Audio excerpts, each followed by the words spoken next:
Everyone looks at you and thinks you're a tiny little boy. Posting on Twitter. It's the gayest soy thing you can do. Shut the fuck up, you little tater tot bitch. We are 2 minutes and 35 seconds into this video. I'm just as gay as the rest of us, motherfucker. Feels just the same. Another sunny day in LA. Everything is fun, so they say. Wonder what the news is today. Cause I know that every day I'm at this fucking job. Hasan is streaming. Watch him on the cloud.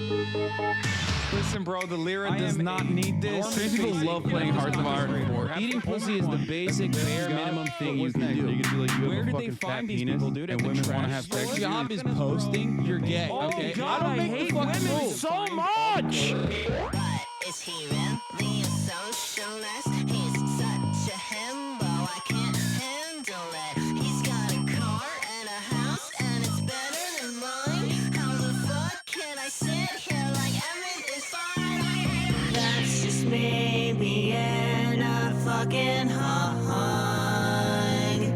Hasan is streaming. Watch him on that club.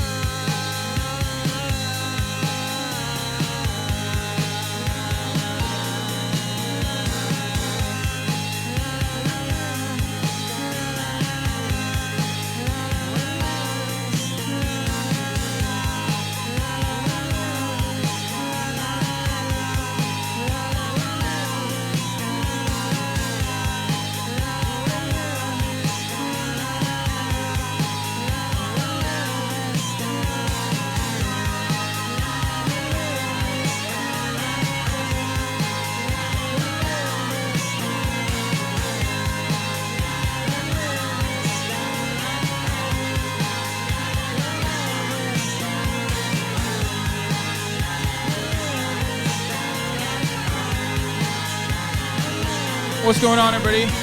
I hope everyone's having a fantastic evening, a fantastic afternoon, fantastic pre-noon, no matter where you are in the world. I'm Hasan Piker, and this is the HasanAbi broadcast coming to you live from sunny California, Los Angeles, folks. We're live and alive, and I hope all the boys, I hope all the girls, and I hope all the MBs are having a fantastic one, because today is a beautiful day. Today's a wonderful day. Today is a Monday. That's right. It's Monday News Day. Ladies and gentlemen, a lot of word around town. There's a lot of word around town. Many people are saying, many people are saying that many people are talking about how I'm back. That's right. It's Monday News Day, and I'm freaking back, baby. I'm back. That's what a lot of people are saying.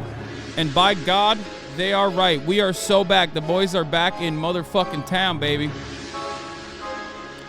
I'm back. Looking like a motherfucking admiral from the One Piece. Looking like Admiral Akainu. I'm thinking I'm back. Korea War veteran hat on. Gucci shirt out the wazoo. We're back. It's Monday. It's News Day. And there's a lot of news to cover.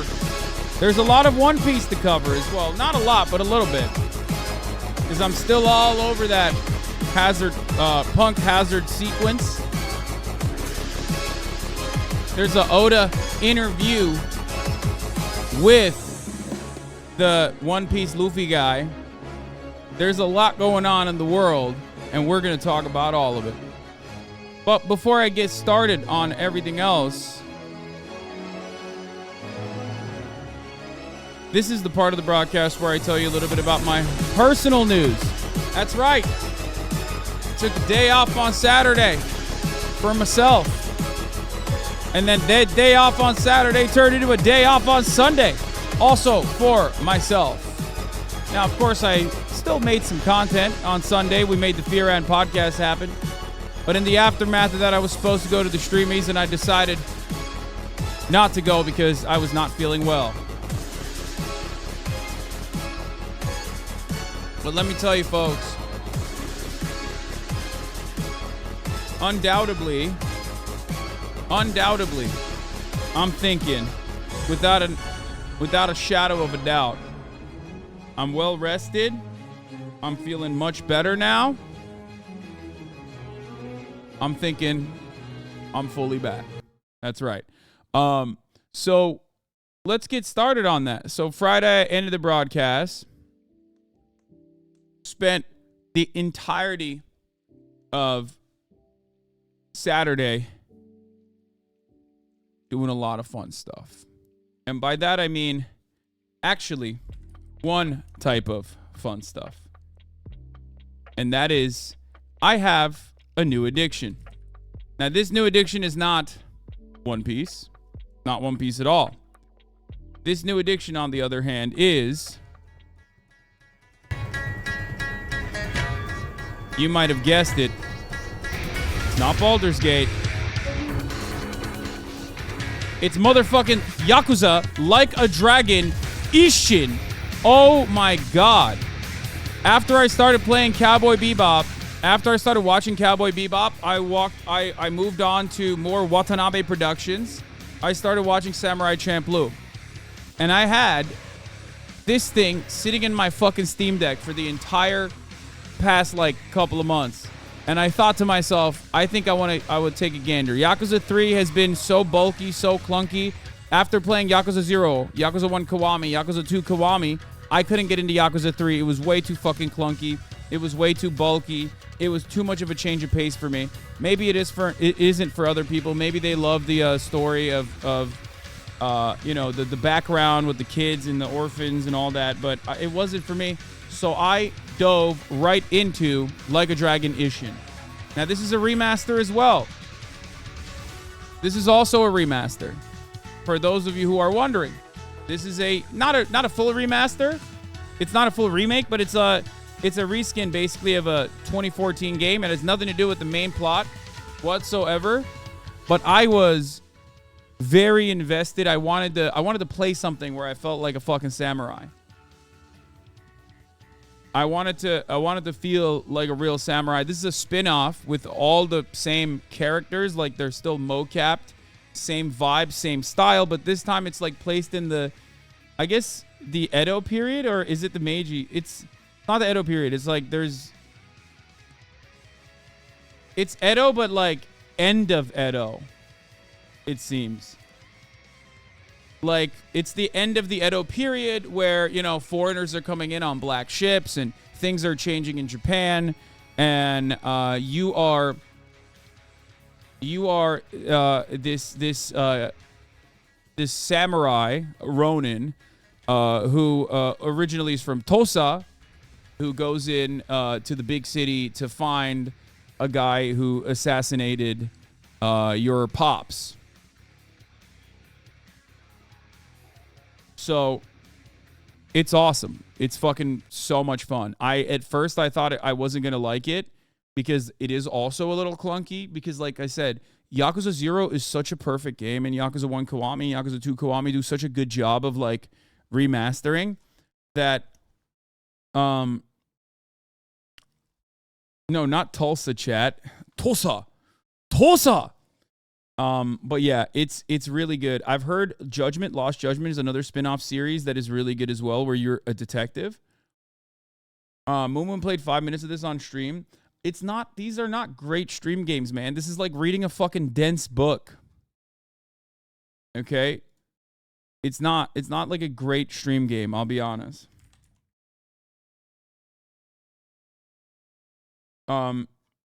Like, a lot of people talk shit and say it's historical fiction with all the characters of Yakuza playing the parts of historical figures. And yes, it's the end of the Edo period during the Bakumatsu Reformation. Yeah, I don't know enough about Japanese history, but it definitely got me very excited and very invested in what the fuck was going on.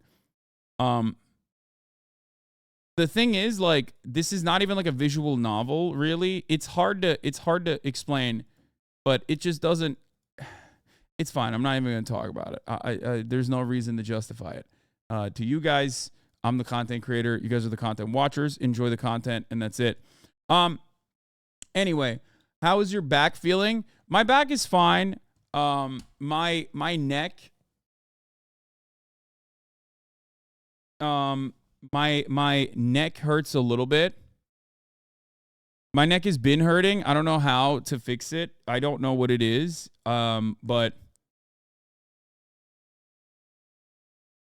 But it's just like I have to do some movement in the beginning, in the mornings, to basically fix my neck up a little bit.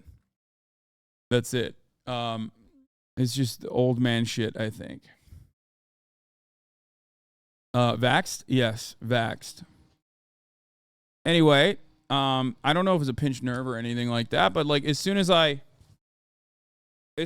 move my neck in the mornings a little bit, it goes away. Like it's no longer that big of an issue. So I think it's just like a movement thing. It gets cold, it hurts. Whatever. It could be my family. Yes, my family being here might be the main problem. It could be it could be a bad pillow situation. I don't know. I haven't really tested it. So I did not go to the Streamys yesterday. Yesterday I woke up late and I shot the podcast, and the way I was planning it, and this is a real sad story, but the way I was planning it is I'm going to do the podcast in the morning or midday, which we did, right? And then after that, I was going to go directly to the Streamys. But after the podcast, and I had like got Marat dressed up in the Yoji Yamamoto fit. Like I gave Marat's my +1 always to these events. So I got Marat dressed up in the Yoji fit.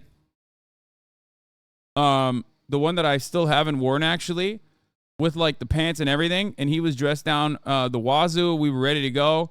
And then after I shot the podcast, the Fear and episode, I was dying. By the end of it, I couldn't do it. I had to bail last second. However, while I had to bail last second, seems that it was very eventful. I didn't watch the stream as I was laying in bed sleeping, but as far as I understand, I won one. Bro, they had the worst clips of you? Really? Yeah.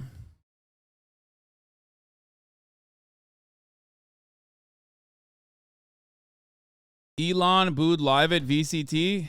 Todic POV? No way. Yeah, I heard Elon was at fucking VCT. Yeah, those are my kids that were on the stream earlier. Oh, wait, they just put in Elon Musk. What? They're just showing It's Elon. Ronny D. Where is that? Oh, That's right under this, I think. there's some booze. Oh my god. They're Very booing him. controversial figure. Uh-oh. From what I understand, the crowd was chanting "Fix Twitter," Elon fix Twitter, and booing him, which is awesome. Like, my man wants to be king of the nerds so bad, and little does he realize that, like, he is just king of the dorks. I think I saw a tweet something like that summarized it perfectly.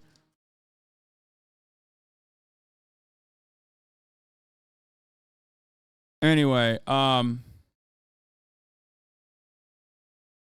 so guys, stop posting the One Piece live action thing. Kaya popped off bigly 5.4 When you have million, a dog and you train her really well, but you also lead her into believing that she's a lap dog. And at first she's like 10 pounds, 20 pounds, and she is a lap dog, and it's very cute. That's fine. But then she becomes 55 pounds at the early age of 5 months, and she still thinks she's a lap dog. She just ends up doing lap dog shit, even though she's almost 60 pounds now. I actually don't know what the fuck I'm gonna do when she's 100 pounds and she wants to lay on my lap. Oh. When you have a dog, and oh, that's so cute. I haven't seen a dog match her owner this perfectly. She is a lap dog, perfectly cozy. Imagine feeling sad, and if she comes over and pulls all 100 pounds of yourself on her lap and hugs your neck, you know everything will be okay. Yeah, I mean, it's true.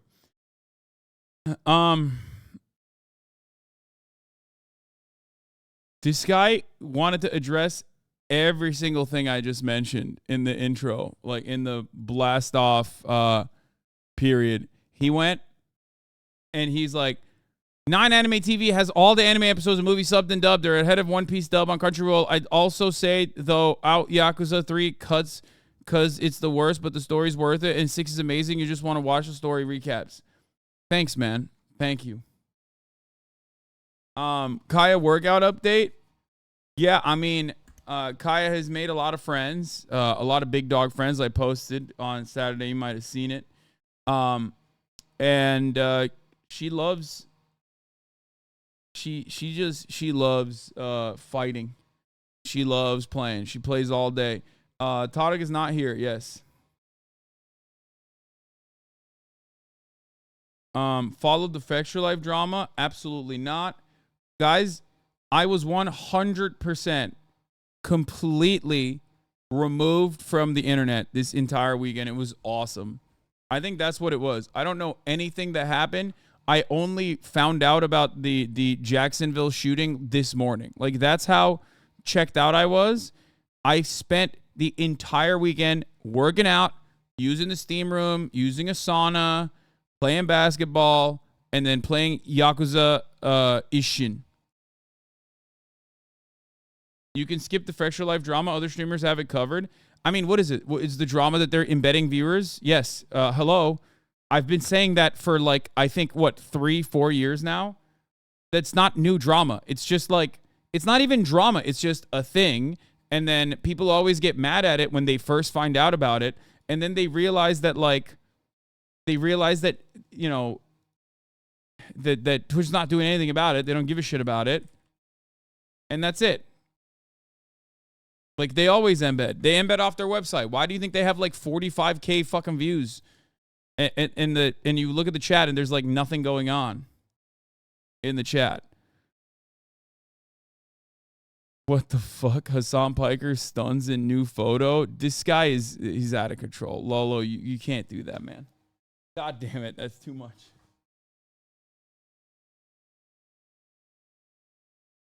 I feel a bit called out by this. I'm not gonna lie.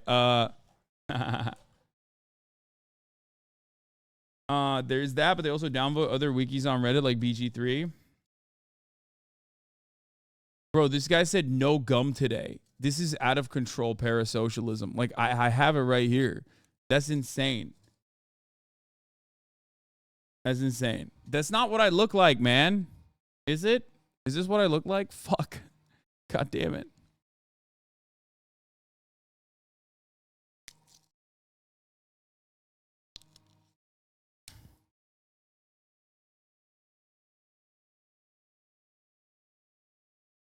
Anyway, but yeah, that's it. We're back. We're live. We're alive. I'll blast off and let's get started because there's so much to talk about. Nah, he has a better stash. He does have a better stash. It's a whole different thing. That's his own thing. I'm thinking of, like, is there anything else that I need to think of? Oh, the Macy's, thank you for the playlist. Why are you acting like that's not you in the... Okay, you better chill. Okay.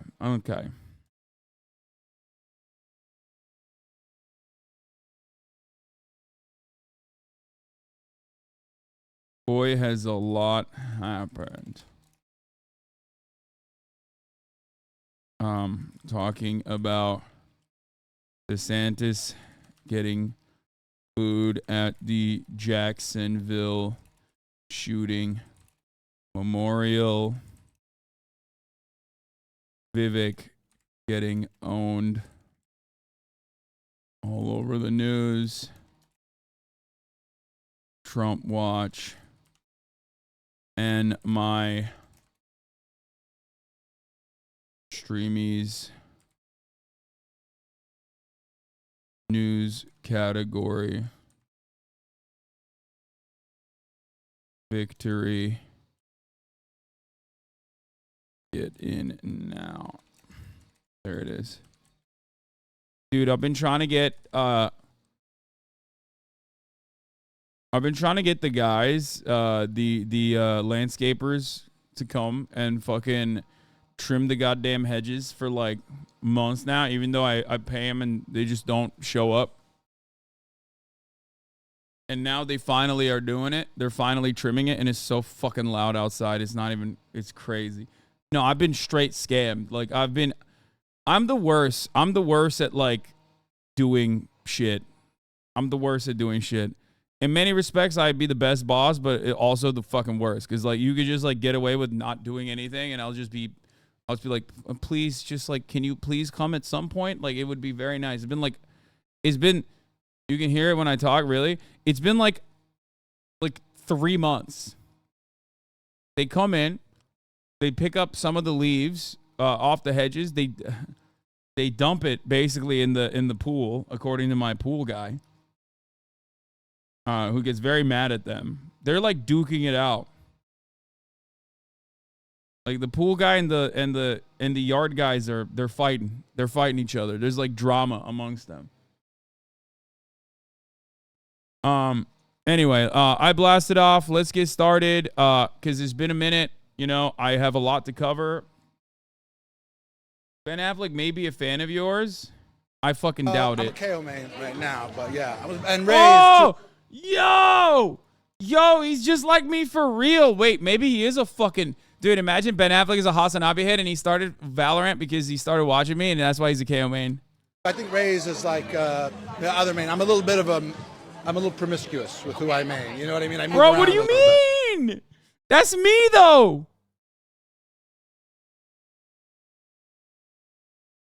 Wait, that makes... Is there anyone else that went from Raze to KO?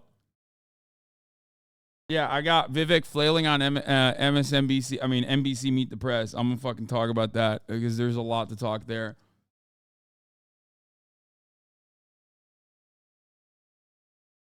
Ben, are you in here? Be honest. Ben, if you're in here, you know, I'll see you at the Illuminati meetings, but you know, I don't know why you're ducking me at the Illuminati meetings, right? Like that's kind of odd. Cause I'm at the Illuminati meetings, you know what I mean? I run Twitch and I run communism. Getting into Valorant from watching you is like getting into politics by watching Misgift just playing. No, I think that's valid.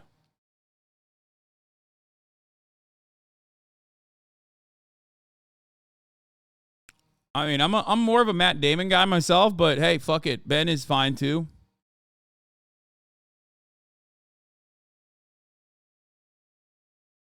This is Ryan Gosling here. Do you just not care about me anymore? Listen, Ryan, you're yesterday's news. I know you're a big seer guy. You know what I mean? Listen, Ryan.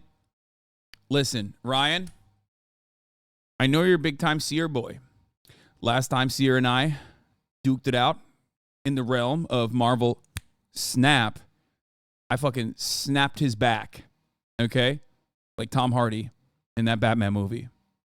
And yet, that wasn't enough for you to jump ship. So, for that reason, I've moved on. I've moved on from you, Ryan. I've moved on from you, Ryan. I'm now a Ben and Matt Damon guy. Ben Affleck, Matt Damon. Those are my guys. Anyway, there's a comedian I follow. He had a podcast recently with an ex-CIA agent. And he kept talking about how socialism sucks. It was hilarious. What do you mean, Joe Rogan? What fucking Ryan are we talking about? Ryan Gosling. I did break his motherfucking back. You want me to look at you dead face? I was Hasan's ugly friend who went to bars with him and watched him leave with women. Okay, dude. But he's not ugly. He's just like, this is ridiculous. You're not ugly. You're not ugly. Okay, shut the fuck up. Yes, see, this is what I mean. He's not ugly. He just loves getting gassed up. Okay, that's what it is. I mean, I'll let him have his roses. Okay, that's what this is. You think the model at a bar is like, oh, Hasan, you 6 foot fucking human mattress? Let's get out of here. Oh, yeah, and bring your 5'11 ginger friend who's sweating a lot. Okay, I was sweating a lot too. Get the fuck out of here. I want to get doubled down on. Bring the 5'11 ginger kid who made me laugh. Okay, the way he's bringing that that's crazy. First of all, he's not even 5'11. He's just like, what a liar. He's not even 5'11. No man is 5'11. Every man is 6 foot tall. Okay? I want to see what his dick looks like. It's not how the real world fucking works. It's not how it works. There's no man is 5'11. No woman is 5'11 too. All women round down to 5'10 and all men round up to 6 foot. Like, they're 5'11 as a height is not a real height. If someone says they're 5'11, they're probably like 5'9, okay? Which is totally valid to say.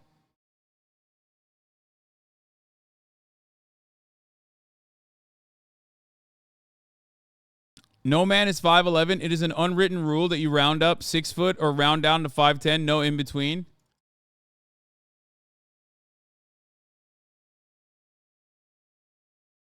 $5'11 is a state of mind. Yeah. Anyway, yeah, we're gonna do Ron DeSantis getting heckled and booed. I guess we can start off before we do anything. I mean, I won the Streamys for news again. I unfortunately wasn't there. A lot of people were there. Like, I love going to shit like that. I actually duked it out. It's kind of funny. I duked it out and I defended the Streamys against Cutie, who was very upset on the podcast. Big drama, by the way. You guys should watch. Then literally didn't go to the fucking show, which is so funny. Like, I actually defended the honor of the Streamies and then ended up not going to the Streamies. But yeah, there was a lot of people there, and I enjoy seeing people from all around. Like, the RDC boys were there. Fucking XQC showed up and I didn't, you know what I mean? H3, I heard, got robbed. They gave the podcast award. The Streamys get the best podcast to Shetty during ad break. Double disrespect. We out of this bitch. Come on.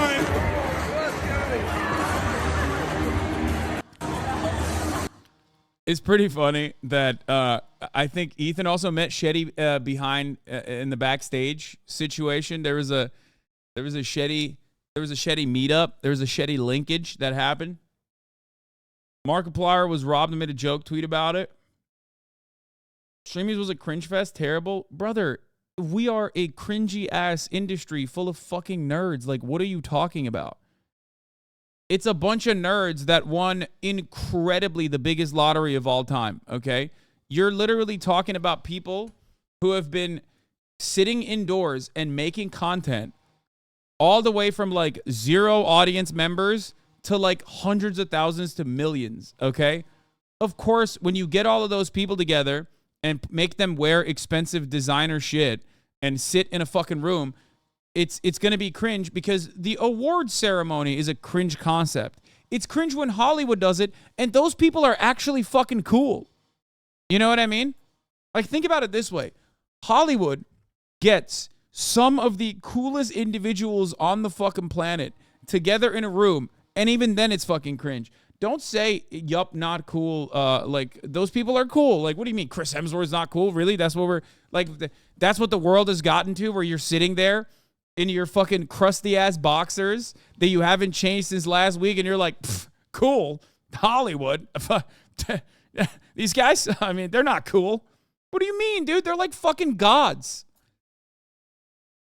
Like, let's be real. In comparison to us, okay, you, myself, people online, like, yeah, these guys basically stand like fucking gods amongst us, okay? Like, let's be real. Like, they are on a different level. It's not just even wealth. It's also, you know, the different sciences that they are engaging in. I feel like they got magic going on, alchemy or some shit. Anyway, I feel the same way about athletes too. Yeah. Anyway, so even then, it's just like every chatter saying this will melt if they saw any celebrity. Why are you lying? Yeah. Chatters will be like, celebrities are not cool. What the fuck are you talking about? And then, like, I see how you react around me, and I'm not anything in comparison to these fucking celebrities, like real celebrities. You know what I'm saying? So, like, don't give me that shit, okay? You come up to me and you're shaking for a fucking photo. You would probably perish if you saw Chris Hemsworth in the wild, okay? Like, I don't know. I mean, I would perish if I saw... actually, that's not true. Not all celebrities are trash, though. Yeah. So my point is this. Yeah, award shows are always going to be cringe. I just like seeing a lot of the people in this industry that I haven't seen in a while. Like I said, RDC boys were there. That would have been fun to hang out with them because I haven't seen them since the last time I did the Streamys. I love collaborations. You know, you get to talk to them in person, and you're like, let's make something happen. There's a lot that we can engage in. And it ultimately creates more content opportunities for you guys.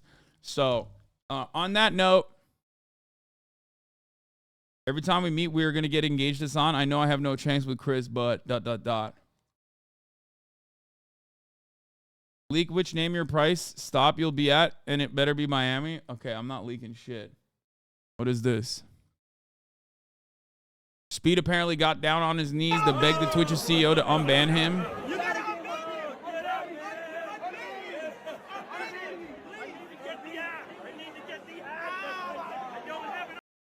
This is like, I don't know what the hell's going on here, but okay. If you don't unban me, he's done. I used to work at a production company, comedy club in LA. I got to meet Bill Burr, Tiffany Haddish, Jeff Ross, Craig Robinson, etc. They were all dope. People are cabin if they say they don't care about celebs. Listen, there are a couple people that have got me shook when I met them in the real world. I will admit this. It's not, you know, it's embarrassing. Jon Stewart was one of them. Okay. I think now if I saw him, it'd be different. But when I met him in person, I could not say anything. This was like many, many years ago. No, Joe Rogan was not like that at all.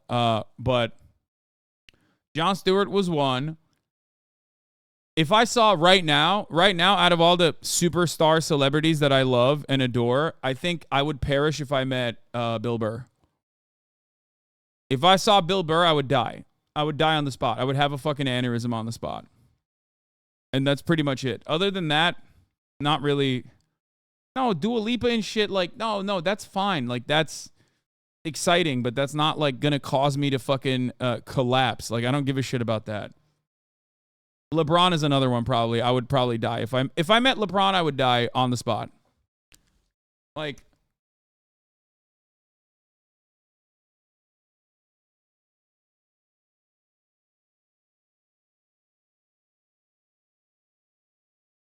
I think you guys are mistaking, like, you guys are mistaking, like, my interest or fascination or curiosity with, like, you know, someone who I would have a very hard time, like, keeping composure with if I was in their presence. Like, Dua Lipa is not one of those people that I would be like, oh my God, I can't speak or anything like that. I'm not, like, that big of a simp. You know what I mean? LeBron, on the other hand, would cook me.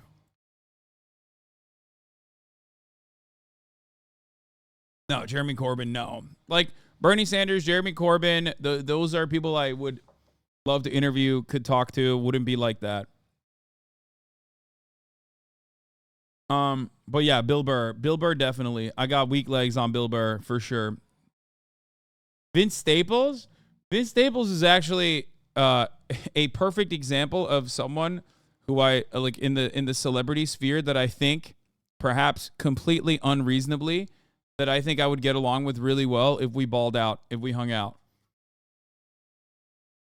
It's like one of those. That's one of the people that I think perhaps completely unjustifiably I would No, you would not. be good friends with. Okay, what is this? HasanAbi. This is a man who's definitely has a lot of experience being handcuffed and knows that like he has to move it around a little bit to get some circulation going. Iron Mouse. This was fun. That's my I know clip. just the place. That's my clip that they use. It's time to cruise. What do you say? Wait, I didn't win this. Are you not down to cruise with me? What the? I show speed. I didn't know it took stamina like this. I Show Speed won this. How did he doing that? I quit. I don't want to do this anymore. Somebody help me. Kai Sinat. Oh my God. On the last day of Black History Month at that, 300,000, bro. Nobody has ever done 300,000. Ludwig. You know I love YouTube. I'm just playing hard to get. Sometimes Kai your won. ex, you know, I'm just seeing what she was up to. That's all. But it's always been me and you, Susan. I've always said that. Quackity. Surely I can just try out this bug. Come on. It's late at night. There's no... Wait, which category is this? Kai won one category that I was in, and then I Show Speed won the other category that I was in, and then I won the news category. I are you? Please, just let me. Tarek. Or no, Quackity won one, right? No, I wasn't on the I Show Speed one. Quackity won one of the categories that I was in. Yeah, I was wrong. A minute. Oh. Valky Ray. People are hitting on me. Not just any people. This street is full of babies. 21-year-olds, fresh out the womb. And XQC. Next time, make crepes. It's not that big of a deal. I hate pancakes. This is Gorpinzo, dude. These clips were not great. This is Streamer of the Year. And the winner is, oh my God, K-Say-Nat. K-Say-Nat? She did not say K-Say-Nat. That's insane. No, the disrespect. What the fuck? I would have expected that from the white lady. What is going on? This man is a fucking institution. He's like a dynamo. This is the event you're defending. That's wild. That is hilarious.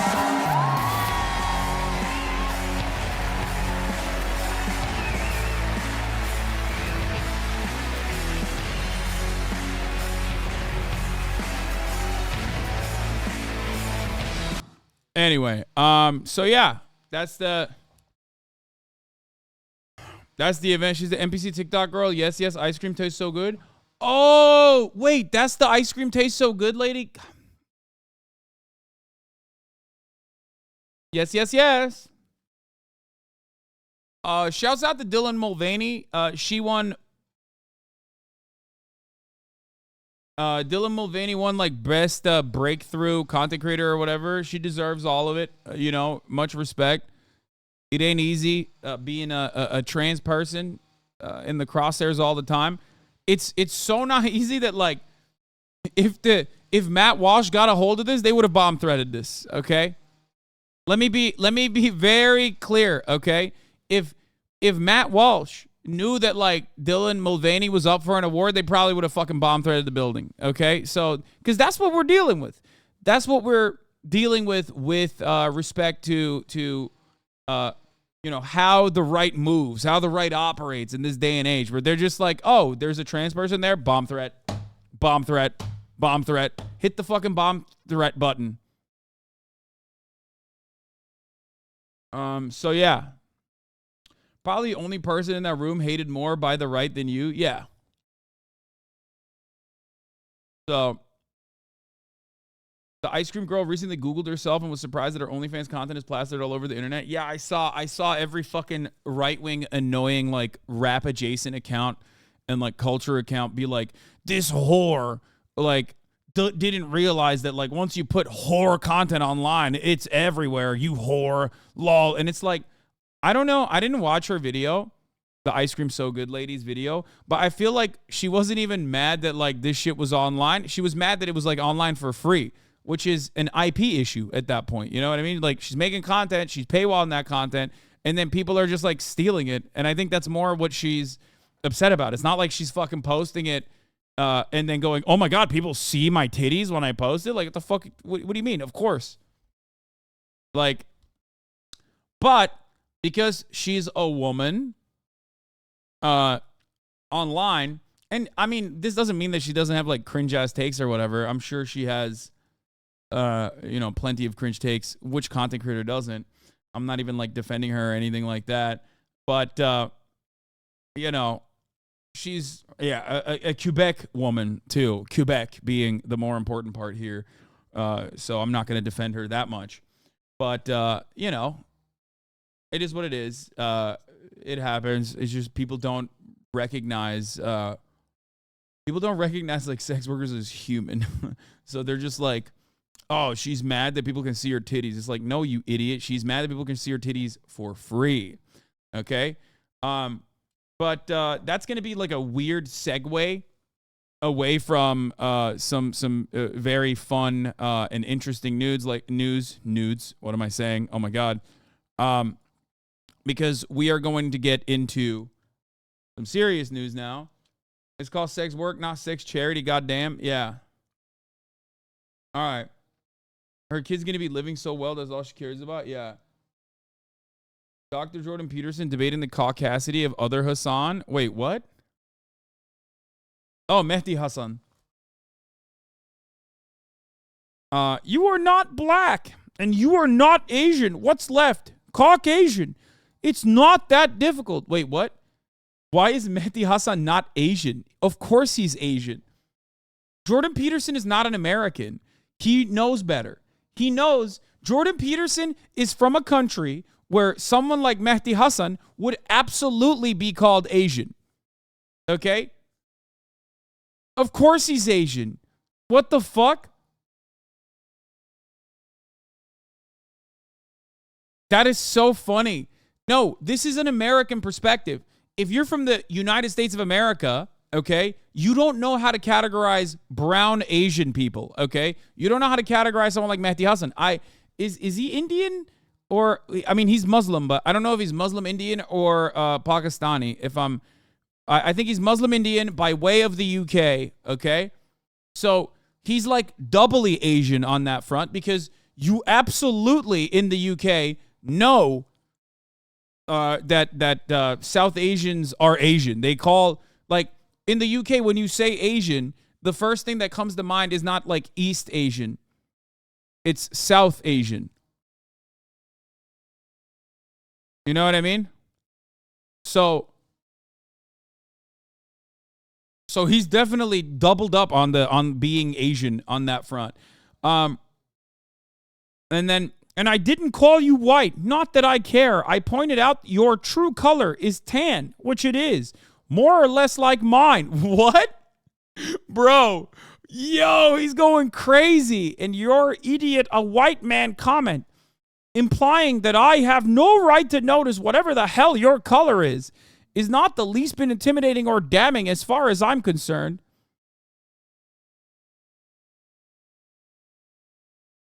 Bro, this is hilarious. They're like debate lording Mehdi Hasan not being Asian. What the fuck?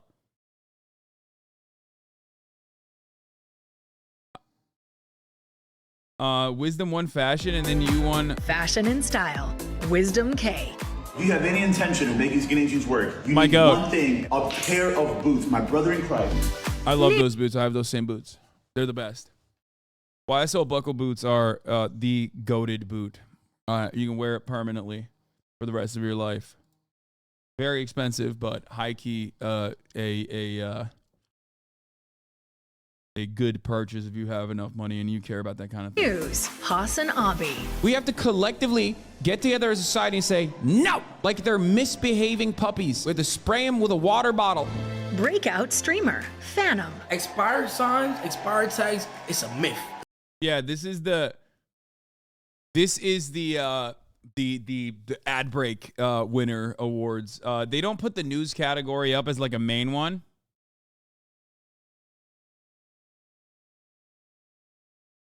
So yeah.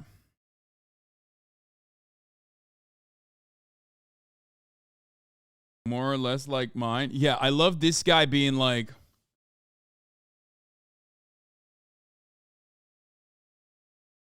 this guy talking about Mehdi Hasan like they're the same race, you know? Can you stop reacting and do some content, please? Haram. Okay, take an hour off. See? I take 2 days off, okay? And I come back, and normally in a situation like that, I would blast that dude. And instead, what do? Give me an hour off, you know? It's good. Okay, he doesn't cover live shootings. You know better. Stop linking. Yes, I am not going to be talking about the UNC active shooting situation that's going on, apparently. I'm not even sure exactly what's happening. But from what I understand, there is a live shooting occurring at UNC at the moment. I am not going to cover it. I never cover live shootings. You should know that. Usually I wait.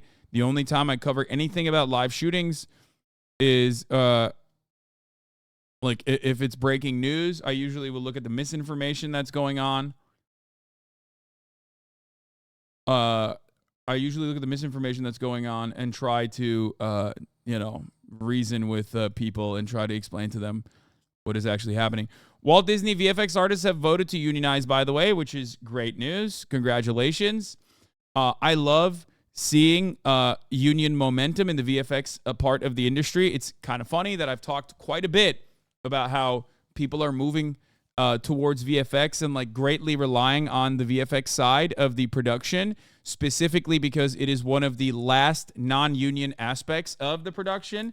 And the fact that they immediately so quickly capitalized on all of the labor momentum happening on other aspects of the industry is basically the reason why these guys hate this kind of labor action. The reason why the bosses absolutely despise labor action is because it has, unlike anything else, a tendency to really kickstart labor momentum in other aspects of production where people go, wait a minute.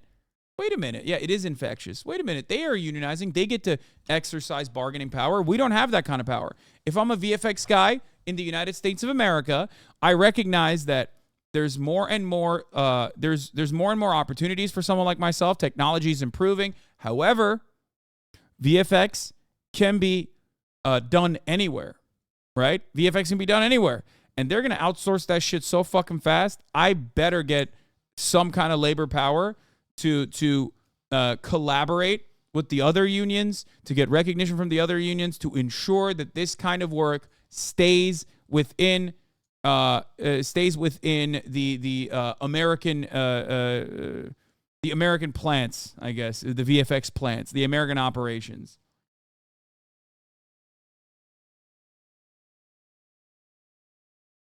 So that's really good.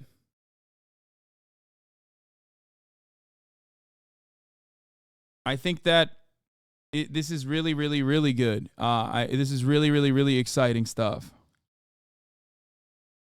Okay?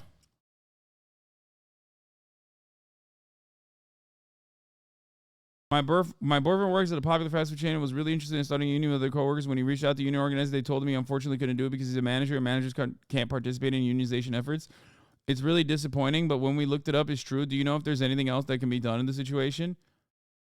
Well, yeah, your job as a manager is quite literally to not allow unionization to happen. But as a manager, maybe he can talk to his own workers. And like, the problem is if he talks to his own workers and they end up unionizing, he's going to be put in a very weird position where like he might actually lose his job unless he does, unless he engages in like some level of union busting. Like,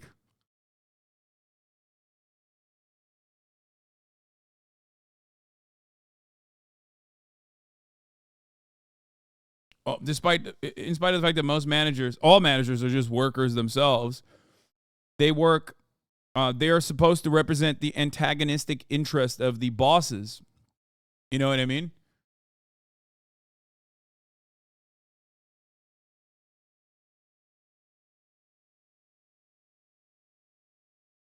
Yeah, managers can't /shouldn't tell workers you should start a union, but can definitely say union positive things and stay out of the way of it, or not report unionization efforts, etc.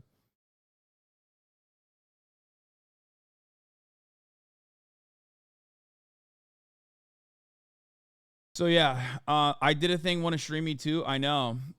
Okay, let's get to some serious news. I've been like avoiding talking about this harder than avoiding the top of the hour ad break, which I'm not avoiding really. I'm going to run that top of the hour ad break right now, and then we're going to move on to some serious news right now. What happened in Jacksonville, something that has happened many, many times over. And as far as the breaking news from UNC goes, I'm just going to give you guys an update on it. Chapel Hill, UNC. Oh, wait, first, hold on. Let me just run the fucking ad break. I'm all over the goddamn place. I'm so ADHD right now. It's out of control. But yeah, the update is that the suspect is still at large, armed or dangerous, on or near UNC Chapel Hill campus. Shelter in place is still in effect, as far as I understand. As Americans, students. That's all I'm gonna give you guys on this situation, and then we'll get to that when there's more real time updates happening. Okay, here's the 3-minute ad break now. Let's get started on the other news. Another mass shooting. Investigation into racially motivated shooting that occurred. There's newly released security footage showing the moment a self-proclaimed white supremacist shot and killed 3 black people at a Jacksonville Dollar General store before killing himself on Saturday. Of course, this is the United States of America. You know, everybody does shootings. But, of course, you know, white supremacists do way more than other groups. The far right is very good at racially targeted, racially motivated hate crimes, and you know, that's what's going on. The kid, as far as I understand, the white supremacist piece of shit, he originally went to a historically black college, and security told him to fuck off. So then he moved into a Dollar General store. The reason why his manifesto is out and about in broad daylight is because he released it. He released it ahead of time. So if you come in here and you want to debate and be like, what about the trans shooter in Nashville? Like, well, they didn't release it. So there's not really anything you can go off of there. It's clearly not racially motivated. The swastikas on his gun weren't drawn clearly. Right-wing nutters. Yeah, right-wingers have been going crazy mode on this, of course. Not defending it, but saying, don't make this political. Don't make this political. What does this have to do with, you know, right-wing violence? I don't get it. Speaking of which, though, of course, we are in the United States of America. More than 25,000 people have been killed in gun violence so far in 2023. And more than half of all gun violence deaths this year were deaths by suicide, as always. So just remember that. What do you mean 25K? What the fuck? Guys, there have been 131 mass shootings with 4 or more people wounded or killed so far in 2023 as well.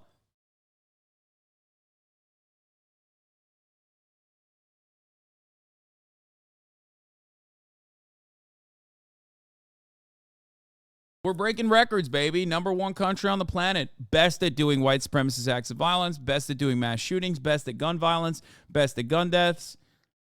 25K by August is pretty high, I think. Yeah, it is. But I'm saying that, like, guys. This is the United States of America, baby. If they were telling me, like, you know, hundreds of thousands of people are dying to heart disease, I'm like, yeah, of course. Of course that's the case. You know, we're America. Just in as of this past weekend, the United States has now eclipsed 25,000 plus gun injuries for the year, an average of over 100 non-fatal shootings each day. From the Gun Violence Archive itself. Now, obviously, a lot of these different trackers have different metrics. That's why you'll see like 28,000 in certain points, or you'll hear 25,000 in certain different points. But you know, let's get started with this one. An investigation is being conducted into the racially motivated shooting, as you guys already know. When the cops immediately in the aftermath of a shooting say that this was racially motivated, You bet your fucking ass it was racially motivated. So much so that, like, the kid literally was probably saying, the dude, whoever the fuck it is probably saying, I am here to do a racially motivated shooting, okay? Because it's not like police are really excited at the prospect of immediately saying this is a hate crime. They're not.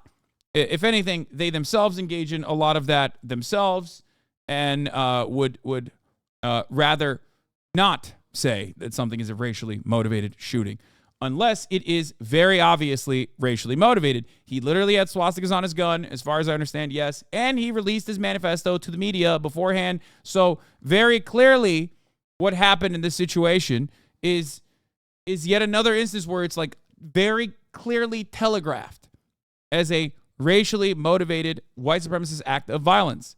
This morning into the racially motivated mass shooting in Florida. A white gunman killing 3 black people in a dollar store and then turning the gun on himself. Community leaders gathered last night to remember the victims, including a 19-year-old store employee, along with a young father of a 4-year-old girl. Alex Perche is live in Jacksonville with the latest. Good morning, Alex. Good morning, Robin. Yeah, the family of that young father is in shock. This community is hurting.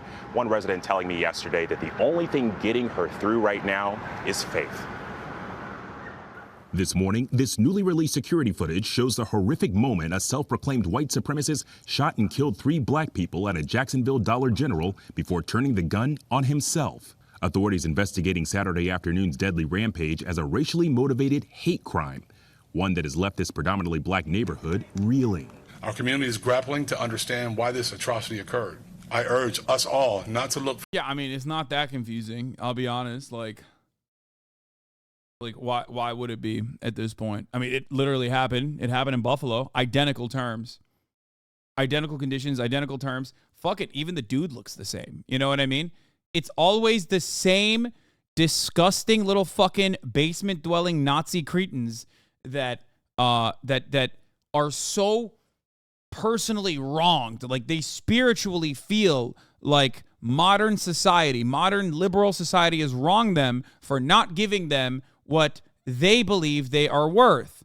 When there's a mismatch with what they thought they were supposed to have as white men and what society has given them as white men, they turn into, we were Vikings, I was a fucking Viking in a past life, I am the superior race automatically, and you should respect that.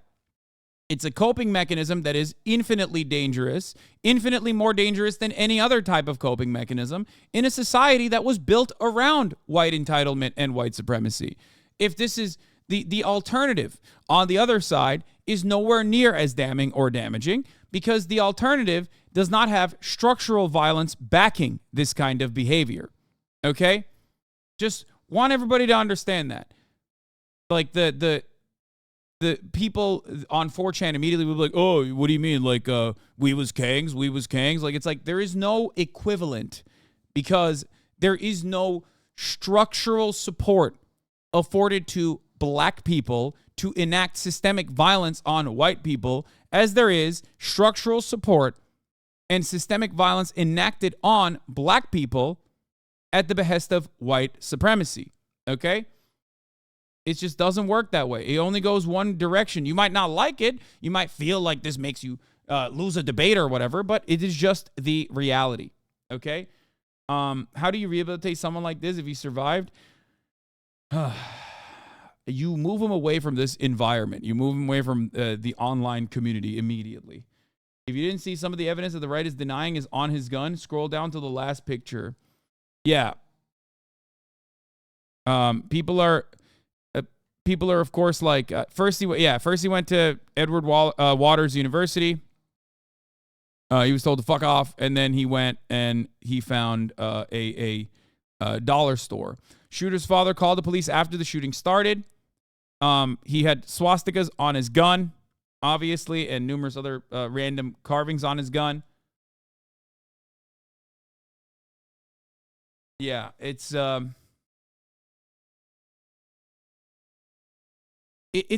such a classic story at this point. I mean, it's been happening nonstop, especially under the Trump administration. It happened quite a bit. And it's only upping the frequency because we just have no way to deal with it spiritually, okay?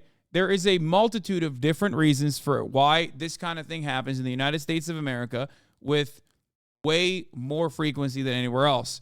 Obviously, mass availability of guns is one of them. But if you want to talk about if you want to have a more holistic approach, there's a couple different reasons. One, the white entitlement not matching the white material conditions that certain people experience, where they are like, why am I being wronged when, my parents told me I'm supposed to amount to something so much better than this? I'm not getting this. I'm not getting, the output does not represent what the input is supposed to be like, or what the input promised me. Okay, there's that aspect. And then America's interest in violence. America is a spiritual problem as well with respect to how much violence that we do overseas, how much violence that we even do domestically and totally normalize in the hands of the police, how much violence that we do overseas to other people, and the negligence or the disdain that we feel for those victims of violence overseas. That kind of thing, of course, is going to have a genuine negative consequence in the minds of Americans. If there's so much violence all around you and you've normalized it, you are of course going to act out in this way. Okay? Overseas violence perpetuated by the U.S. Armed Forces has always been ignored and almost glorified. Exactly. The shooter had also been previously Baker acted, forcibly hospitalized for psychiatric issues, yet he could legally purchase the guns. Well, that's very Florida. It's nice. Anyway, so, yeah, we also do a lot of structural violence to the poor and the homeless. We do a lot of racialized violence to black people, brown people in their communities that police are basically occupying like an occupying force. All of this has created a perfect environment for these kinds of things to happen over and over and over again. You know what I mean? That's it. We have more prisons than colleges. UNC school shooters still active. I'm in a classroom. Yeah, if you're in UNC, keep your head down. I don't know what else to say other than that. So, this shit happens everywhere. Fucking libtard. Yeah, you're right. I'm a fucking libtard because I think that it's very odd that we have had 25,000 people killed by guns so far when we're like basically just past the halfway point of the year. That's why I am a libtard. I'm talking about a white supremacist terrorist today, and while I'm talking about it, there's another mass shooting happening at UNC right now.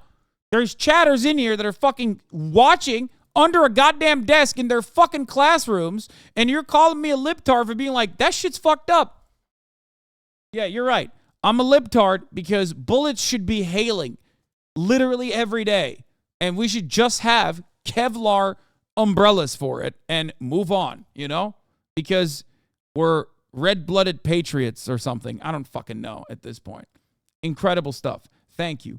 Thank you for normalizing this kind of shit that occurs on a daily basis. For sense and a senseless act of violence. Police say the suspect, 21-year-old Ryan Christopher Palmetter, first arrived at Edward Waters University, a nearby historically black university, at 12:48 p.m. and put on a bulletproof vest. Police using this video as part of their investigation, showing the suspect getting dressed before the shooting. Campus security confronts him, tells him to leave, and later notifies law enforcement. EWU flags down JSO officer and says there's a suspicious person on campus. He had an opportunity to do violence. In EWU, he did not. At 1:08 p.m., surveillance video outside the Dollar General shows the shooter, without warning, firing 11 rounds into 52-year-old Angela Michelle Carr's Kia, killing her. The gunman then walks into the store and shoots 19-year-old employee Arnault Joseph Legary Jr. And minutes later, after multiple witnesses flee out the back of the store, 29-year-old Gerald Gallion enters, the shooter killing him and missing his girlfriend. At 1:14 and 23 seconds, the suspect enters the office. At 1:18, the suspect texts his father and says, use a screwdriver to get into my room. The father enters the room and finds a last will and testament of the suspect along with a suicide note on his laptop. The family eventually calling police, but by that time, the rampage was over. The shooter taking his own life as officers arrived on the scene. All of this carnage happening in a little over 10 minutes. Investigators finding writings on the gunman which they say contained racist and hateful ideology, as well as a painted swastika on one of the firearms. They say the suspect was involuntarily held for 72 hours at a mental health facility as a minor in 2017, but that he had no prior criminal history and purchased his guns, a handgun and an AR-15 style rifle, legally. There was no criminal record, nothing. There was nothing that we could have done to stop him from owning a firearm, a rifle, or a handgun. There was no red flags. It was hatred. Bro, what do you mean? Wait, what?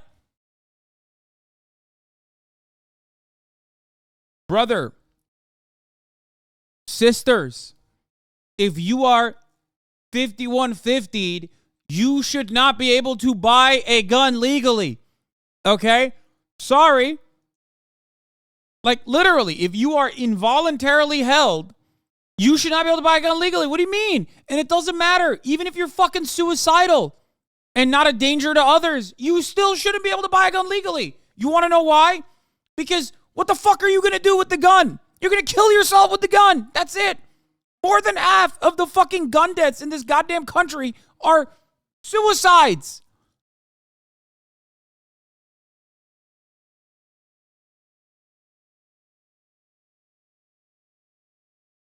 Have you played the same part where the chief starts going hog about guns? Guns don't kill people, people kill people. Yeah.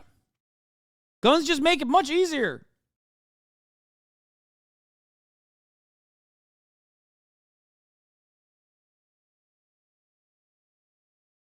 We're definitely about to get some That's Ableist chatters. Remember, chat? Yes, we're being ableist right now. You should not have a gun. Oh, yeah. I don't give a fuck. Yeah, dude, I'm ableist. Blind people should not be able to fucking drive cars, okay? Ableism. It's fucking awesome. Okay, there you go. I said it. I am 100% an ableist when it comes to depressed people, clinically depressed people owning fucking firearms in their homes. Okay, sorry. You know, no shot. Nope, not allowed. There are plenty of fucking veterans in this chat who will also agree with me. What the fuck do you mean?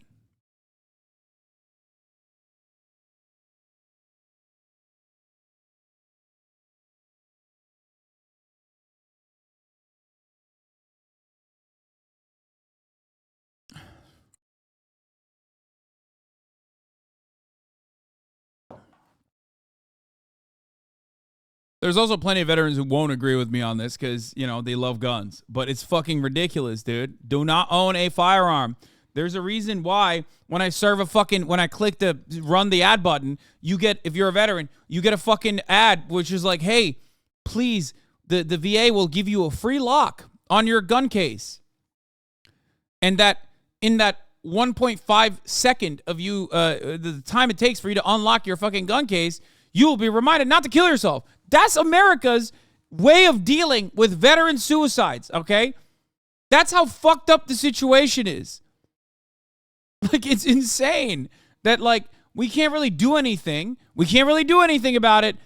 We're not going to offer enough mental health care. We certainly can't stop you from having guns. So the VA has made an ad campaign where it's like, hey, guys, we'll give you a free lock for your gun case if you have one, so that, you know, in the 1 second to 30 seconds it takes for you to unlock your gun case, you'll reconsider shooting yourself in the fucking mouth. That's America's solution to PTSD suicide with a gun. Okay? We do not care. You will not touch this country. You will not touch this country's treats. Guns are treats. It's so perfectly crafted as an identity. It's not an accident that 25,000 gun deaths have happened so far in the middle of August. It's not an accident. It's by design. For this individual who lived in another county and do a senseless act, it's just unacceptable. The grieving community reflecting on the lives lost, like Gerald Gallion, a father of a 4-year-old daughter. loved ones saying she was everything to him. When you look at this situation, knowing that you have to tell your granddaughter, how do you make sense of all that? I don't know. I'm just gonna have to pray and ask God to give me the words and the strength to sit her down and tell her, because she's so young. And all she. Gun deaths by suicide and mass shootings have been a problem for quite a while. It's such as school shootings, man. It's been a very long time. Well, yeah, I know. I'm not saying it's just school shootings. I've never said it's just school shootings. I always talk about how it's the fucking, it is literally the tip of the iceberg, okay? School shootings are just the tip of the iceberg. It's just like the most unjustifiable version of a structure that is like infinitely unjustifiable from top to bottom, but that is like the maximum level of unjustifiable. Bro, we had a fucking kindergarten mass shooting. Like, what are we talking about? Yeah, it is so fucked up. Like, that's it. There's nothing else. After that, there's nothing else. That is so much violence, so much pure, unadulterated cruelty. You can't do anything after that.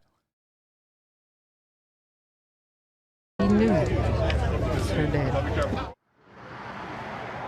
That grandmother tells me that they still haven't figured out how to tell Gerald's 4-year-old daughter the news. She's dreading the conversation.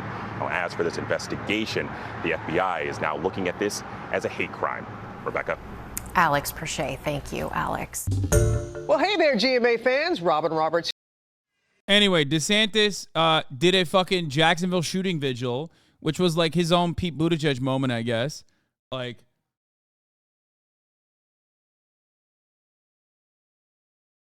you know? I know there's a shooting at UNC, chat. I know. I know.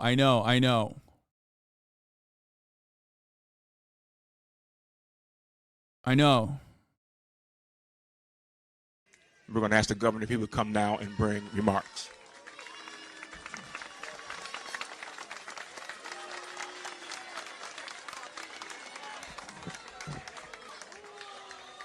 Well, thank you for doing this. I want to just say to the councilwoman, I got you. Don't worry about it. We've already been looking to identify funds to be able to help, one, make sure there's adequate security for Edward Waters College. We are not going to allow these institutions to be targeted by people.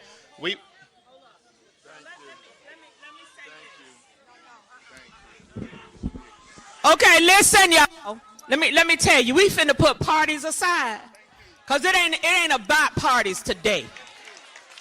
A bullet don't know a party, so don't get me started. Okay, Jacoby is nice, but Ann is not. Now, if the governor wanted to come here and he bringing gifts to my community, y'all know I'm taking the gifts, because we've been through enough already, and I don't want to go through no more. Now, y'all just be quiet just a minute and let the governor say what he gonna say, and we gonna get this party started. You hear me?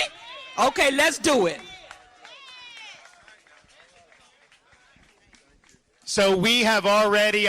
She's in a weird predicament because, like, you know, this guy's a fucking giant piece of shit, and you know, he has played a role in white supremacy thriving in his state, like personally utilized it as an opportunity to you know, make campaign messages, but also at the same time is like, well, he's the governor, you know what I mean? He has to give fucking money.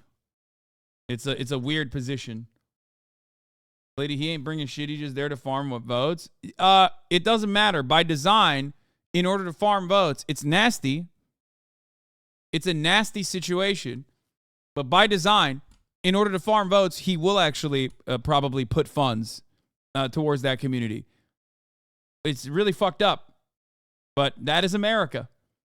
And at a certain point, you have to be fucking pragmatic. Not that she's doing the right thing there. I mean, but there's no other situation where you have to play ball with the governor. You know what I mean? You have to play ball with the governor, who himself currently is running a national campaign and wants black voters to vote for him as well. And that's part of the reason why he has to fucking dump money into that region, to make it seem like he gives a shit, while simultaneously playing this song and dance where he hypes the racial agitation. He hypes up the racial agitation as much as possible.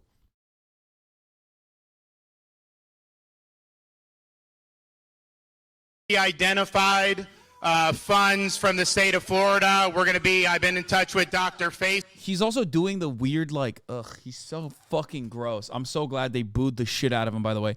He is so gross because he's doing, like, his like, politician stump speech voice. Where he's like, we have identified funds and we're giving it to Jacksonville. Like, what are you, fucking insane? You think they're supposed to cheer after that? Like, you're expecting claps? Yeah, here, by the way, I know I haven't seen this yet, but I'm willing to bet that this guy didn't fucking hate DeSantis all that much, because over the last year, neo-Nazis in Florida who have openly shown their support for DeSantis, and he has refused to condemn them. Instead, his campaign featured a neo-Nazi symbol. Now a neo-Nazi shot and killed 3 people in a racially motivated mass shooting in Jacksonville. You know what I mean?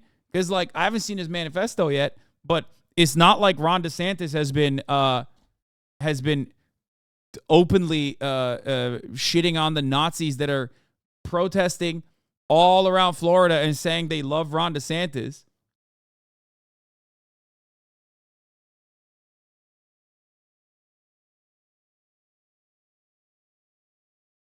When neo-Nazis openly carried his campaign flag, DeSantis refused to condemn them and attacked journalists for even asking him about it. He said that people trying to smear him by even asking him to condemn neo-Nazis.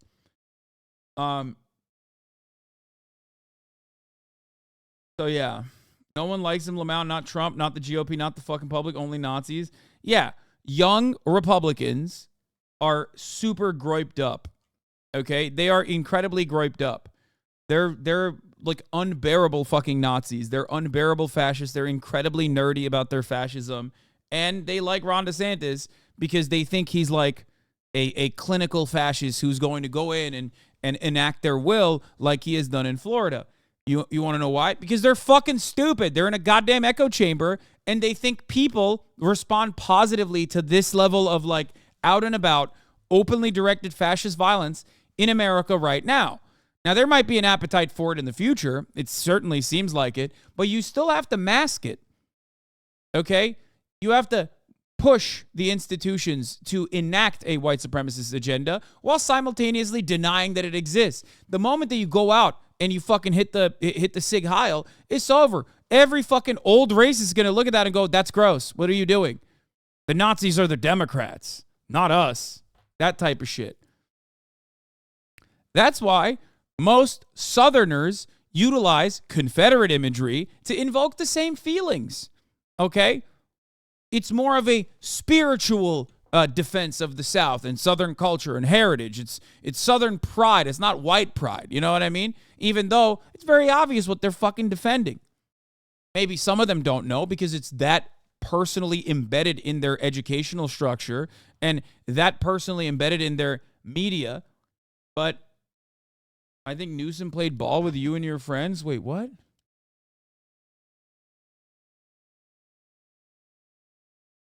Newsom played ball with you and your viewers? What are you saying?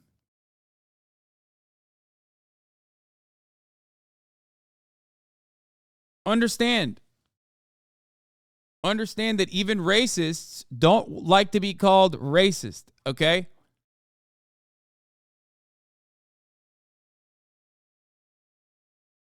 Racists don't like to be called racist because once you are marked with like being a backer of like Nazism, KKK, all this shit, it's over. You can't win over anybody else at that point. The only other people you're talking to are people that are just as fucking brain broken as you. And when you're in these like insane echo chambers online, you end up hyping each other up.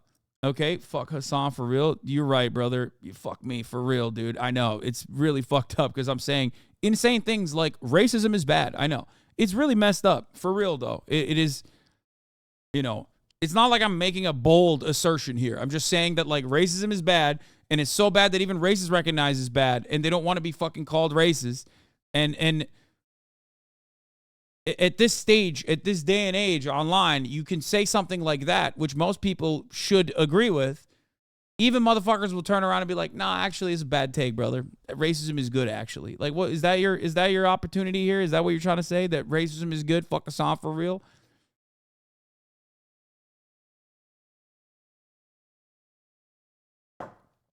Anyway.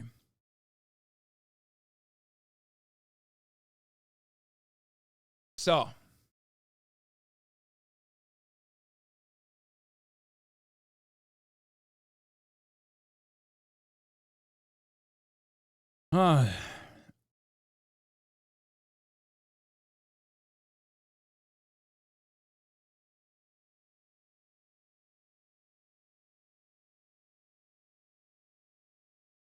Anyway. Where the fuck were we?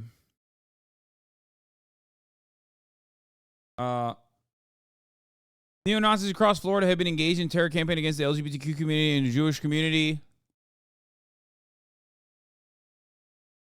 They have regularly shown up outside of drag events and projects swastikas on the buildings in Jacksonville. The mass shooting is not isolated. The shooting yesterday is a manifestation of the putrid hate and bigotry that has festered in Florida for the last 2 years, that has been emboldened and inspired by DeSantis. The media needs to hold him accountable for this because so far they have failed to. Now, as much as we make fun of little Rhonda being absolutely fucking rizless, okay? And how he is just like pathetic, unlikable, all this shit. So are the rest of these fucking Nazis, okay? So they, in their own echo chambers, have created a false narrative, a false reality, where like, no, actually, people will believe us, and they will see our actions, and they will think it's cool and awesome. Because they are completely isolated from normal individuals in society that they personally think this kind of shit is actually good and that it would get, mass popularity. It will reach mass popularity until they go out and protest in the wild and they get their shit pushed in and they get like either arrested like January 6th or they do the Charlottesville situation, Unite the Right rally. And then they realize, oh, fuck, there's actually a much larger counter protest. And they go too far, and then they're relegated back into the fucking shadows. This is also why anti-fascism is important. Because you have to show them that they are not popular. You have to show them. You have to stop them from trying to gain momentum. You know what I mean? But this is an issue with our extremely isolated, extremely alienated, hyper-atomized online communities, okay?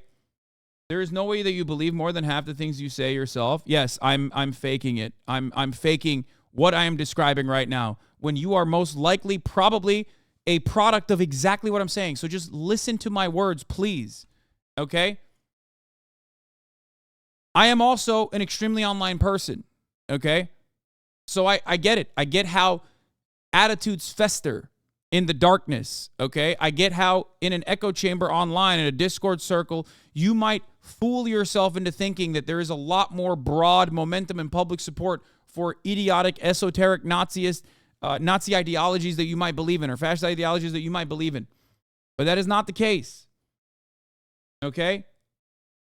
There's a reason why a lot of people talk a big game online under the guise of anonymity. And then the moment that like one of those 4chan guys or 8chan guys actually goes out in the wild and gets arrested for doing something, every other person in that community turns around and goes, oh, dude, no, that's not one of ours. That's a gay loser. He's a Fed. He's a federal agent who's also a homosexual man and a fucking loser. He's not like me at all, actually. And it's like, no, he's exactly like you. He's identical to you. He's acting out the desires that you espouse on a daily basis online. The problem is, he was crazy enough to fucking go out and do it. Okay? That's it. And when a light is shined upon a person like, a person exactly like you, you realize how the broader community views your fucking insane, sweaty, nerdy version of fascism. Okay? That's it. That's it. You look like a giant fucking loser. The cockroaches scatter when a light is shined upon them. Immediately, they move away. They're like, oh, that's not like one of ours at all, actually. Okay?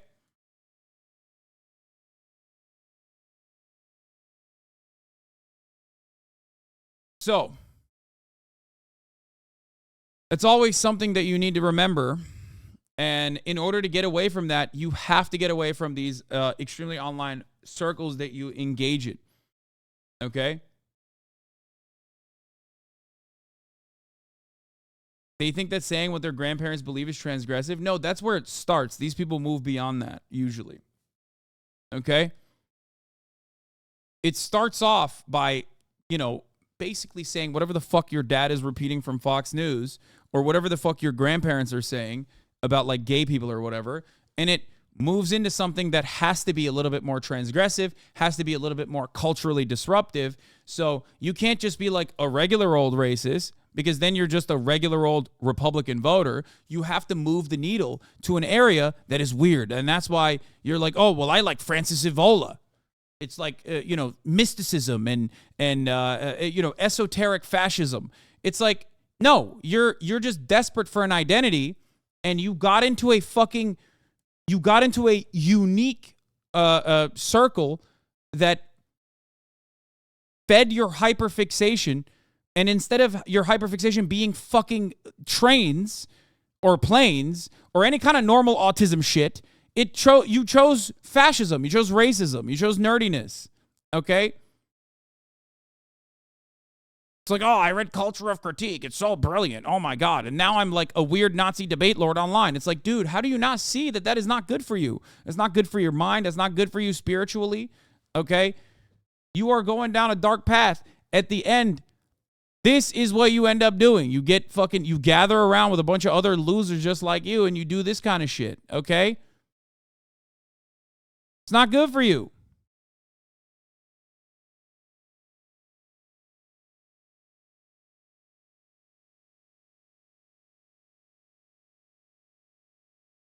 Hey, don't fucking drag autism by saying there's a connection to fascists. Watch it. Okay, chill the fuck out, okay? That's not what I'm saying at all. Calm down.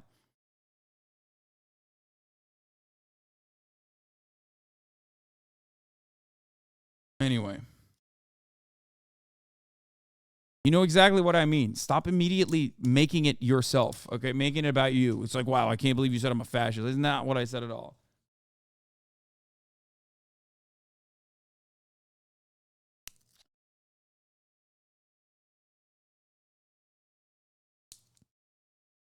Stop pearl clutching.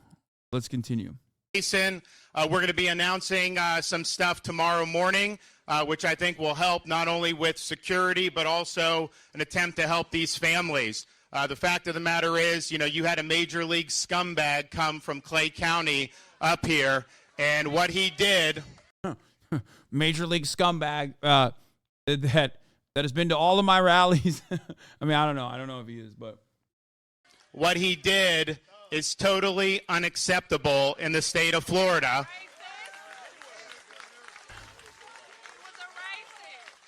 We are not going to let people be targeted based on their race. We are going to stand up, and we are going to do what we need to do. Go ahead, bro. Tell them how the real racism right now is like the people targeting white people, actually. Come on. Go ahead. There was one guy who at least had the bravery to do that, fucking Vivek Ramaswamy, who is just so nutty with it. And we're going to get to that in a second. To make sure that evil does not triumph in the state of Florida. And that means we are going to work with Edward Waters so that they have whatever security they need. In Florida, we've already given a lot of money to Jewish day schools because they've been targeted with anti-Semitism. Well, let me tell you this. You are not going to target HBCUs in the state of Florida and get away with it.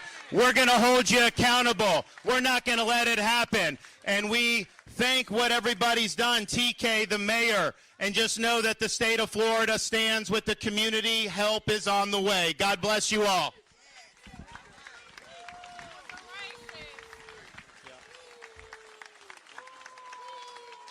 They're booing him.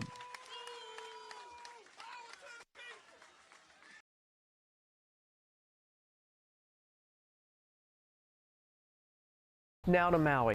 So before we get into, obviously, Maui, there's a lot more that I want to cover on this issue. Let's get to Vivek Ramaswamy. So we talked about we talked about little Rhonda getting booed and heckled, but let's get to Vivek Ramaswamy, who, wait, where the fuck is it? I thought I had it. Where?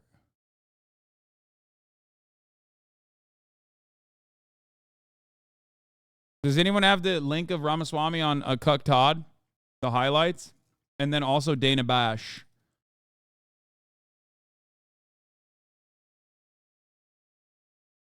Oh, thank you. Yeah, Ron the Satan. Hold on. Governor Ron DeSantis just now got a very tepid reception of the vigil for the victims of yesterday's shooting. He was also getting jeered some, prompting City Council member Jacoby Pittman to chide the crowd. Some larger context, DeSantis pressured the legislature to pass a congressional map that, for the first time in decades, wiped out a Jacksonville district that allowed black voters to elect the candidate of their choice. He was staring at those constituents directly in the face.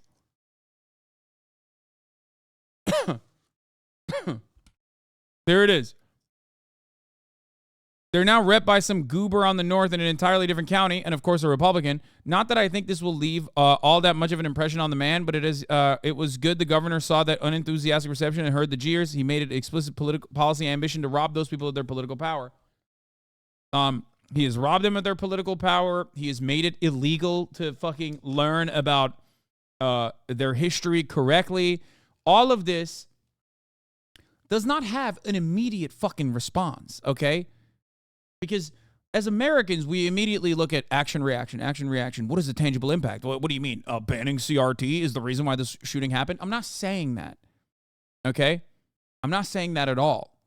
I'm saying that it works in unison, okay? If you live in a country that was founded on white supremacist values, if your country did a lot of white supremacist wrongs, racial violence, racial targeting in general, systemic discrimination, which it barely accounted for and barely even educates its children on, then of course these kinds of manifestations are going to keep happening. When people go, it's not enough that cops are fucking occupying black communities. It's not enough that they are systematically left impoverished, underfunded. It's not. That's not enough. I want more. I want more violence. And people like Ben Shapiro ask for more violence, but they do it in a civil way. They ask for structural violence that is happening. Efendim. Hayır. Tamam, evet, doğru. Murat'ın da eşyaları var. Evet, onları da koy. Onları da götür. Hepsini götür. Tamam. Teşekkür ederim. Sorry. As I was saying, did the shooter write a manifesto? Yes, he did. I think he wrote multiple manifestos. But it is already at the heart, already at the core. And if you never right those racial wrongs, then of course more people are going to feel the need to express their desires in this way. Okay? Same thing could be said for Palestinians under Israeli rule. Absolutely. You see it. You see it there as well. You see it all around the fucking... You see it all around the world.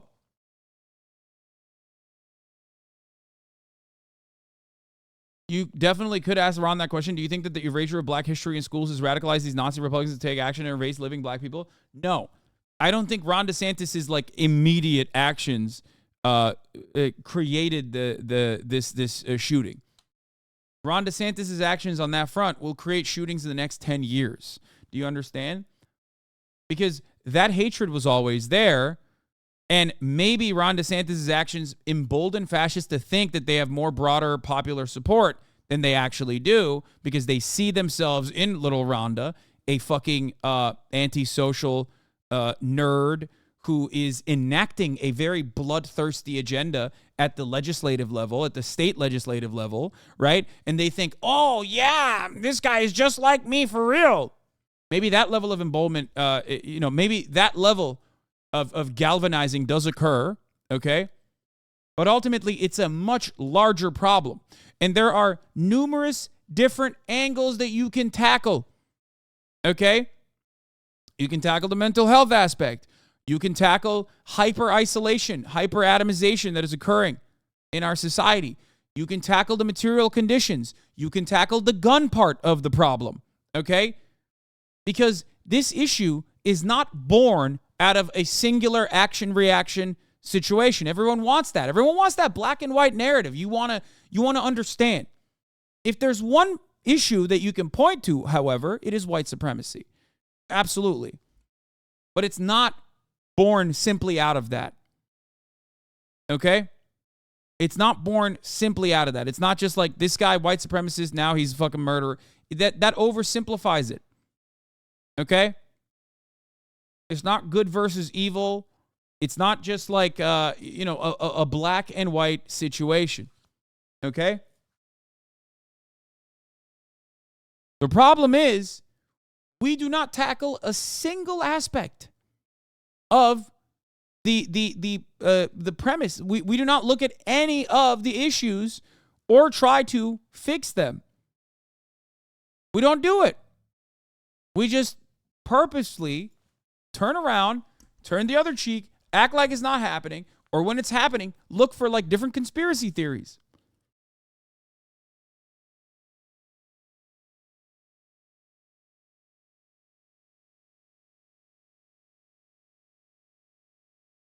Please look at the juxtaposition of these data points. Economic cost of gun violence per person and the cost of progressive policies. We could do all these progressive policies to improve real material conditions and make sure this type of violence never happens again, and you still come out saving money. It doesn't matter, dude. It makes sense, but it doesn't matter. Brother, it's like public transit, okay? If you spend money on public transit and it's it's available and used by the public, then all of a sudden traffic is going to be alleviated, so you can drive your fucking car better with ease. You can get to places faster with your car if you want to. It will improve commerce. It will improve the economy. And yet we don't do it. Americans are just allergic to good things, okay? And we're dumb enough, and we've been so primed. We've been so fucking primed into believing that like good things are bad for us that we don't even think about it. Okay? You just can't do that. I didn't even mention how public transit would improve pollution, because that's another issue where it's like climate change will impact you personally. It will impact you personally, okay? You do not live out in space. You live on the planet. You live on planet Earth. It's coming for you. And yet, people don't want to think about it. It is much easier to avoid it. It's much easier to not think about it. And say, no, that's some commie bullshit, okay?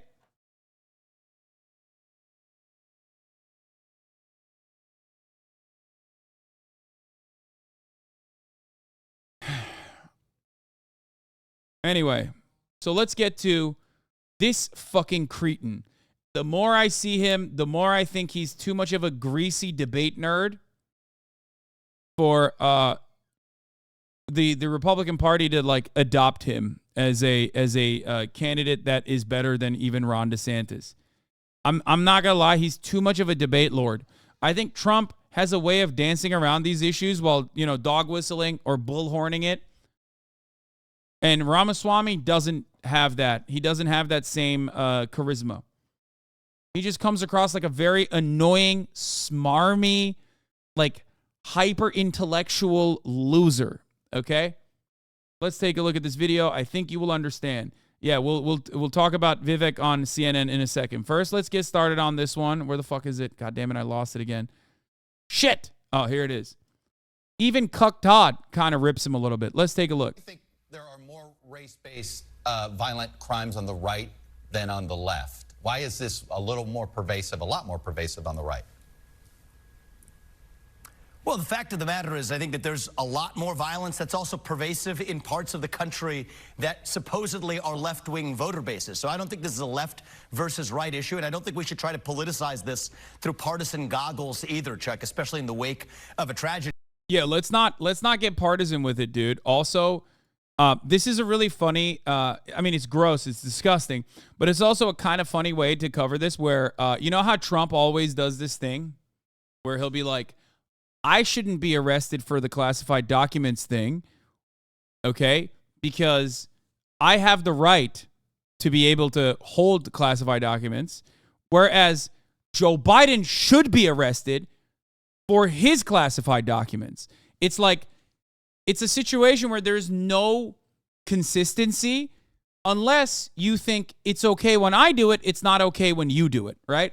He's doing that exact same thing here where he goes from, I don't think we should politicize this white supremacist shooting into immediately, and we also should definitely politicize the trans shooter in Nashville, which is, you know, really fucking stupid because there is no like trans ideology. That's number one. Like white supremacy is a tangible, understandable ideology that you can associate with. You can see movements behind around it. Being trans is just a state of existence. Okay? Don't say yes, there is. No, playing Paradox games is not an ideology. Wearing coder socks and fucking playing Fallout New Vegas sex mods is not a fucking ideology. Okay? Shut the fuck up. Trans people in the chat being like, no, it's an ideology. That's not an ideology. It's a state of existence. Okay? Anyway.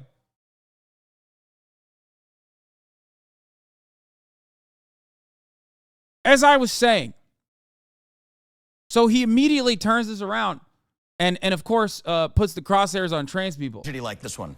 The fact is there are more the black manifesto? men dying on the south side of Chicago. Do you ignore the elements that allowed... He's like, dude, that's not what he asked. He didn't say, like, what's up with the violence? He said, what's up with the racialized violence on the fucking right? It's a very specific question. This manifesto to spread online, and that what we're, you know, it does feel as if social media connects some of these hateful ideologies. Well, the fact of the matter is I do think we have two standards that we're even applying if we're having a conversation about manifestos. We still have not yet even seen the manifesto of that transgender shooter in Nashville of a Christian school. He literally so openly is like, no. Avoid the manifesto that's out right now of this white supremacist shooter who had a swastika on his gun. That's not about ideology. Let's not talk about his ideology. But also, what about the trans shooter that had a manifesto that hasn't been released? It's like, bitch, that's not up to us. We don't have the fucking diary, okay? It's fine. I don't have an issue seeing it, okay? I don't have an issue seeing the trans shooter's diary, okay? I don't care. Like, I would be fine seeing that, okay? But you can't, on the one hand, turn around and be like, where's the manifesto? It's in the hands of law enforcement. What do you mean? What do you mean, where's the manifesto? We know where the fucking manifesto is. It's in the hands of law enforcement, okay? Take it up with them. It's so weird. Like, what do you think? It's the FBI's in the pocket of fucking big trans or something? That, one, transness is an ideology in and of itself, and two, the FBI and law enforcement is cooperating with big trans? That is a psychotic whataboutism that doesn't even have any, like, that doesn't even have anything to stand on. Yeah, big law enforcement, man. Yeah, we got to abolish the police because they're in the pocket of big trans.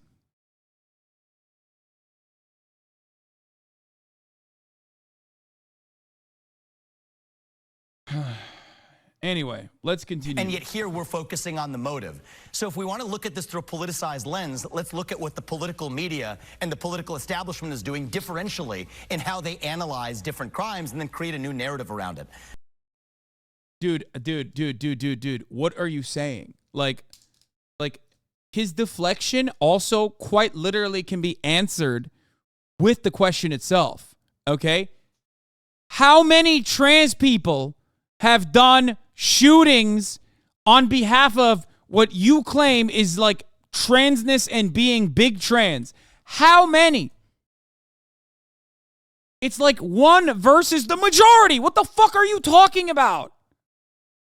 Like, there is no fucking ideology there that's like, oh, being trans is about like getting a fucking AR-15 and shooting up a school, in the same way that like being a white supremacist, which is an ideology, a very dangerous one, okay, revolves around killing black and brown people. The only difference between the shooter and someone like Ben Shapiro is that he doesn't want to just accelerate the systems, Okay? He doesn't want to accelerate the structural forms of oppression that exist every day like Ben does. He wants to put his he wants to put his finger on the scale and just like ram it in to black and brown communities.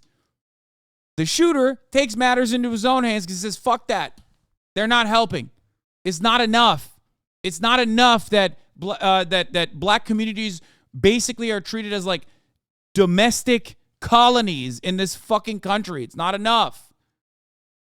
I need to take matters into my own fucking hands. That's what the difference is here. Anyway, the one good thing that's come out of this psychosis, however, is that, you know, it's very clear to me that this guy is pathetically unlikable, and he finds himself defending really idiotic points over and over again. It'll look good online. It'll translate well to all of the debate lords online that will turn around and go, yeah, he's our guy. He's our guy. He's doing a great job defending these like edgy positions. Ooh. It's like, yeah, good luck, dude. That doesn't make for a well-oiled national campaign, okay? It just doesn't work. It doesn't fucking work. It doesn't work that way. Chuck taught the Vivek Ramaswamy, your argument comes across as blaming those that are trying to create equality for a rise in fascism. He does. This part was this part was just so awful. So, you know, consequence of the so-called anti-racist movements. Your argument. He says that an act of white supremacist violence that occurred in Jacksonville happened because of like the minor amount of racial restitution offered in this country. That's why it happened. It's victim blaming. It's victim blaming. You know? What were they wearing? Were they asking for it? That's what this is, okay? He says it straight up. He says it in this interview and in the Dana Bash interview where he just turns around and says, no, guys, nobody wants this kind of white supremacist action to happen, but it's happening because of the real racism of the Democratic Party. Like affirmative action. That's the reason why it's happening. And it's like, dude, you are not trying to become a new moderator on actual public freakouts, okay? That argument will work in a hyper-isolated, far-right echo chamber. That shit is going to have... You can do that on a fucking far-right Reddit echo chamber. You can't do that on national television. You fucking freak. It comes across as blaming those that are trying to create equality for the rise in racism. Well, the fact is, Chuck, I don't want to be playing a blame game. I want to be going... Yeah, but I'm going to do it anyway. I don't want to be playing the blame game, but Lord forgive me because I'm about to play the blame game. ...towards a solution. And I am genuinely worried that those who earnestly espouse the view, I'm going to quote Ibram Kendi from his book directly, I'm not putting words in anybody's mouth, says the right answer to past discrimination is present discrimination. The right answer to present discrimination is future discrimination. I believe the people who hold that view... That's awesome. So, for the record, he is right. A chatter also called it. He is right, technically. The problem is you're not supposed to defend that, you fucking idiot. You're supposed to shit on that, okay? Like, that's the issue here. If he were to say, acts of white supremacist violence always come at the heels of, like, even marginal and oftentimes symbolic restitution afforded to black and brown communities, then he's right. Civil War is a good example, okay? Lynchings in the Reconstruction era and a revitalization of the Klan is another example, okay? White people get up in fucking arms anytime a crumb of civil liberties are afforded or given to black people, okay? So he's not wrong. He's not wrong on that front. The issue is you're not supposed to say that it's the fault of the people offering a modicum of civil liberties to black and brown people. It's the fault that these people are fucking feeling entitled and emboldened to be able to enact such violence and such inhumanity, such cruelty. Okay? That's the problem. He turns the fucking crosshairs back to the institutions that are only symbolically looking to make it seem like they care about black people. That is what's insane to me. That is what is absolutely insane to me. That someone has the actual audacity to go after yet another white supremacist fucking mass shooting. Go on national television and be like, well, you know, it's just, this is going to happen. Yeah. How did you expect the slaver to react when his slave was freed? It's exactly what the take is.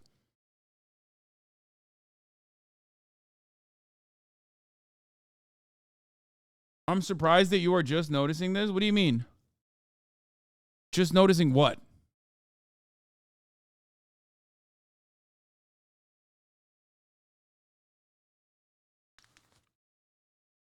Only thing I'm just noticing is the top of the hour ad break that's coming for you right now.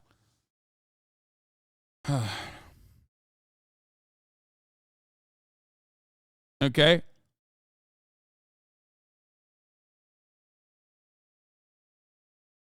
Now, you might not notice it when it comes for you because you're probably subscribed for $5 or for free with Twitch Prime.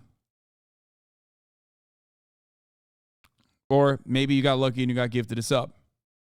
But if you didn't, but if that didn't happen for you, then you will notice the 3-minute ad break right now. I'm running it currently. Okay, let's move on.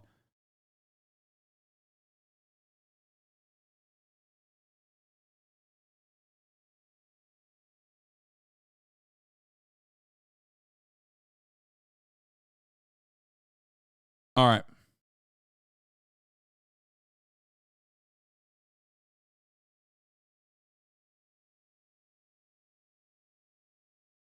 Did Oliver Anthony respond? No, he did not.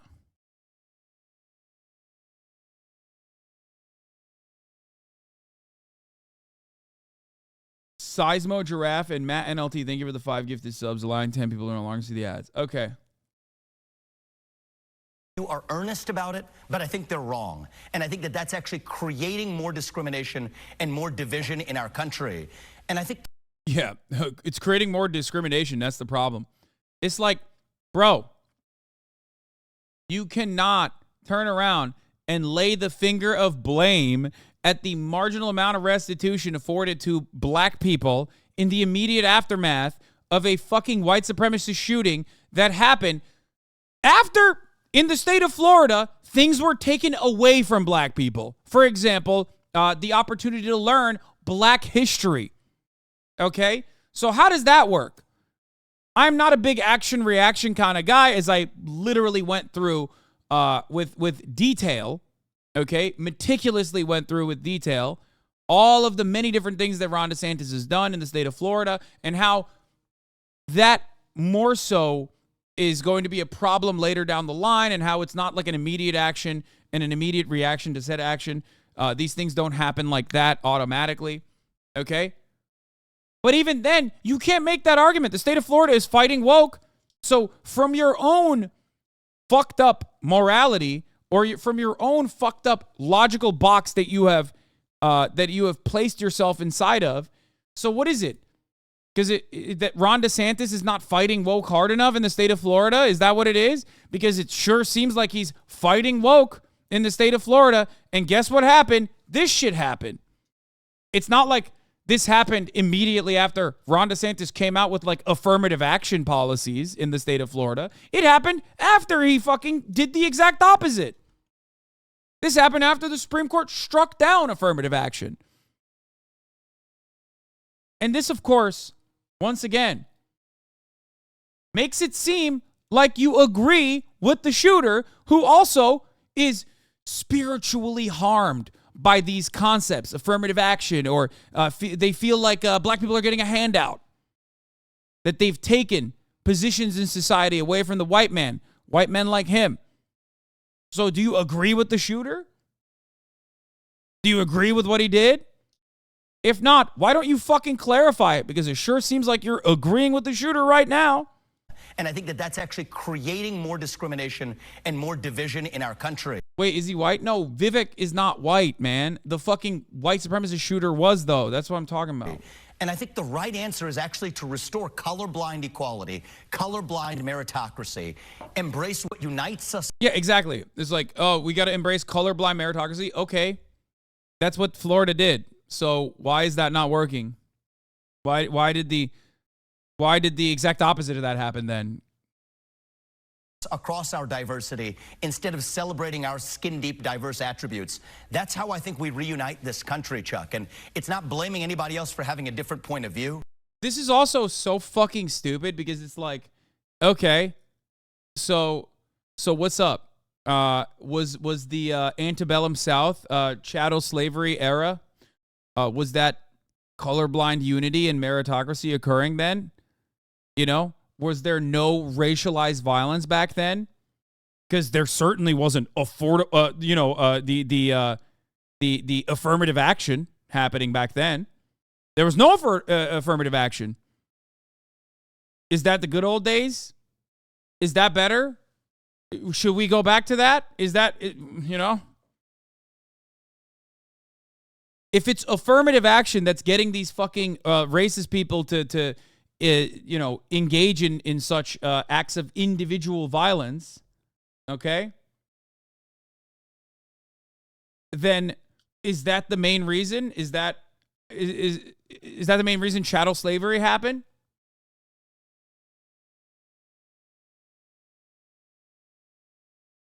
Please explain that to me. But I do think that as a leader, it's my job to articulate exactly how we will unite this country. And that's exactly how I'm going to do it. Let me move to...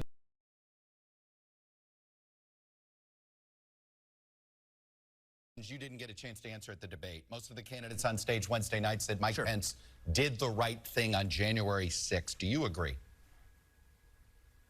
I would have done it very differently. I think that there was a historic opportunity that he missed to reunite this country in that window. What I would have said is this is a moment for a true national consensus where there's two elements of what's required for a functioning democracy in America. One is secure elections, and the second is a peaceful transfer of power. When those things come into conflict, that's an opportunity for heroism. Here's what I would have said. We need single-day voting on Election Day. We need paper ballots, and we need government-issued ID matching the voter file. And if we achieve that, then we have achieved victory, and we should not have any further complaint about election integrity. So what would I would you have have driven done it through the Senate. So what would you have done with Mike Pence? You would have not certified the election? So in my capacity as president of the Senate, I would have led through that level of reform. Then on that condition, certified the election results, served it up to the president, President Trump, then to sign that into law, and on January 7th, declared the re-election campaign pursuant to a free and fair election. I think that was a missed opportunity, but that's the kind of spirit we're going to need to unite. Yeah, this stuff is whatever. Just so you know, consequence your of the argument comes... that part is irrelevant. Here he is. Here's another Vivek getting fucking slammed, okay? So he made a comparison to Ayanna Pressley. He said Ayanna Pressley is like literally the Ku Klux Klan, okay? He is out of his fucking mind with these takes, okay? He's out of his fucking mind with these takes. And he doesn't have Trump-level television skills to be able to justify it. He comes across as too much of a debate lord. You know what I mean? And he got fucking owned by Dana Bash, okay? I ask you about a comment that you made about white supremacy in Iowa on Friday. I've never once encountered that yet. I'm sure the boogeyman white supremacist exists somewhere in America. I've just never met him. Never seen one. Never met one in my life, right? Maybe I'll meet a unicorn sooner. And maybe those exist too. So just because somebody hasn't encountered one doesn't mean that the notion of white supremacy doesn't exist as a threat in America. What do you think goes through the minds of the families of the three victims in yesterday's shooting when they hear? I've never seen a white supremacist that doesn't exist. You know what I mean? Yeah, like I've never seen LeBron James, so in person in the real world, so doesn't exist to me. He's actually made up. He's a hologram. No human being could have that level of grace and athleticism trapped in a 6'8" body. Can't happen. So don't believe it. You say that white supremacy is also. I don't even believe that he's never seen a fucking white supremacist. He's been campaigning as a Republican. Okay, the fuck do you mean you've never seen white supremacy? Yeah, he's just, yeah, he can't even do the no object permanence thing because he's in a fucking room where there's probably white supremacists. Like, the fuck are you talking about, man? Even the, like, no object permanence shit doesn't work here because you're in a room full of them, okay? It's basically a fantasy. I'm sure they're grieving for their loss, and I don't want to politicize those victims. Dana, this is a very sensitive situation where we should have nothing but foremost respect for those victims and not bring them into partisan politics. But Yeah, dude, totally. Yeah, you should ask those victims. You know, you should ask the victims' families what they think about white supremacy and whether or not you are the one who's currently politicizing it in the opposite direction and not in the direction that honors what happened to them. You know what I mean? It's crazy. They're so obviously just like, first of all, they rush immediately to politicize everything. This idea of like, oh, let's not politicize this disaster is bullshit. It's fucking bullshit. We've moved beyond this, okay? Them into partisan politics. But I was responding to a question where someone asked me, what racism have I experienced in recent years? And I answered honestly.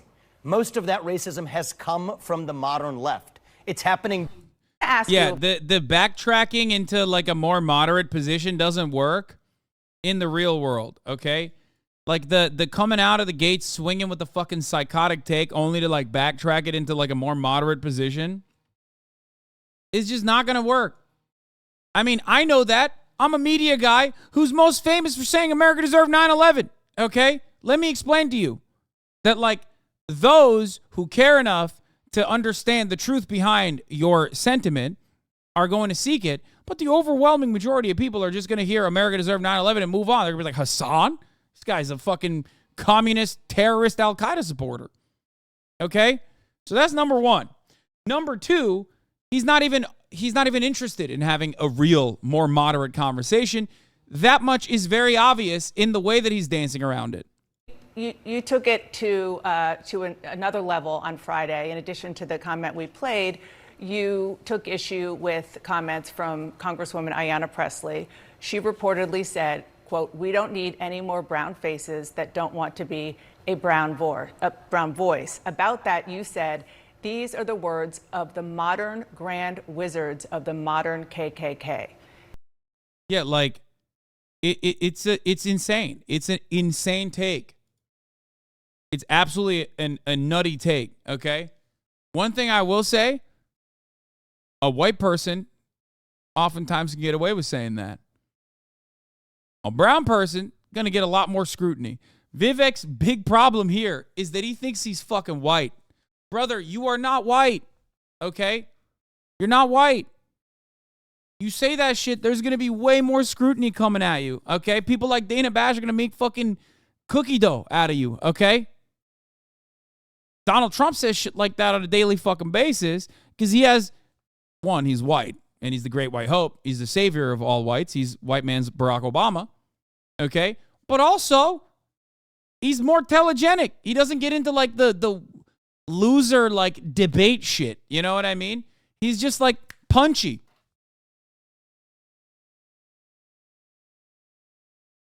Bro, just watch the chat. People are going to hit you with the "you are also not white."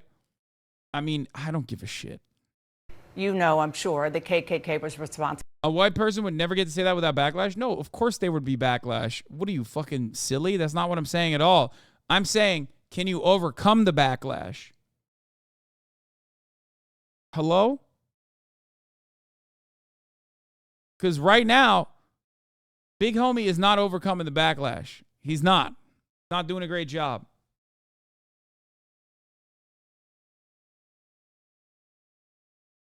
Anyway. Responsible for more than a century's worth of horrific lynchings, rapes, murders of black people. How in any way are the views you're talking about comparable to the views? Did you just backtrack your take just like Vivek did? What? What part of my take did I just backtrack? Explain in clear terms.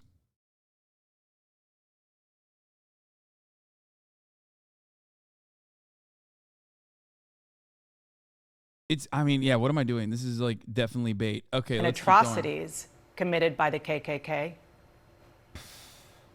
What I said is the Grand Wizards of the KKK would be proud of what they would hear her say, because there's nothing more racist than saying that your skin color predicts something about the content of your viewpoints You or didn't your just say ideas. they would be proud. You said these are the words of the modern Yeah, she goes, nope, that's not what you said. Grand Here's what you said. Wizards of the modern KKK. It is the same spirit. You're right about that, Dana. I think it is the same spirit to say that I can look at you and based on just your skin color, that I know something about the content of your character. Yeah, he goes a little bit into it. You said on Friday that a man-made climate change has existed as long as man. Wait, I want to see the full clip. Do we have it on the playlist? Let me see. Oh, we don't have it on the playlist. Oh, here it is. Joining me now is shooter in a Christian school, killing 6, longing for purpose and meaning in this country. I think it is just a shame that we even have mass shootings like this, be it the one that happened in Florida, be it the recent one, the Nashville shooter in a Christian school, killing 6 in a school. Bro, a trans person going into a fucking school, a Christian school, okay, and engaging in yet another fucking school shooting is not the same as like the 7th or however many fucking very clearly targeted white supremacist acts of violence on black communities, okay? There is no like targeted racialized violence or ideological violence enacted towards Christian people. Like, that's not a real fucking thing in the United States of America, at least, okay? We're not talking about like ISIS-run territory in fucking Syria or some shit. It's not happening. It's not a thing. No matter how hard Christians feel like when they go to Starbucks and they'll say fucking Merry Christmas, it's not the same thing, okay? Ridiculous.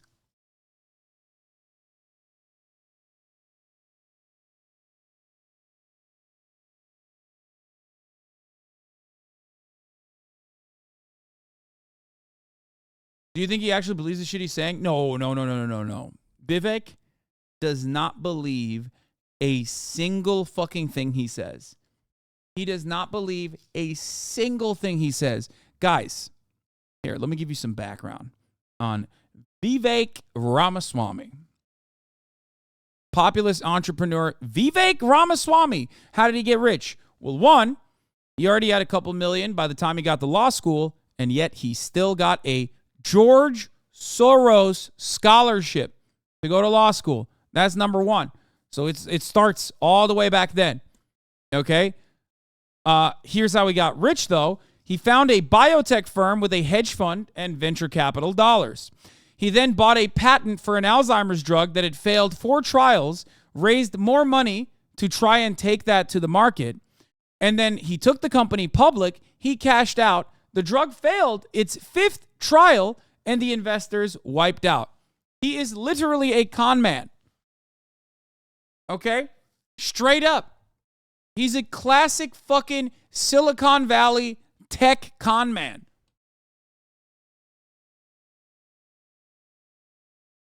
No, that's not like Trump 3.0. No, Trump has always failed upward in like very... if you make a Trump comparison here, you are missing a major difference. Donald Trump is also a con man, but he is a likable television personality who also is a con man, but he's a con man in a way that like a lot of Americans kind of understand and kind of like give a lot of outs to. You know, he's a rich kid. He failed upwards in the real estate business. That's very different. That's a very different kind of demon. That kind of demon is very different than like the Elon Musk style entrepreneurs, the Silicon Valley tech CEOs. Okay, the Silicon Valley tech CEO guy is a very different kind of demon that a lot of Americans do not understand, do not recognize, and can't see beyond. Like, oh, that's bad. Okay.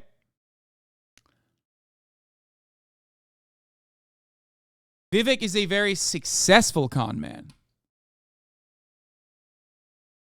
Vivek is like actually way smarter than Donald Trump and is way more business savvy and therefore way more of a capitalist demon, a successful capitalist demon than Donald Trump. Donald Trump has fucked up the bag and failed upwards his entire life. That's very different. He's been carried by his parents. He's been carried by his father, who kept dumping more funds into him. That's very, very different than Vivek Ramaswamy, who is like a very good, cunning, shrewd, and demon-like businessman. Okay? What do you mean by failed upwards? I mean, just look up how Donald Trump got bankrupt like 7 times.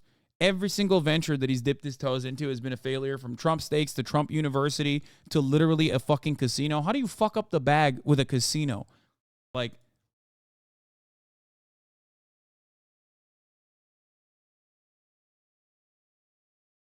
that's what I mean. Vivek, on the other hand, he's always doing like rug pulls and shit like that. Okay?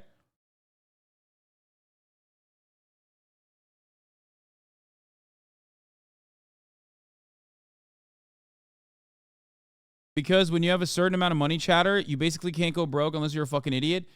Yeah, with Donald Trump, the reason why he's still seen as like a wealthy person is because his family has owned assets, and he has kept owning said assets and using said assets in real estate as depreciating assets to avoid paying taxes, and that's it. You sit on fucking real estate, it's going to keep giving you more net worth no matter what. That's it. That's the difference. Donald Trump doesn't have to do shit for the rest of his fucking life and never had to.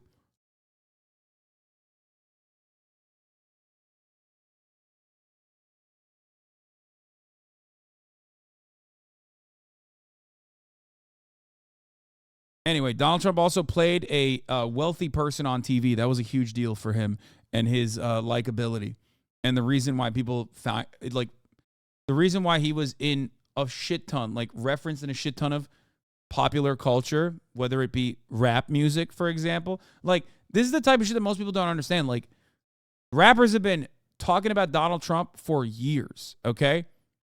Part of that, to me, signifies how much the Trump brand and the Trump image was already perfectly crafted in the black community.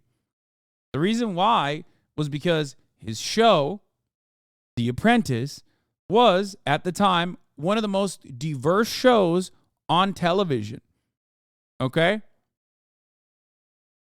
I don't think a lot of people understand that.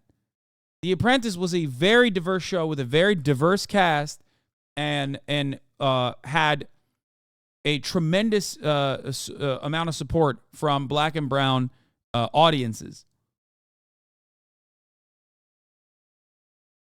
That is branding that you have meticulously and carefully cultivated over the course of multiple decades. You can't just like pop out of nowhere, okay? And you can't do this as a white guy either, for the record. You certainly can't do it as a brown guy, but you can't even do this as a white guy. If this worked, Blake Masters would be the Arizona senator, okay? Because Vivek is basically Blake Masters, but also on top of that, he's playing with a handicap in the field because he's also brown.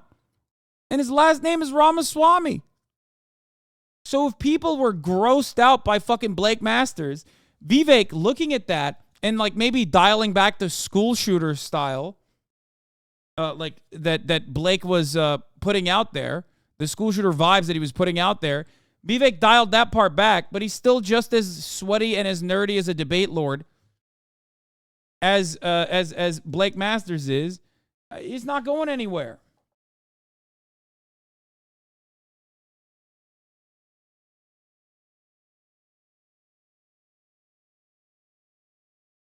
We have to address that mental health epidemic, and we need leaders with the courage to do it. But my heart goes out to those families, and I hope something like this never happens again. Mental health is one aspect of these shootings, and apparently, and we're still learning a lot about what happened. The facts are still coming out. Also, this was very much apparently racially motivated.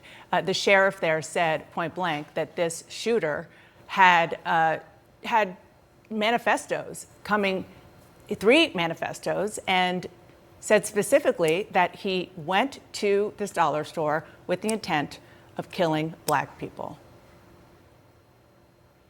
I think that is heinous and deserves to be called out for what it is. The reality is we've created such a racialized culture in this country in the last several years that right as the last few burning embers of racism were burning out, we have a culture in this country largely created by media and establishment and universities and politicians that throw kerosene on that racism. And I can think of no better way to fuel racism in this country than to take something away from other people on the basis of their skin color. I've been saying that for years. And yeah, so that's why it happened? That's why this happened in Florida.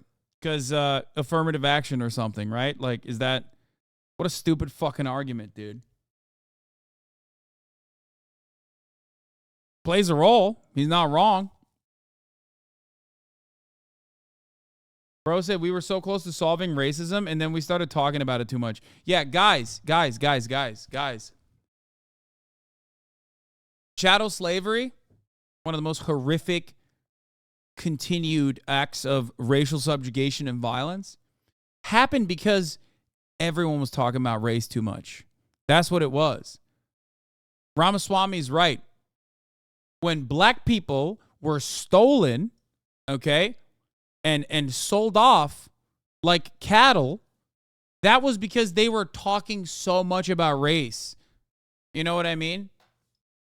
That's what it was. That's why chattel slavery happened. Famously, people don't understand that. You know what I mean? Jim Crow laws implemented in the South, also because people were constantly talking about race. Okay? KKK, they just hated people talking about race.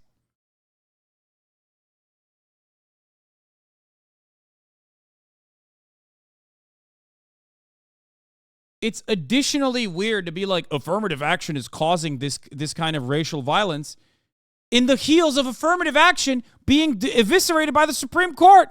The fuck? What are you saying? It literally doesn't even fucking exist. What are you talking about? Like what? Like it doesn't even have to make sense anymore, I guess. And I think that is driving, sadly, a new wave of anti-black and anti-Hispanic racism in this country. I think the right way forward is if we want to stop hate and discrimination on the basis of... Bro, just look at the races from the most racist town in America. His favorite president is Obama because he made it racial. Yeah. Race.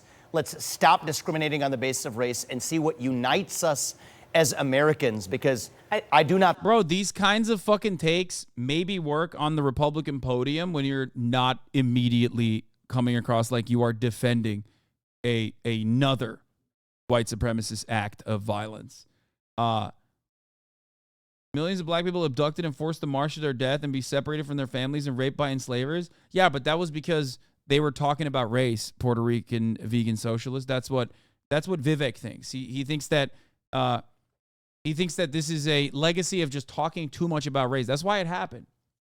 Hey, India, remember when you were colonized? That's because you were constantly talking about, I guess, like, the caste system or something. I don't know. That's why it happened. I think this kind of racial division and any division is good for us as the United States. I believe that there are a lot of people of color in this country who don't think it was just lasting embers of racism, but that a lot more work had to be done, particularly given the history of the systemic racism in this country with slavery and beyond. I want to ask you about a comment that you made about white supremacy in Iowa on Friday. I've never once encountered that yet. I'm sure the boogeyman white supremacist exists somewhere in America. I've just never met him. Never seen one. Never met one in my life, right? Maybe I'll meet a unicorn sooner. And dude, that's an insane take, brother. That's so funny. No, it's just that's so ridiculous, dude. He's just never, dude. What do you mean? Like, I've never seen a white supremacist guy. Like, even fucking Tim Ryan doesn't say that, or Tim Scott. I keep calling him Tim Ryan. God, he's such a fucking loser. Like, Like, even he has, like, stories about how, like, well, this is a real white supremacist I've encountered, whereas Donald Trump is not one. You know what I mean? Like, like, he just went beyond.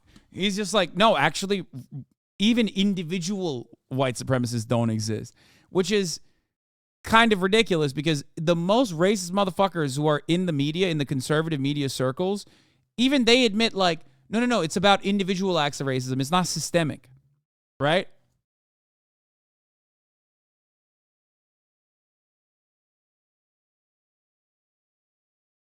This is 10 crack commandments. God is real. There are what? There are two genders, I assume. That's the second one. Human flourishing requires fossil fuels. Reverse racism is the real racism. Wait, what is this 10 crack commandments, dude? Let me see. Isn't this like, I'm not gonna lie. All right, back to democracy. If I'm an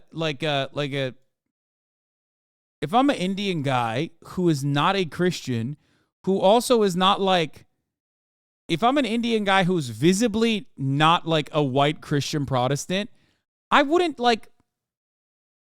invoke the 10 commandments, especially by changing the 10 commandments. You know what I mean? I'm just saying, because, like, to me, I feel like that's a bit of a misstep, because then people are gonna be like, wait a minute, this brown guy's telling me about 10 commandments. I mean, this is good, but, like, we got 10 commandments. Anyway, 1, God is real.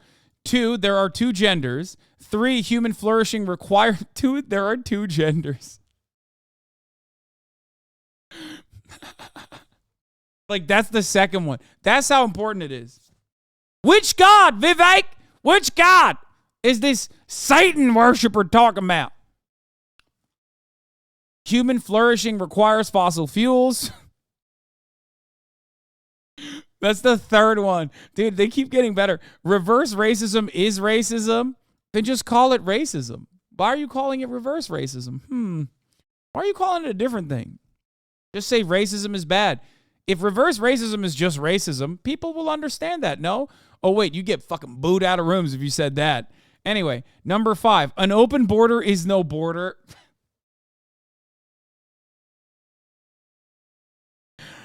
Number 6, okay, they start getting more boring. Parents determine the education of their children. Number 7, nuclear family is the greatest form of governance known to mankind. Number 8, capitalism lifts people up from poverty.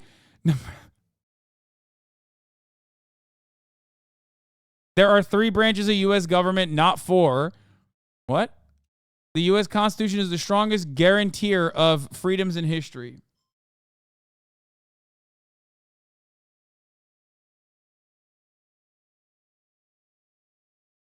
What does he mean?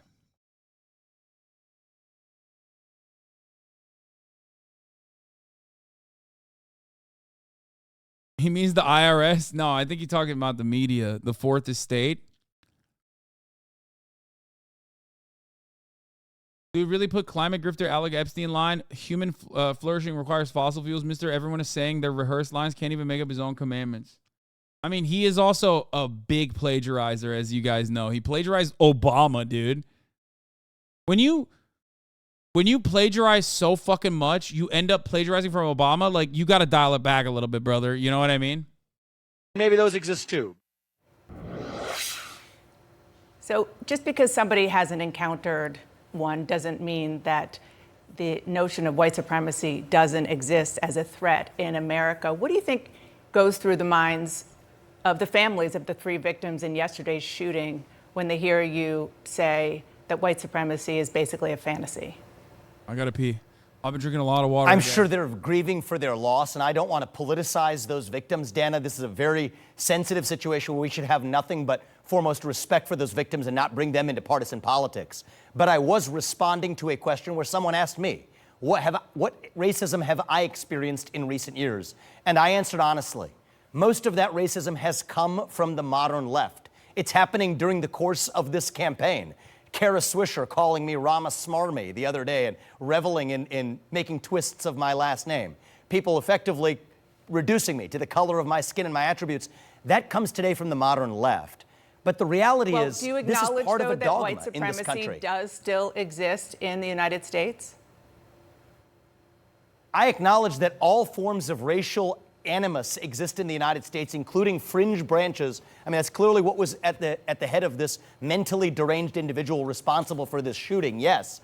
But I think there are many forms of mental derangement that cause us to see one another on the basis of our skin color and our attributes.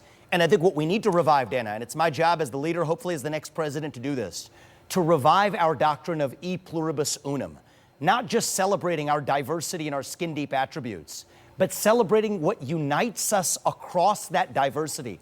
That's what we've forgotten in the United States of America.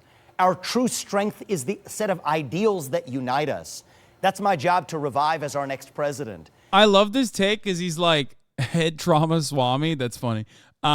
I love this because he goes, racism, I've never met a white supremacist, except all the Democrats are white supremacists. They're the racist ones. It's like, racism doesn't exist, but if it were to exist, it would only exist in the Democratic Party.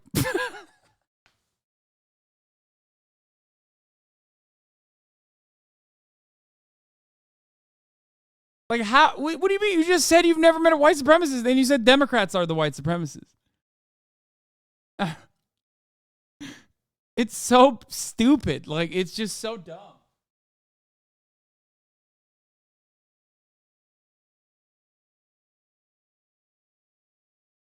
Also, for the people that said head trauma swami, let's be real. This motherfucker's got a big ass dome, okay? Like, he's the one who's giving head trauma to other motherfuckers, okay? Yeah, he literally said he never experienced racism, but he experienced racism from the left. Like, what are you saying right now? What's happening here? He's just doing word salad, not realizing that's rich coming from you. Okay, listen. Shut the fuck up, okay? My head is normal sized. He doesn't deserve this headline, his hairline. What do you mean? His hairline is awful, dude. He's got the Vegeta hairline. What are you talking about?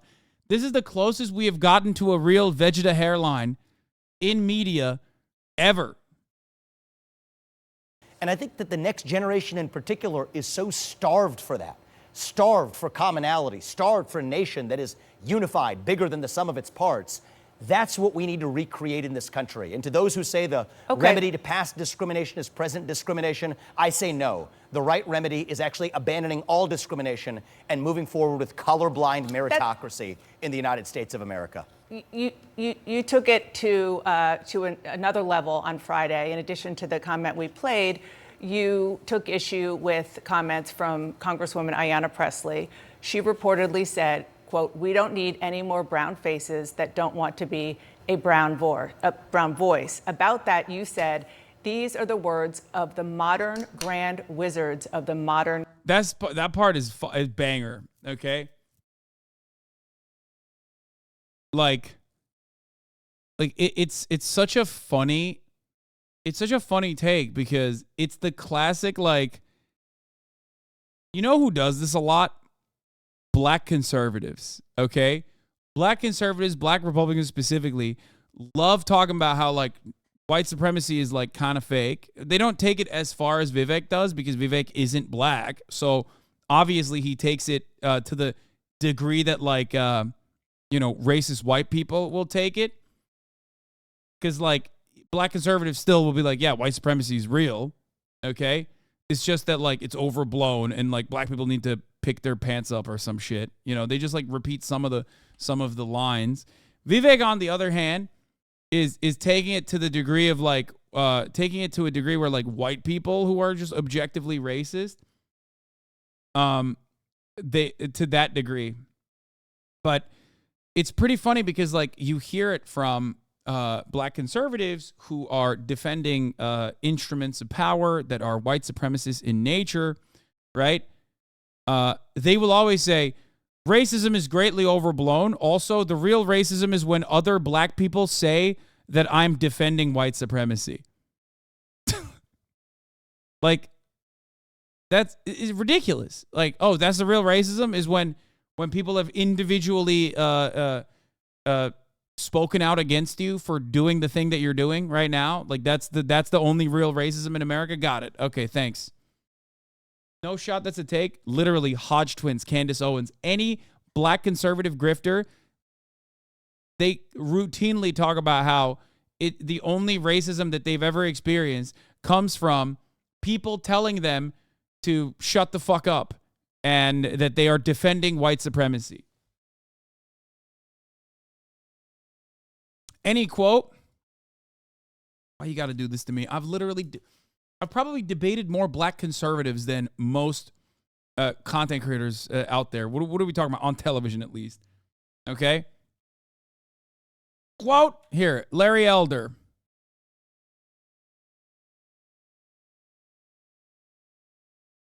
I don't know what he literally recently said it.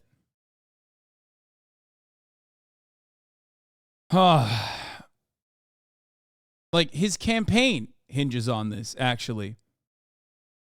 Call him. Larry Elder says he's not a face of white supremacy. His fans make it hard to believe. This is the older when he actually went on the gubernatorial run, when he said he's not the black face of white supremacy.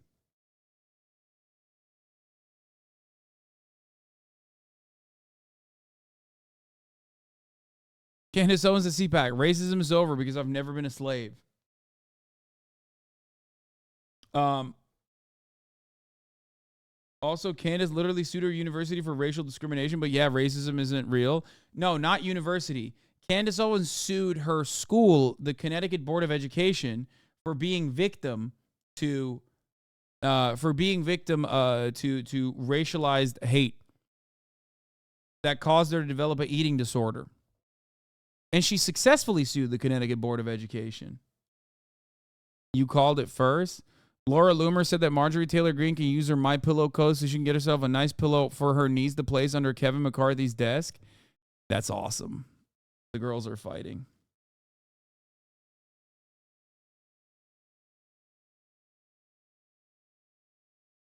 The girlies are fighting.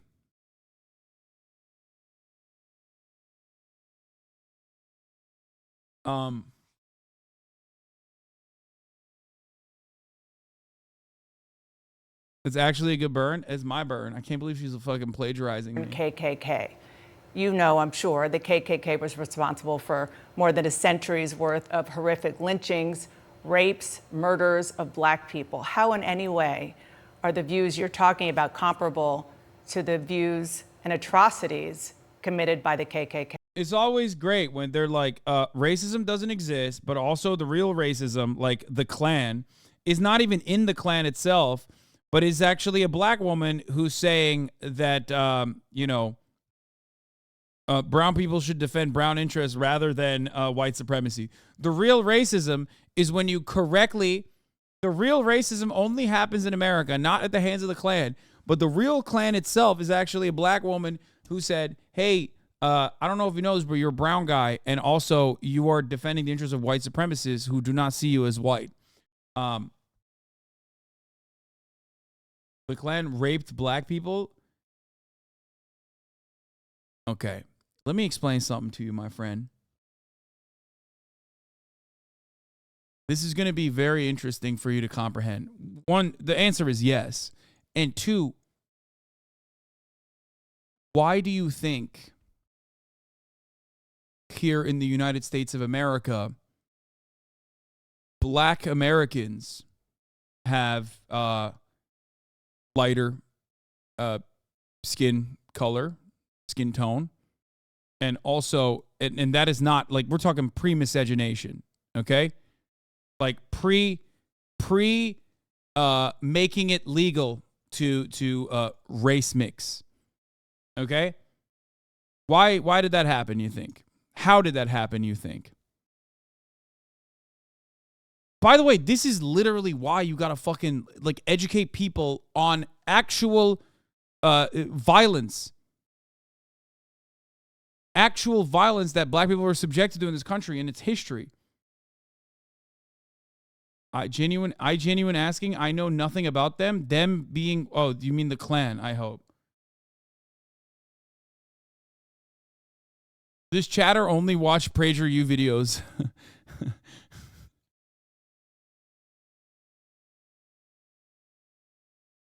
Yes. The Klan is an extension of white slavers, and white slavers, also the Klan, absolutely engaged in rape as a tactic, as a form of racial subjugation, of terror, of control. All right. Anyway, this person is probably not an American, though. Let's be real, from the way that he's writing in here.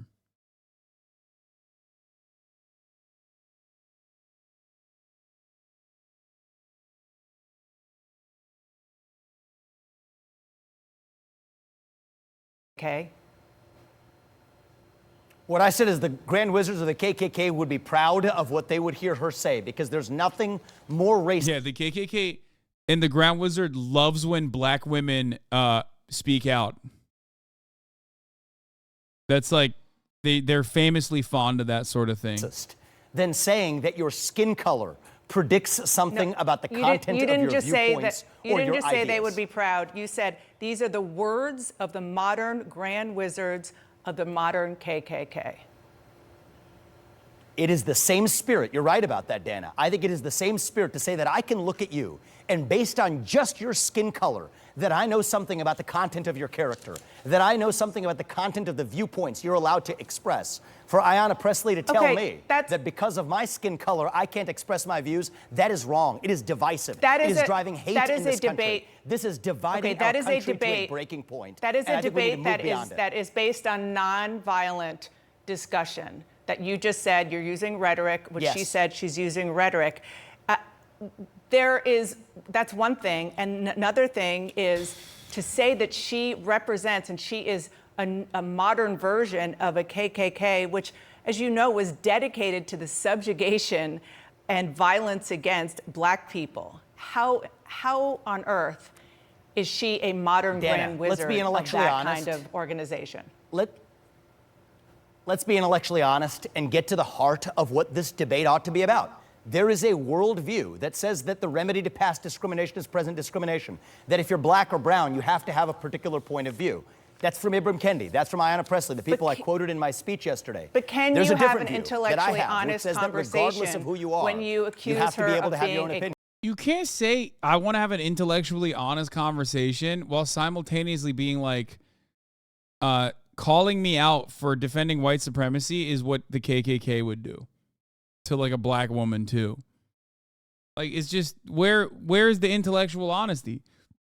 You have given the game away that you are not dedicated to intellectual honesty in any way. Now, we already know that shit. We already know that. Why?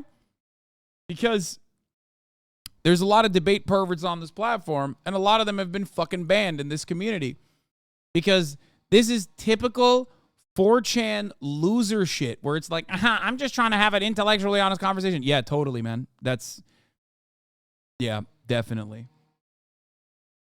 Problem is, you can't do this shit, okay? You can't, you can't go on CNN and be like, oh, it's just because I wanted an intellectually honest conversation. Just fucking, just be like, yeah, I said it because it's real, okay? That's the based position that you're supposed to be on. Except you can't say that while you're simultaneously running a national campaign because you think you're gonna, you can't run on the Republican primaries and do that. You know what I mean? You can't do the just curious. Do you think the host is doing a good job pushing back? Yes. Grand Wizard Let's of have the the debate. KKK. Can you have that I think that intellectually the honest point is- discussion with that kind of rhetoric? Yes, I can, Dana, because the point I'm highlighting is that even the people who in good spirit, we all agree. What? She's doing a terrible job? What do you want her to do? I think she's doing a great job staying on message. He's trying to deflect away. She's bringing it back. She says, no. Can you have an intellectually honest discussion when you tell your interlocutor that their statements are akin to the exact opposite thing. Like, you are being dishonest. Larry Elder says racial epithets were yelled during egg attack, calls out liberal silence. No, this isn't what I was talking about. Larry Elder has like he went from saying like a black face of white supremacy to making that his campaign message, not the egg attack. He basically made it a fundamental plank of his campaign.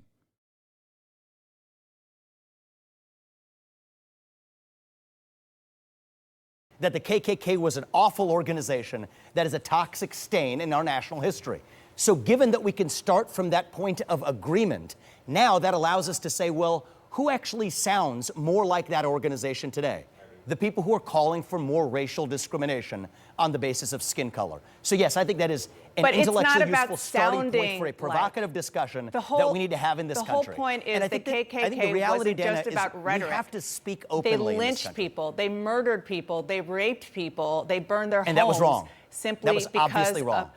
Wrong. Okay, again, that is obviously a wrong thing. If you want to for have them an to have done. intellectual Absolutely. discussion, do you think that maybe comparing her to the Grand Wizard and the notion of what she said to being a modern leader of the KKK was maybe a step too far, or you stand by what you said?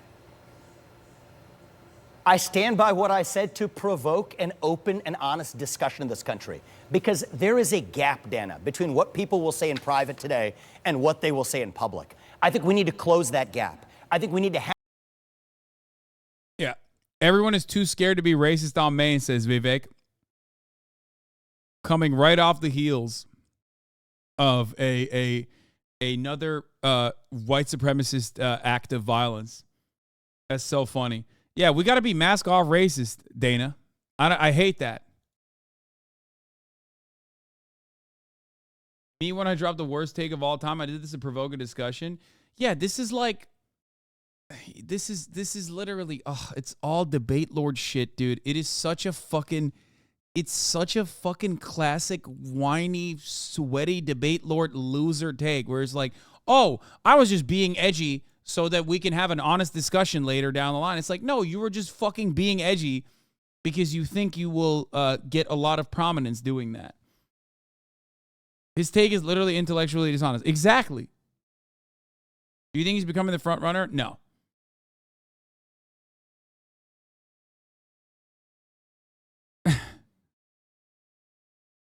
It's so silly. It's so sweaty. It's so grimy. It's like, oh yeah, I'm saying this because I want to have I think we shouldn't be afraid to be fucking racist on Maine. Is that what it is? Like, it's such a classic cowardly fucking perspective.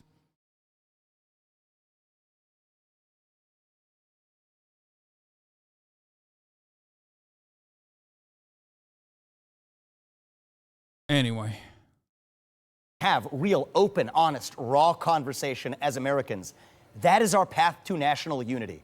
And there are many Americans today who are deeply frustrated by the new culture of anti-racism that's really racism in new clothing. And we need to have that debate in the open. Dana, I think that you're doing, with due respect, what many in the media do, picking on some fringe comment in... Wait. So is a fringe comment? I don't get it. Is it a fringe comment? What's happening? The context of a broader context that I was offering it in a speech. All right, so you just said that your comment was fringe. Let's have the courage to confront the meat of... Oh, so it is a fringe comment. Got it. Okay. So it's a silly comment. Wait. You can't... It's so weird. Like, oh, I just meant like, she resembles the Klan. Okay. I said she resembles the Klan to invoke broader intellectual conversations about how she resembles the Klan. Okay. For saying that I am a defender of white supremacy. But also you then followed up by saying people are too afraid to have their honest opinions come out in public. And nobody wants to shine a light on my genuine racism. Okay. And then you said, oh, it was just a fringe comment. He's hitting literally every fucking angle he can. You tackled the issue from like 3 completely different fronts, some of which are contradictory inherently.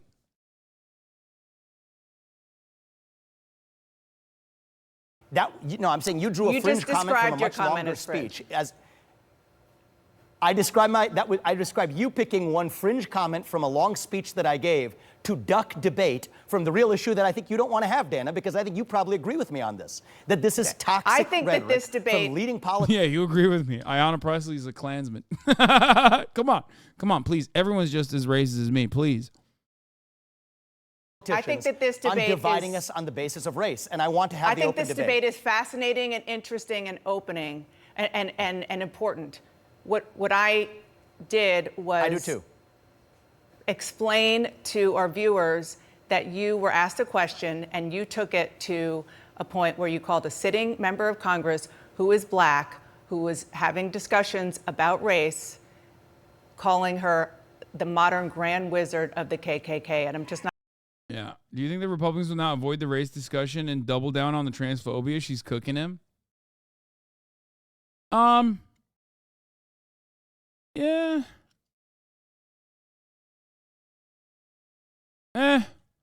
No, they'll why not both? They'll always do the race thing because racial agitative propaganda is their bread and butter, chat.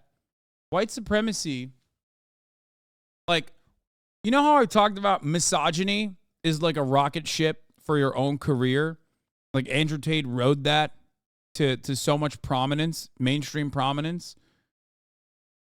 White supremacy is similar to that, especially on a broader stage, especially if you don't actually say you're a white supremacist, but you keep leaning on white supremacist institutions as though they are infallible and doing the right thing, or demand more of that racial violence that they dish out. You can really get a lot of broad support off of that. So no Republican's going to drop that. That's crazy.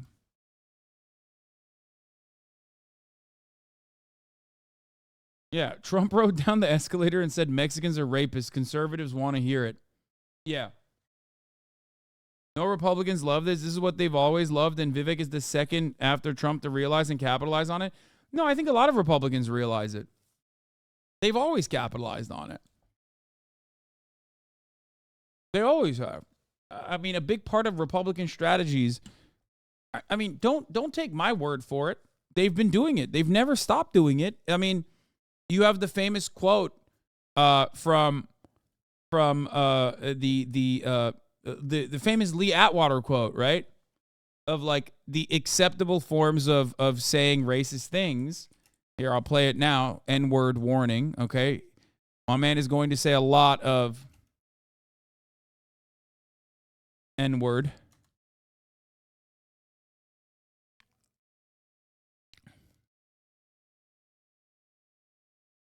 Here it is.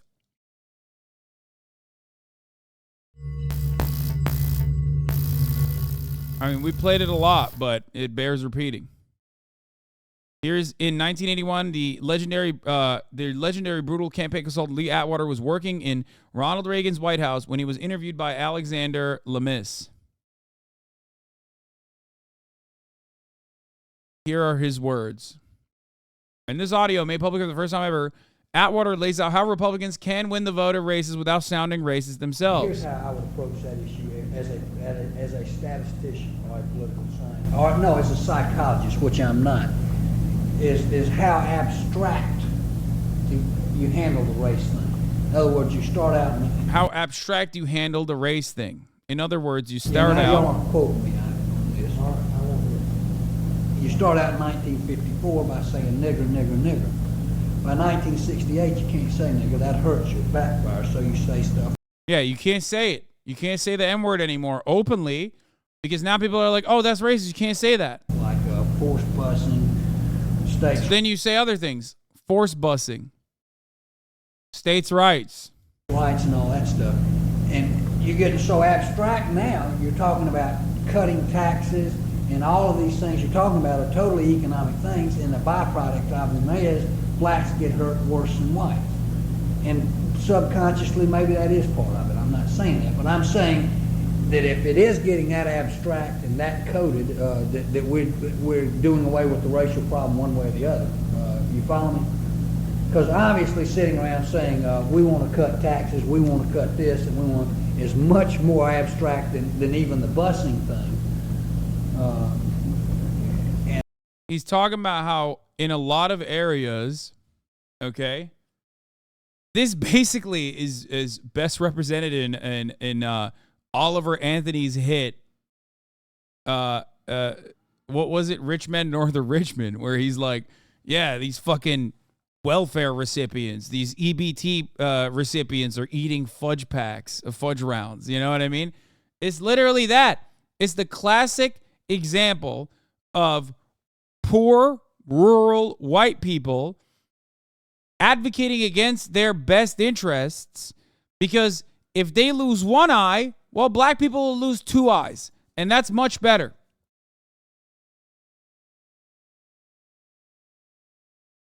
You know what I mean? And that's fine. That's fine. And a hell of a lot more abstract than never knew, you know. So any way you look at it, race is coming on the back burner.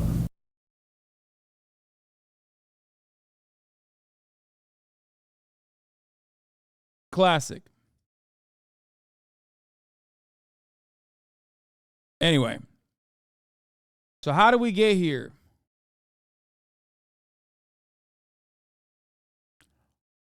At 1:18 p.m., the gunman texted his father in Jacksonville and told him to go into his room, tell him that you take a screwdriver and open the door, where the father found a will and a suicide note, the sheriff said. Officers entered the store 11 minutes from the start of the shooting and heard one gunshot, which is presumed to be when the gunman shot and killed himself, the sheriff said. Suspect's father called the Clay County Sheriff at 1:53 p.m. The attack clearly targeted black people, Waters said. The suspect used racial slurs, left behind writings to his parents and media, and the federal agents outlining his disgusting ideology of hate, sheriff told reporters. Shooting was racially motivated. He hated black people. Authorities also played two short video clips of the shooting.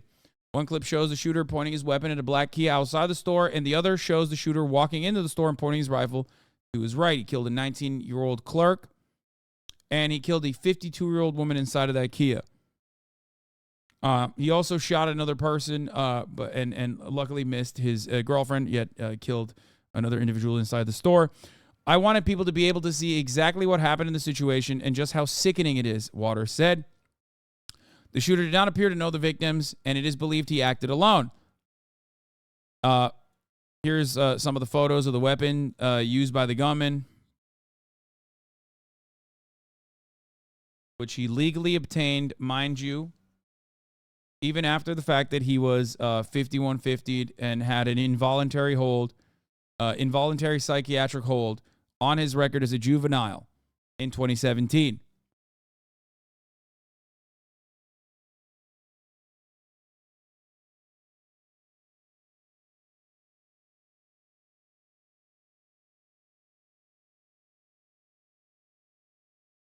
So, let's continue.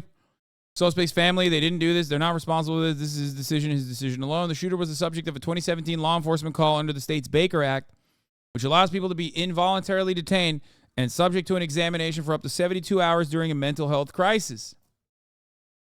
Waters did not provide details on what led to the Baker Act Baker Act call in that case, but said normally a person who has been detained under the act is not eligible to purchase firearms. If there's a Baker Act situation, they're prohibited from getting guns, he told CNN Saturday. We don't know that if that Baker Act was recorded properly, whether it was considered a full Baker Act, probably because he's a juvenile. Don't know if it's because 5150 is just a code for involuntary hold, involuntary psychiatric hold. Okay? Could be because his records were sealed due to him being a minor when he was subject to an involuntary psychiatric hold, or it could be that there's probably, I assume, there's sometimes Baba? Hey, wallah. There are also some sometimes it just runs out after a couple years, you know what I mean? 5150s are state, not federal, though. Yeah. No, it's not. It's state by state, rather.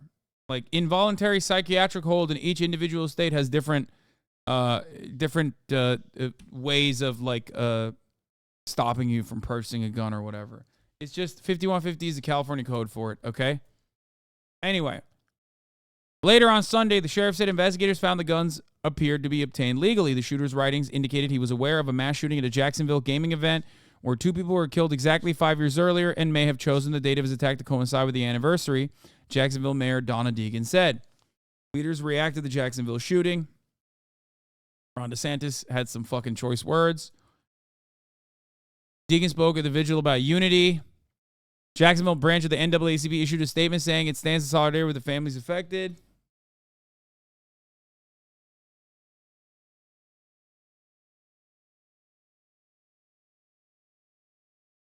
I'm a therapist, and this is very significant in my opinion because in my state, it is extremely hard to get police to follow through on a 5150 meeting. If it's not on their record, there was some serious shit happening.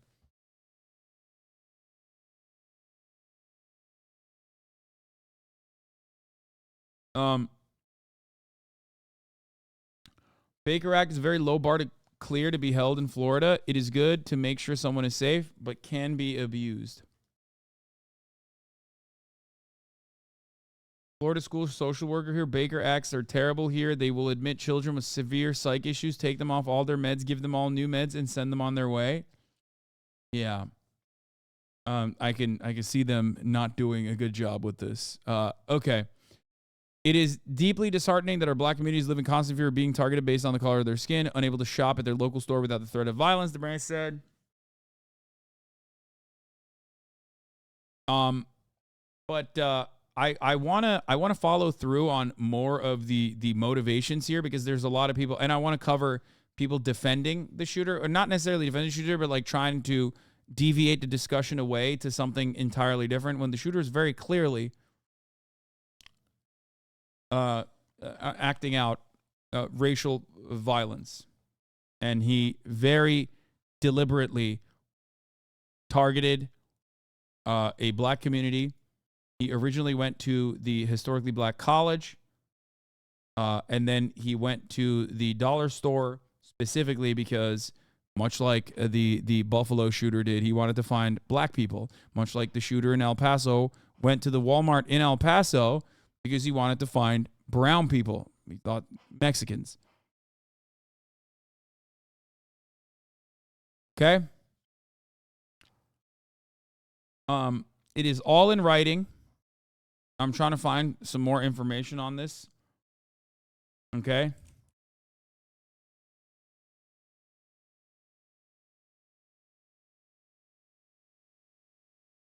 But as far as I understand, Twitter conspiracy theories are falsely claiming that Jacksonville shooter's manifesto was released.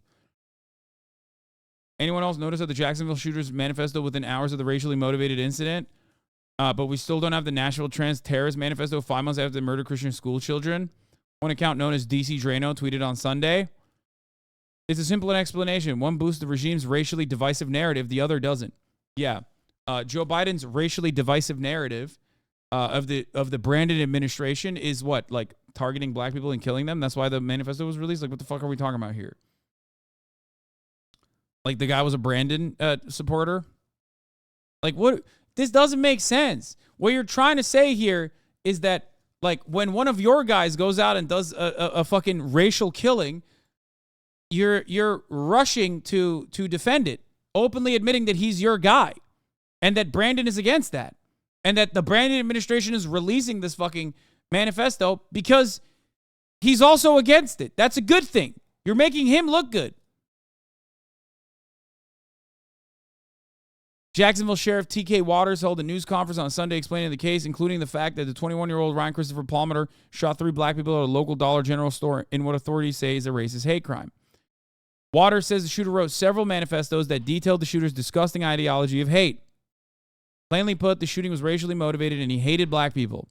But those manifestos have not been released, contrary to widespread reports on Twitter, the social media platform now officially known as X, where people insist the manifestos have been put out by local authorities. They do not release manifestos like this in pretty much every single instance unless the white supremacist has uploaded it himself. Okay? Do you guys want to know why?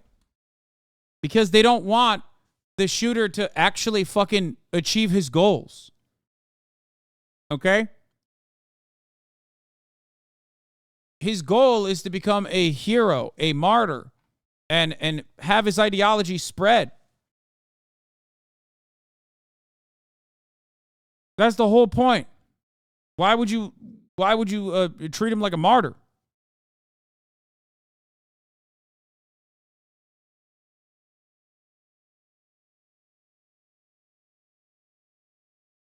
Ridiculous. The media, however, has seen the manifesto, not because law enforcement gave it to the media, but because the shooter sent it to the fucking media. Okay? Ironic, because the right want the manifesto of the shooter in Nashville to be released. But police have not released that manifesto or other writings by Aiden Hale, the 28-year-old who carried out the attack before being killed by the police. And while many conspiracy theorists try to suggest that there's some nefarious motive behind not releasing the manifesto, the Associated Press points out there's no national standard for releasing such writings. Manifestos for mass shooters of any political persuasion are often withheld, though the rise of the internet over the past 2 decades have allowed plenty of violent perpetrators to share their hateful ideas online before they carry out their attacks. As one example of the hate-filled writings that spread far and wide, the mass shooter who killed 51 people at 2 mosques in Christchurch, New Zealand, shared his manifesto on the website 8chan before carrying out the attacks. Not only did the police never release that manifesto, the New Zealand government made it a crime to even share the document in the country. Whenever mass shooters commit their heinous crimes, it's only natural for the public to have questions about why they did it, but shootings are so common and occur for such a wide variety of reasons that it's hard to say there's much public interest in releasing their screeds. What the fuck is 8chan? 8chan is when you can't engage in enough pedophilia at 4chan, so you move on to double the racism and double the pedophilia. Okay? That's what it is. It's a way to avoid further scrutiny from authorities by finding a place that's hospitable for your kind of specific racism and pedophilia. Meanwhile, all you should be worried about is avoiding the top of the hour ad break, because the authorities here would be Amazon, contractually obligating me to serve a 3-minute ad break. You no longer want to see those ads? Well, then all you need to do is subscribe for $5 or for free with a Twitch Prime, or by getting gifted a sub if you are lucky.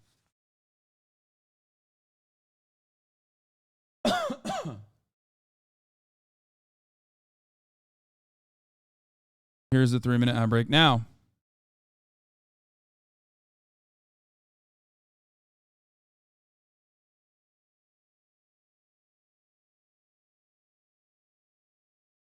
Anyway.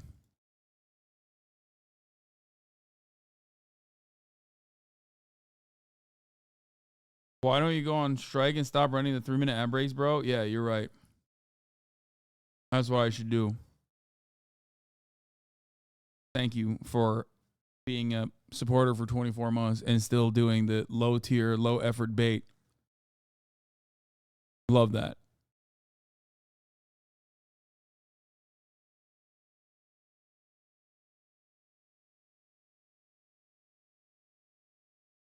The U.S. has experienced 476 mass shootings so far this year, according to the Gun Violence Archive. We talked about that already. In fact, America's bought 60 million new guns during the pandemic, a truly daunting figure in a country of 330 million people. Police can choose to release or not release the manifestos of mass shooters, but there's absolutely no evidence that releasing manifestos will help get our mass violence problem under control. So, yeah. Daily Wire also promoted the sheriff who, in the midst of this white supremacist act of violence, this tragedy, of course, you know, cops are going to be cops, used an opportunity in the spotlight to slam leftist anti-gun agenda after tragedy, saying the problem is the individual. That's how fucking stupid cops are in America. Something that I always bring up. Cops in other countries are usually pro-gun control. Okay? Because they at least, despite being cops, are smart enough to understand that gun control makes their job a little bit more manageable and a little bit easier. Okay? Because they don't want to get fucking shot. In America, however, cops love getting shot at, I guess. It's great. Like, it's extra dumb. Our cops are extra fucking hog-like. Literally, they're just like, I am arguing against better workplace conditions here, okay?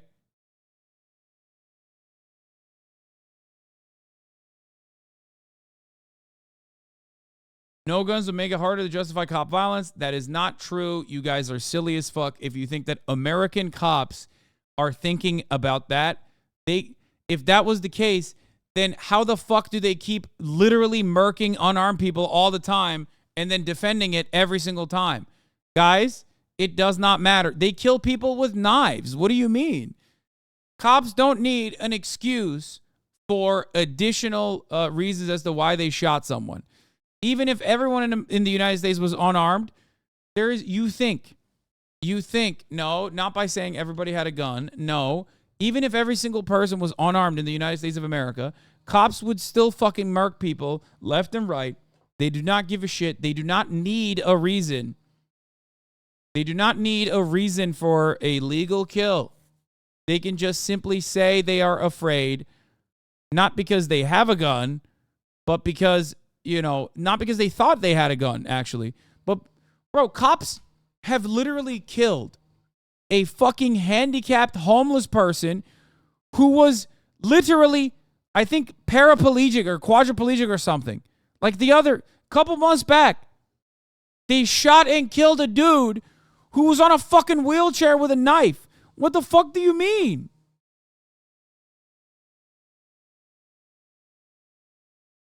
What do you mean? They don't give a shit.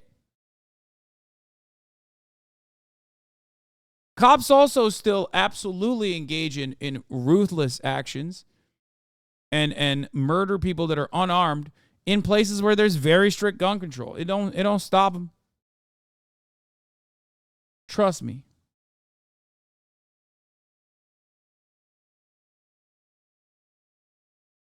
Okay?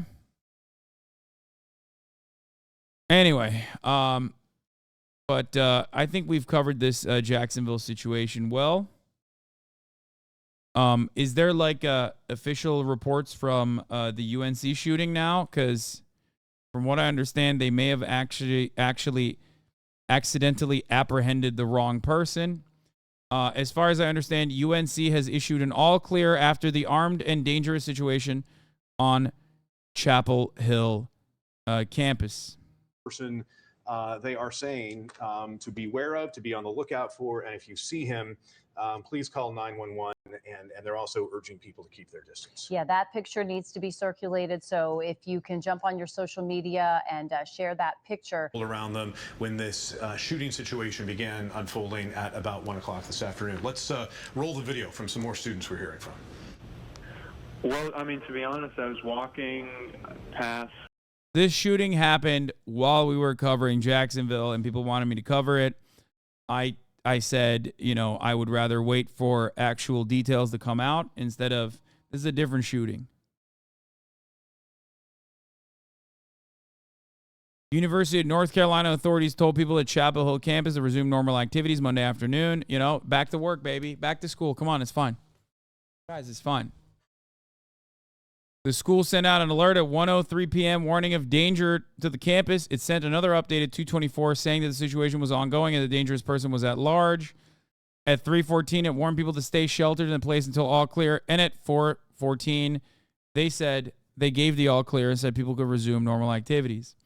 Classes started a week ago for the new school year. Last fall, UNC Chapel Hill had about 31,700 students, including about 20,000 undergraduates.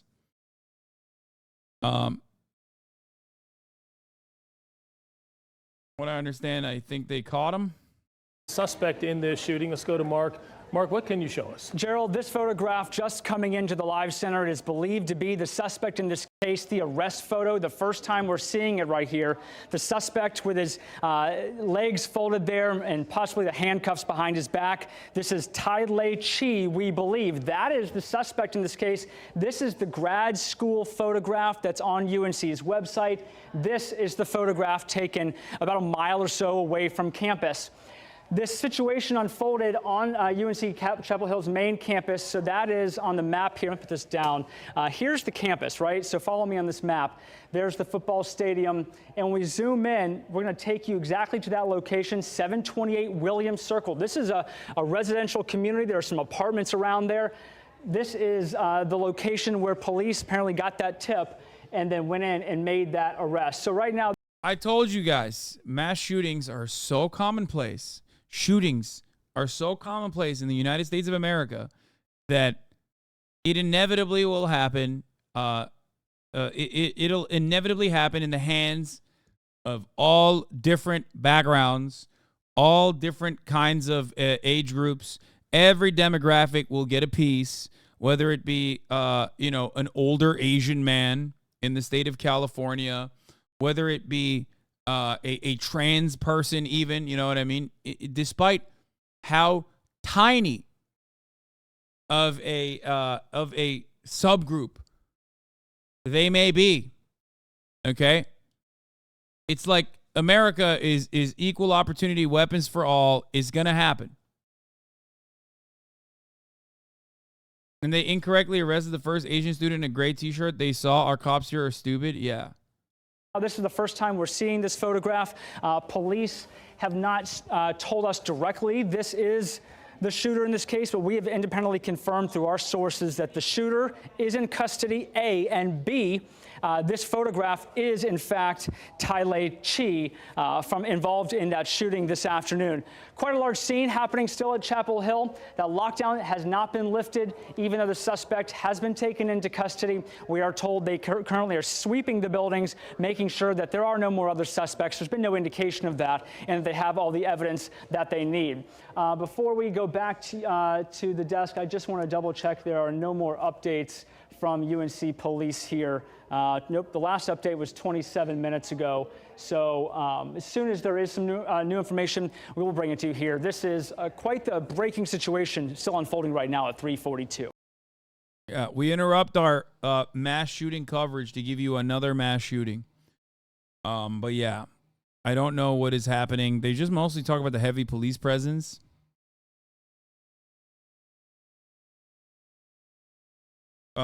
I think he might have. I don't know who, what his goals were. I don't know who he actually ended up killing. But remember, it's inevitable that it might come to your backyard. That's just the American existence, baby. On a separate note, Newsmax is super mad at Oliver Anthony. Love that. Mr. I'm just in the center, Oliver Anthony.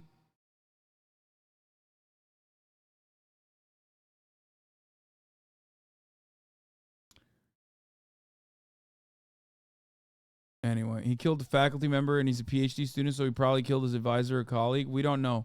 We don't know enough yet. We don't know. I don't want to give in now to Maui. To any of that. All right, we'll talk about Maui real quick. I have to pee again. I drank a lot of water today. Evacuations near Lahaina, just a few miles from the catastrophic wildfires. This with new questions about how those earlier fires started and if anything has been done to impede the investigation. Mola Langi is on Maui with those details for us. Good morning, Mola. Well, good morning, Robin. As investigations into the cause of the fire intensify, so do questions about the handling of potential evidence. Maui County recently claiming in a lawsuit negligence by Hawaiian Electric caused the fire, killing at least 115 people. At one location near Lahaina being investigated as a potential origin, neighbors tell us downed power lines sparked small fires as early as 6:30 a.m. the morning of the Lahaina fires. Now, this cell phone video shot by a neighbor that morning. Also telling me they saw crews cleaning up those downed lines in the aftermath of the fires, and days before federal investigators arrived to determine a cause, a probe that is ongoing. The Washington Post reporting lawyers involved in the suit claim Hawaiian Electric violated national guidelines by possibly removing critical evidence from the scene too soon. A spokesperson for Hawaiian Electric tells me ABC News they have taken significant steps to preserve all company equipment located within the suspected area of origin, but that area had not been sealed off by government officials in the days immediately after the fire. Now, also Saturday, a small brush fire prompted some evacuations here, but was quickly extinguished. And notably, evacuation sirens were sounded, according to a firefighter on scene, unlike during the Lahaina fires when the sirens remained silent, Rebecca. Sounded this time a lot of questions. Mola, thank you. Well, hey there, GMA fans. Robin Roberts here. Thanks for checking.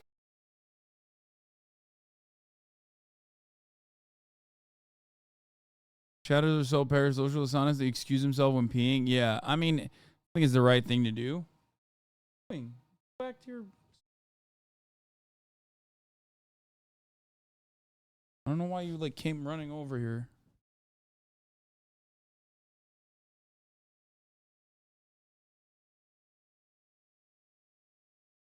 What? You're hiding evidence too soon?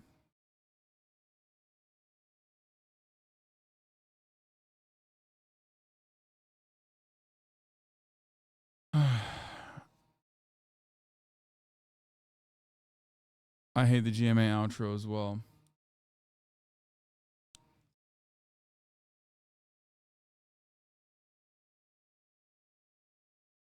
Oh, this was a ridiculous story. We turn now to the head of the Spanish Soccer Federation I didn't really cover this that much, but like, this is such an insane fucking story.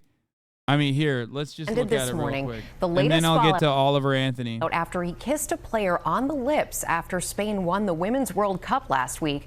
Ariel Reshef is here with that. Good morning, Ariel. Good morning to you, Rebecca. So many in the sports world talking about this. The uproar marring what should have been a week of celebration for Spain's national team. Just 8 days ago, they were sitting on top of the sports world after their historic win. Now, several key coaches and players are refusing to work, calling on FIFA to oust Luis Rubiales.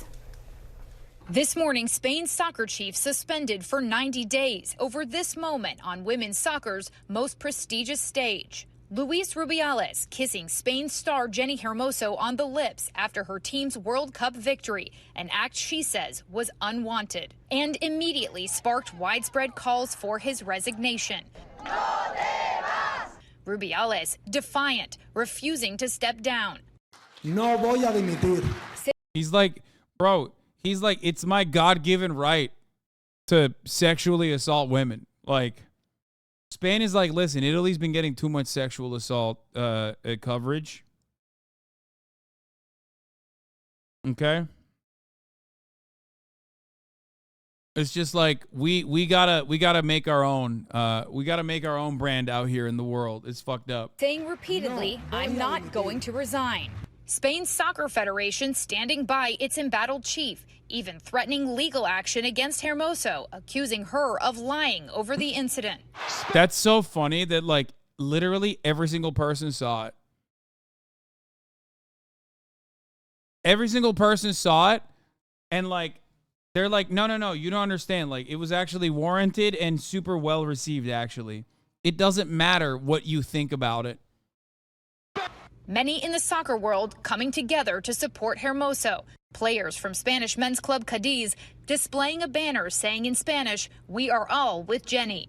And American soccer star Alex Morgan posting on social media, "I'm disgusted by the public actions of Luis Rubiales. I stand by Jenny Hermoso and the Spanish players." The controversy stirring up long-standing frustration over what many female soccer players around the globe consider a pervasive culture of harassment, unwanted advances. It's the easiest slam dunk of all time, and I still see people defending it because of it being in the heat of the moment, missing the whole point of consent. Sorry. It was just like, you know, it was an accidental heat of the moment sexual assault. You know what I mean? It just kind of happens. And tolerated misogyny in the sport. I truly believe that Don't worry, I'm going to talk about the mom. Spoiler alert. Shut the fuck up, chatters. world is really coming to grips with the misogyny and the sexism that Please tell chatters that because he's European, it doesn't give him the right to violate a woman's consent. I don't think you understand. The chatters are making jokes. That's called making a joke. Okay? They like every single person here understands what happened is like clearly unacceptable. It is so unacceptable, and yet that's kind of what the argument that institutions are making. That's why we're making a mockery of said institutions and saying, oh no, I'm not perverted, I'm just Italian. Kind of like what Andrew Cuomo said. That has been rampant in soccer, whether it's Spain or so many other countries, and they're saying enough is enough. And FIFA saying Rubiales' suspension is an initial period of 90 days pending the disciplinary proceedings opened against him after a now deleted social media post accusing Hermoso of lying. Spain's soccer governing body is holding an emergency meeting later today to discuss any further action against Rubiales. And guys, protest. Surely someone's out there being brave and defending this bald fuck. You know what I mean? Surely. Oh, wait, that's right. It's Luis Rubiales' mother, who has gone on hunger strike, which is fucking awesome. The mother of Luis Rubiales has taken refuge in a church and is on a hunger strike. Oh, I'm doing fucking Italian. It's so hard for me not to do an Italian accent here. It's just like...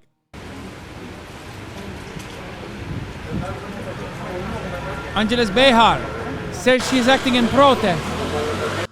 By the way, she's not acting in protest because she's like, my son needs to be punished. What the fuck's going on? She's acting in protest at the witch hunt against her son. Barcelona.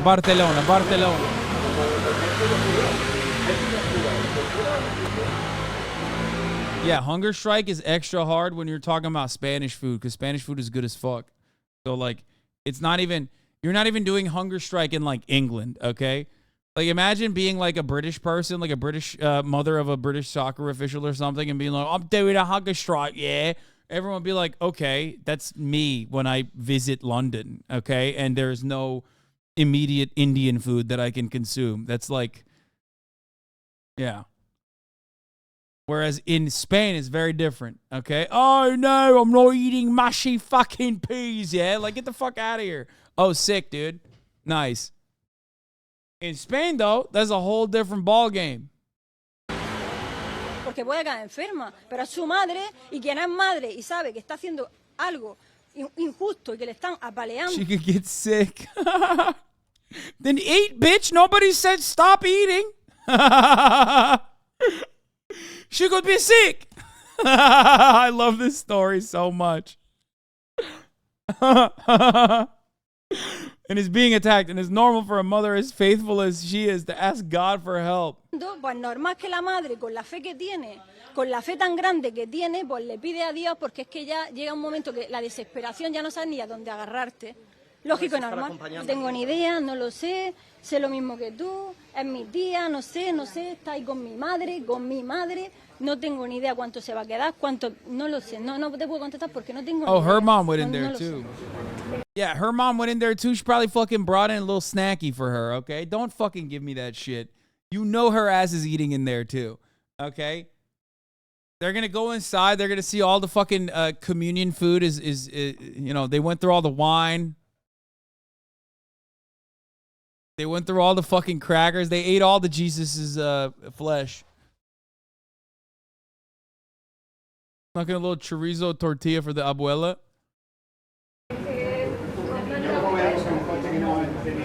She's eating them Jesus chips.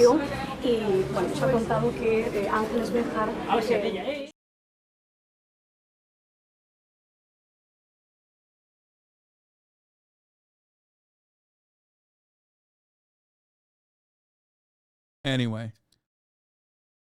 Breaking. Let's get to some fucking Trump watch, dude. You've been waiting for it. Oh, wait, here. Before we do that, hold on. Before we do that, here is Newsmax. They're big mad at Oliver Anthony, who recently said he doesn't like Republican politicians either. and may or may not be as racist as people thought he was previously. And it's about people being able to speak freely in America today. What is your take on why the left is so excited about this? Oh, well, of course they're excited about this because he's not overtly coming out as partisan. Yeah, no. The correct term there is overtly coming out as racist. That's what was really funny about it when he was like, hey, y'all misunderstood me. Like, I'm not like as racist as you think I am. Because that was the original thing that everybody was like, oh, that's so funny. And it wasn't even like the left celebrating it rather than just making fun of the right getting very upset. You didn't truly win the Streamy Award for news. Everyone here knows Crowder draws 2x your crowd on a daily basis. Bias shit award. I think you could have said the Daily Wire, and that probably would have been a better argument. Using Steven Crowder and his dead-ass media career because he couldn't stop himself from, like, constantly putting his ball sack on, like, every one of his aides is like, the worst possible person to use here. Especially when he's in the middle of his fall-off era.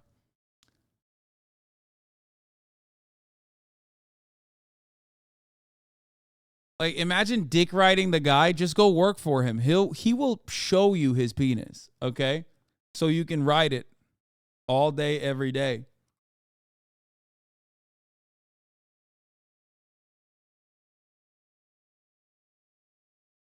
Anyway, let's continue. But when I initially saw this headline, I was like, he said you're falling off. I know. It's real bad.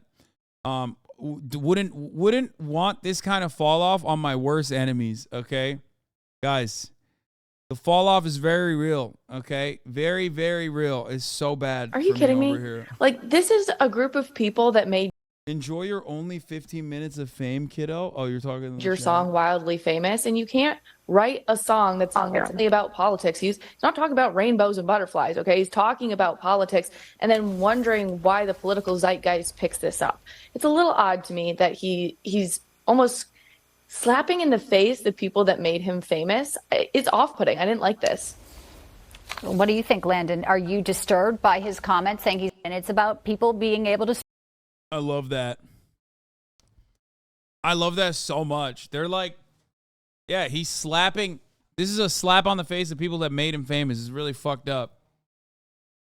This is TikTok stan shit. Oh my God. Yeah, but they're like not even a stan of Oliver Anthony. They're a stan of racism.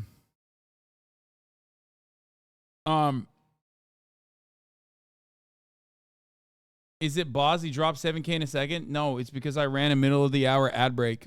And when I run a middle of the hour ad break, Twitch view count goes up and then back down. Yes, it's bots, dude. It's bots. The real active chatter count currently is 25,593. It's all bots.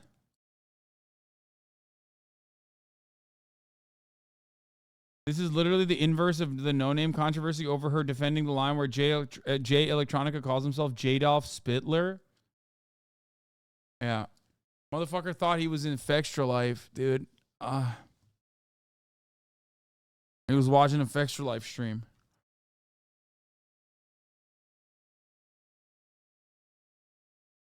Here was a good moment.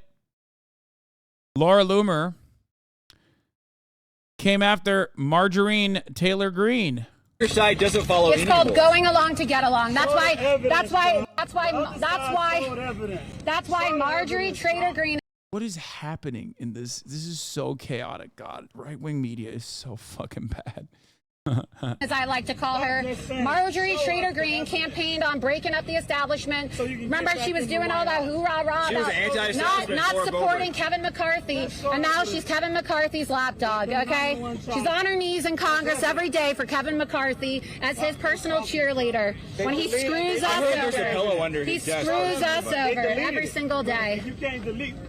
Yeah, maybe Marjorie Taylor Greene can use my MyPillow code, Loomer at MyPillow, so that she can get herself a nice pillow for her knees to place under Kevin McCarthy's desk. How about that? I think that's what she needs. Yeah. Laura Loomer is aging at the speed of white. Holy shit. No, Laura undiagnosed long COVID Loomer. Dude, Laura Loomer did so much plastic surgery. Like, she 100p did that thing where, like, people are like, I want to look like a Bogdanov twin for no fucking reason whatsoever. You know what I mean? She did that shit. Laura Loomer was ranked number 6 scariest horror movie villain by IGN. Yeah. Yeah, she does look like Jigsaw. It's insane.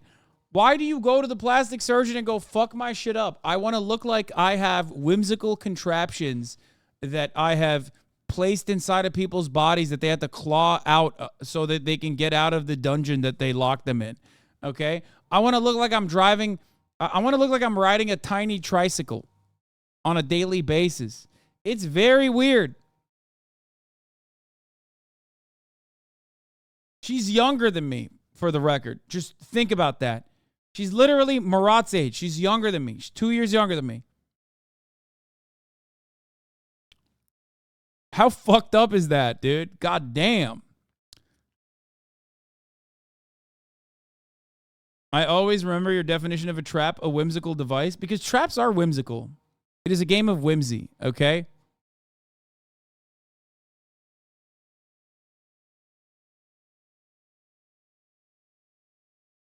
Anyway. Our boy, chess grandmaster Hans Niemann, has been cleared of all cheating allegations and will return to chess.com. That's right. I want to point that out real quick. I don't know a lot of people care about this, or I don't know if they care about this or not, but let me tell you something. That's our boy right there. I've stood by him in spite of all the controversy. Okay? Dear chess community, we are pleased to report that we have reached an agreement with Hans Niemann to put our differences behind us and move forward together without further litigation. At this time, Hans has been fully reinstated to chess.com, and we look forward to his participation in our events. We would also like to reaffirm that we stand by the findings in our October 2022 public report regarding Hans, including that we found no determinative evidence that he has cheated in any of the in-person games. We all love chess and appreciate all of the passionate fans and community members who allow us to do what we do. He still cheated online? Whatever, shut up. He said, I acknowledge, or Magnus Carlsen said, I acknowledge and understand chess.com's report, including its statement that there is no determinative evidence in his game against me at Sinkfield Cup. I am willing to play Niemann in future events should we be paired together. Let me tell you something. Totally exonerated. Hans Niemann, baby. Cleared. Where is the MAGA mail on this one? Remember, I remember there was a dick rider who was bouncing off of Magnus Carlsen's dick.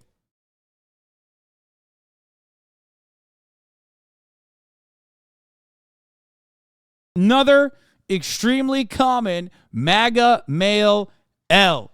Hans Niemann did everything right, and they indicted him. Okay? Let's go.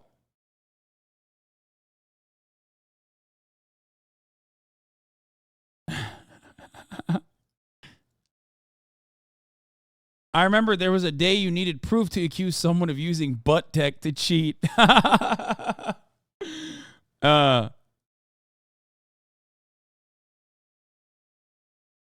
I never understood the allegation. Like, is there supposed to be another better player remotely directing him through anal beads? Why wouldn't they just play as themselves then?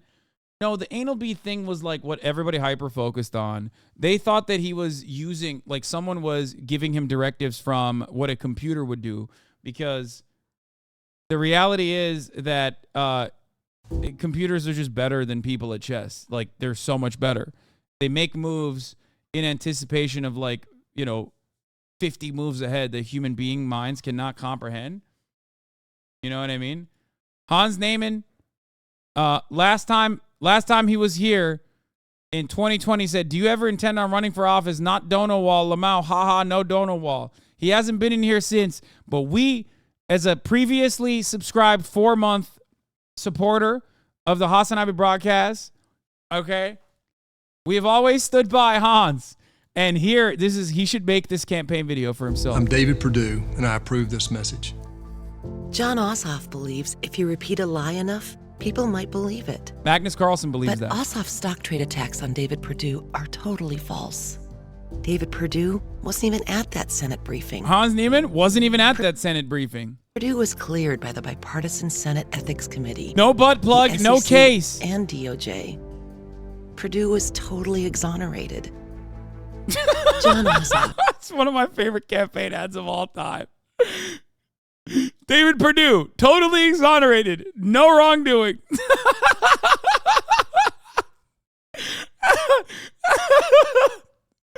How did he lose? It's so good. It's such a fucking stupid ad. Oh, Jesus Christ. Yep, if the butt plug doesn't fit, you must acquit.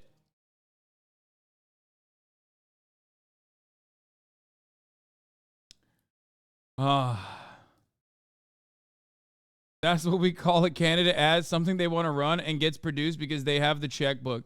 Yeah, I just don't understand how, like, these guys have teams of people that are supposed to be smarter.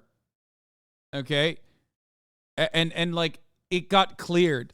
Like, this was an ad that they fucking pumped out thinking that this was, like, a good ad. It's like wearing a I'm not a murderer pedophile t-shirt, okay? What the fuck are you doing? I've been cleared of murdering orphan children. Why are people asking me questions about whether or not I murdered orphan children? I cleared. I've been cleared of that. Look at my t-shirt. Anyway. It's so good. Okay, let's move on. Ay. By the way, It's Always Sunny in Philadelphia did an episode where Frank plays chess with a remote control butt plug. Yeah. It's so funny how this, like, you know, got into public consciousness because it's such a fucking stupid story. I love it. Anyway, let's continue. This guy says, are you wearing a Little St. James shirt?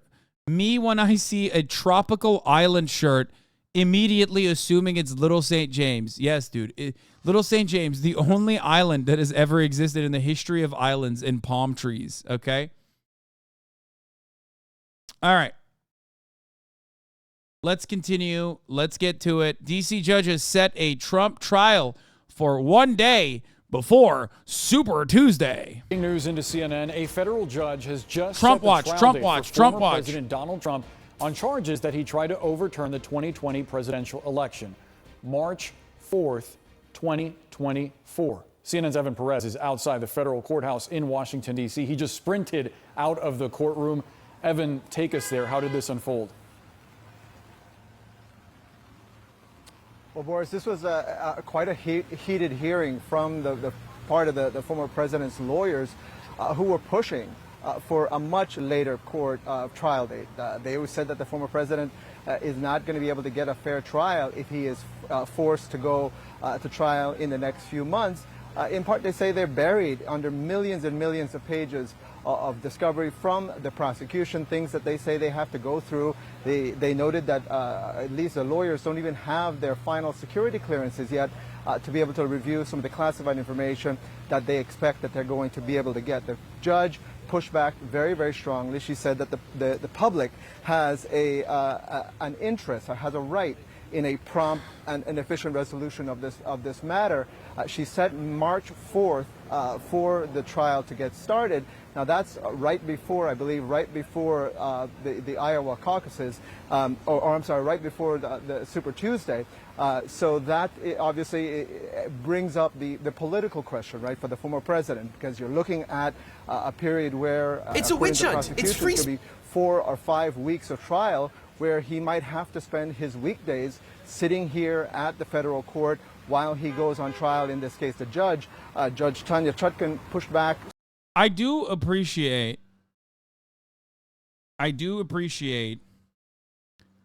like our legal instruments operating with the fucking utmost content dome, basically creating an environment where we can still enjoy Trump content. It's so sick. Like, yeah, sure, they care about the rule of law. Like, oh, these guys, like, they want to make sure that a person who has, like, abused all institutions is not completely just receiving zero scrutiny. You know what I mean? They're like, no, you can't do that and get away with it, right? However, I don't care about any of that. I fucking love that they are so content-minded, okay? I love it. Strongly when the former president's lawyers said that they just don't have the time to prepare. She said, I've seen defendants who've had maybe not the resources to have their lawyers prepare for trial. She noted this is not the case. John Lauro, one of the former president's attorneys, really made a strong push. Again, an impassioned plea for a much later date. He said what the prosecution was trying to get was a show trial, not a speedy trial. So you see... no, this is not going to be on live TV. There from the proceedings here today that this judge, Judge Chutkan, she... Chat, this won't be on live television. This is a federal one. Unless they change the rules. Which I do believe it should be live televised, because this is absolutely a matter of public interest. It is a matter of public interest. But unfortunately for us, federal courts do not have live televised trials. She was not very patient with the idea of waiting till 2026. I should note, she said that she had a conversation with a judge in New York, where the former president is also facing a criminal trial related to the hush money payments there in New York. She said she talked to the judge there because she realized that it might overlap with that case there. Nonetheless, she said that she was setting this date, and obviously there's a lot of room between now and the 7 months from now where the two sides are going to fight this out and try to push that date even further, at least on the part of the former president, Boris. A major decision by Judge Chutkan, March 4th, 2024. As you noted, Evan, one day before Super Tuesday on March 5th, one of the biggest days on the primary calendar. Evan Perez, thanks so much for breaking that news to us. We're joined now by Democratic strategist and former executive director for the New York State Democratic Party, Basil. Trump arraignment scheduled for September 6th in the Fulton case. That's the one we care about, boys. Donald Trump's arraignment in Fulton County, Georgia, has been set for September 6th at 9:30 a.m., which is kind of fucked up. Let me tell you why. Kind of fucked up. Our big, beautiful boy can't be awake that early, okay? Yeah, that's EST. I know. I'll be live. I'll be up. Don't fucking worry about it, baby. You know my ass is all over the shit, okay? I am going to need crack cocaine, I'm pretty sure, to cover this election cycle, especially with all of the weirdness happening on the court watch area. I will be there no matter what. Don't care. No matter what happens, I will be there, okay? I'll be watching you.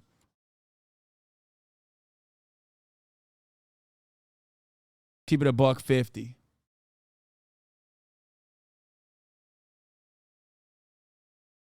Basil Smikle and Republican strategist and former RNC communications director Doug Heye. Doug, I want to start with you because... Also, the next Republican debate is happening in my backyard. I think it's happening in California. Donald Trump has a lot of momentum, and he's maintained momentum as we've seen all of these legal processes play out. I have to imagine that with a trial start date of March 4th, he's going to use that going into March 5th. Well, I think actually by March 5th, we'll know who the nominee is. Ultimately, I think this primary season comes down to the Iowa caucuses. Iowa typically, and I've worked in Iowa running comms for the 2012 caucus, Iowa typically is what winnows the field out. You lose in Iowa, you come in 4th place, 5th place, or worse, you drop out. But if Donald Trump wins Iowa, it's very clear then that he's going to have the momentum going into New Hampshire, where he's also leading in the polls. And a Donald Trump who wins Iowa and New Hampshire is not going to be... Wait. Is this September 6th? Like, this upcoming, like, next week? Wait.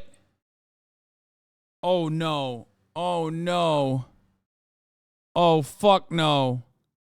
Is a 15-minute proceeding? Oh, no. Oh, fuck. Oh, it's not even just Starfield. Fuck. Oh, no, no, no, no, no, no, no. I was getting my fucking wires crossed with the Super Tuesday Trump trial, the federal one. Fuck. It's not even Starfield. It's not even Starfield. It's not even Starfield. Ay, ay, ay. I mean, it's just the arraignment. It's not the trial, but is there an actual reason why this court date is being placed right before Super Tuesday, or are the judges just doing a little bit of trolling? I don't know. Speaking of Starfield, lol, have you seen this yet?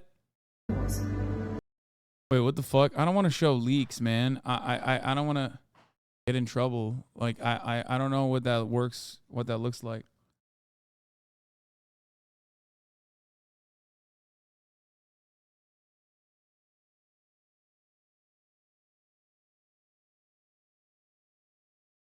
I can't show a leak. You didn't sign an NDA? No, chatter. I don't know if you know this, but this is called fucking Twitch.tv. It's a video game first platform, and you will get banned for showing leaks. Yeah. Like, Twitch absolutely will clap you for showing leaks, because Starfield will slap you for... Starfield early access August 31st. No streamer is waiting till the 6th. Yeah, I mean, I'll get the early access for deluxe edition, I think, but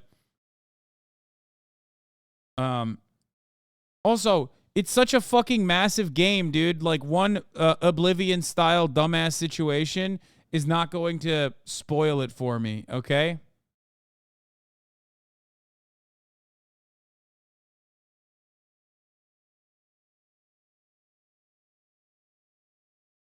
Yeah, it's a halt, you violated the law leak, okay? Who cares?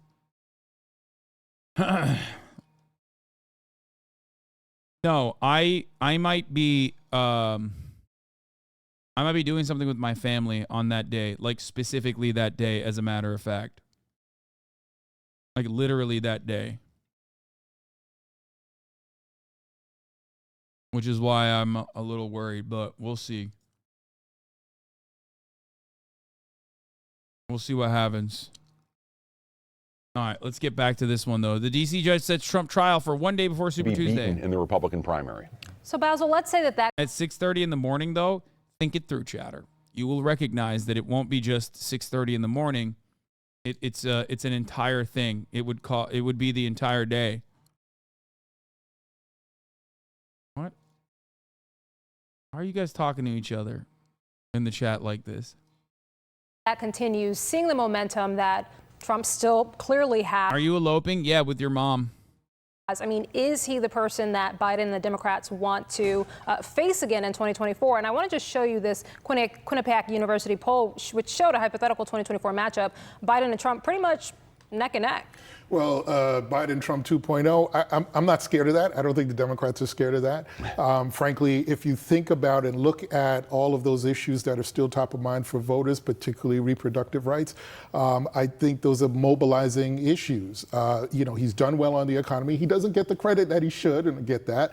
But he's been great on the economy in terms of playing defense, if you will, on those reproductive rights issues that are now in the states.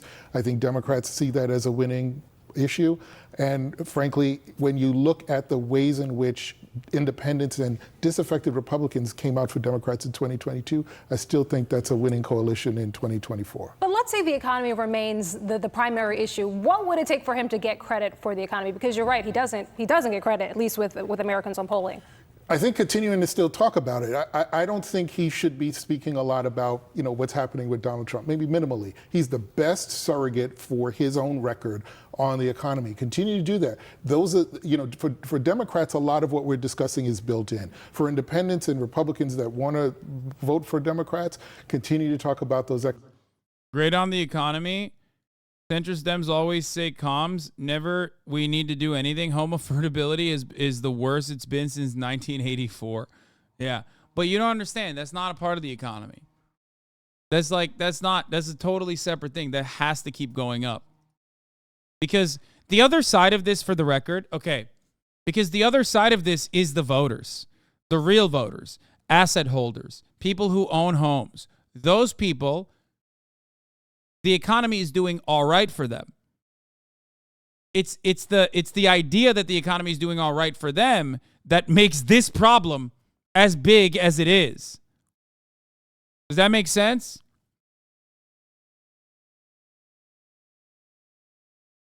So from their perspective, the economy is doing not that bad. The real voters are fascistic Republicans and lib wine moms. Everyone else is a fake voter. I mean, truly, though, that is how it works.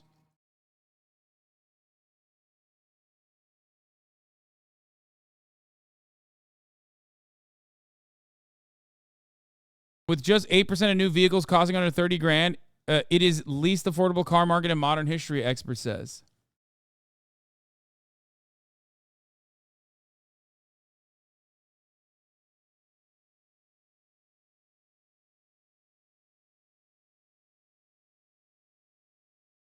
Tell the person spending 60% of the income on the rent that the economy is doing great. Chatter. I talk about this all the time. Okay? I talk about this all the time. The economy is not doing great for the average American. Okay? But the average American is not the average American that they give a shit about. Beyond corporations and the omega wealthy. Okay? Beyond the corporations and the omega wealthy, the average American that the Democratic and the Republican Party care about are average Americans in the suburbs that are upper middle class homeowners that got in, multiple decades, like nearly half a fucking century ago, into their homes and have that asset, and that asset must always appreciate, okay? There are a lot of people like this in the United States of America that we never really consider when we're talking about it, because technically they're not doing anything wrong. We're not talking about fucking landlords, okay? We're not talking about even mom and pop landlords. We're not talking about corporate landlords. We're talking about just a guy who owns a house and wants his home value to consistently go up, okay? Your parents probably fall in this category, okay? Like, they believe that this is their only wealth accumulation strategy. And they are used to their wealth accumulation strategy continuing to accumulate wealth. There is no world in which, like, their property values go down. It has never gone down, and it should never go down, because if it goes down, that spells trouble. That means, like, a big chunk of their asset, a big chunk of their net worth that is tied to this one individual asset is now going away. Okay? That is bedlam for the average, like, median centrist voter that is your parent. Okay? They do not want that to go down. It's what their retirement sometimes is tied to. It's what their nest egg is. It's what they want to leave to you. They do not want that. I'm not talking about landlords, chat. Understand. I'm talking about home owners. Okay? Myself included. Right? The difference for me, however, is that I do not care about the home I'm inside of as an appreciating asset for wealth accumulation. I care about it as shelter for myself and my family and a place that I can stream out of. Okay? But most people don't think that way. They think, oh no, this is wealth accumulation. This is the most important singular tool of wealth accumulation. Okay? The thing that they don't realize is if they own one house worth of houses, even if that value goes up or down, it doesn't matter because they still own one house worth of houses because the other houses also went up or down. It doesn't matter. You cannot explain that to them. You mean you don't have to worry about it? Yeah, I don't. You want to know why I don't have to worry about it? Because I'm also working on top of that, Chomsky Gaming. Instead of taking all the fucking capital that I've accumulated and dumping it into the stock market, I do not play the stock market game, or I do not play the asset accumulation game. I do not play the private property game. This is what I do. If I stop streaming, I don't make money. That's just how it works. Whereas private property and wealth accumulation doesn't work that way. Okay? That's the point. So you might use that as a fucking own because you're like, well, you're really real wealthy. Of course you don't give a shit about this. It's like, yeah. Because that's how people used to make money. They used to make money by fucking working in a job that paid them at least a decent fucking wage. And it wasn't about like, market conditions. It wasn't about your asset constantly accumulating like an insane amount of value year over year, which on the other side is, of course, displacing plenty of people like you, chatter, you yourself. The overwhelming majority of younger generations who do not have a home. That's the other side of the home affordability dynamic. Does that make sense?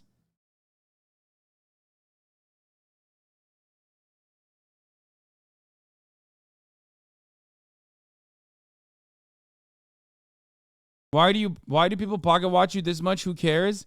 They pocket watch because at the top of the hour there's a 3-minute ad break. Okay? And they look down at their pockets and they don't see $5. So they can subscribe for $5. But they forget that they don't need $5 to subscribe. They can do it for free with a Twitch Prime. Okay? By connecting their Amazon Prime accounts or their parents' Prime accounts to their Twitch account to get one free Prime subscription a month. They use it on their favorite champagne socialist. Me. Okay? And if all of that fails, you can still get lucky and get gifted a sub.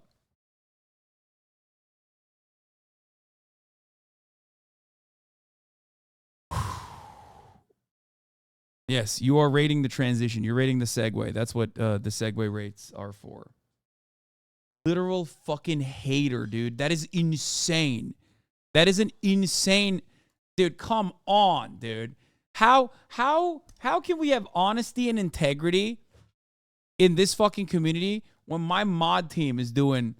When my own mods saying 5 out of 10 overrateds get banned? That's crazy. I'm going to ban you, Betelgeuse. The fuck you mean? That was a decent-ass segue. You guys suck. You just cooked it. You cooked the books.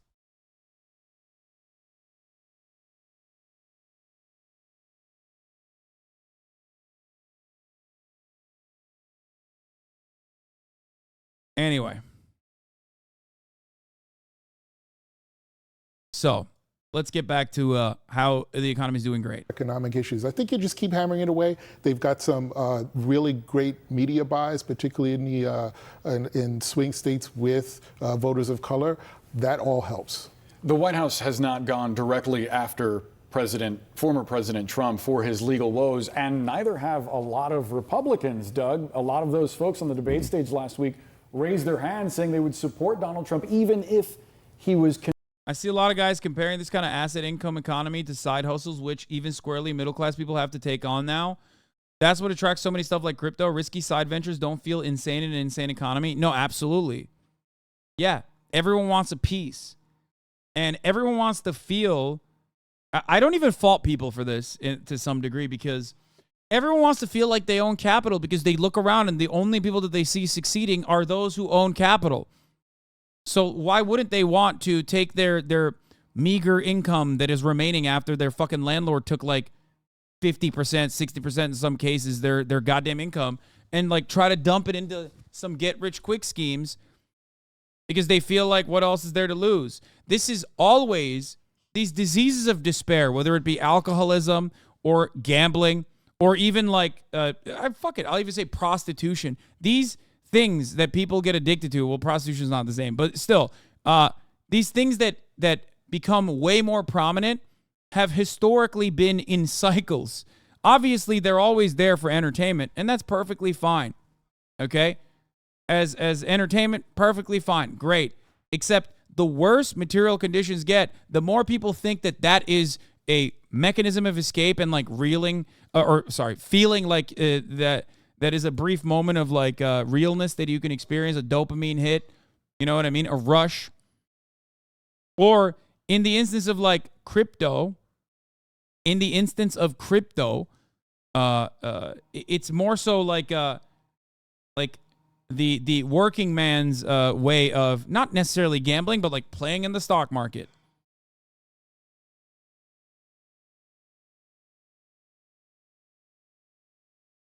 I think one of the funniest parts about like post-COVID economy analysis has always been turning the dial back to pre-COVID and going, but look, the economy is thriving. It's just like before COVID.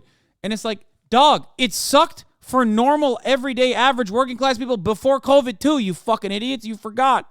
There was this insane moment of COVID that like what? We somehow forgot that in the pre-COVID time, like the economy wasn't good either. It wasn't good either.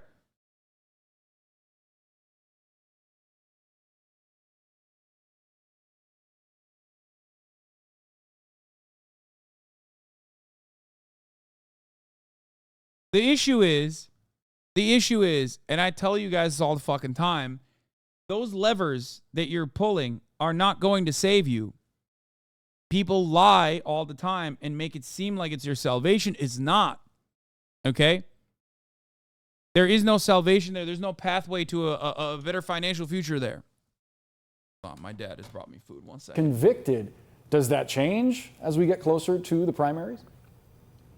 Well, I would hope it would, but it probably doesn't. Everything that we've seen thus far suggests that it wouldn't.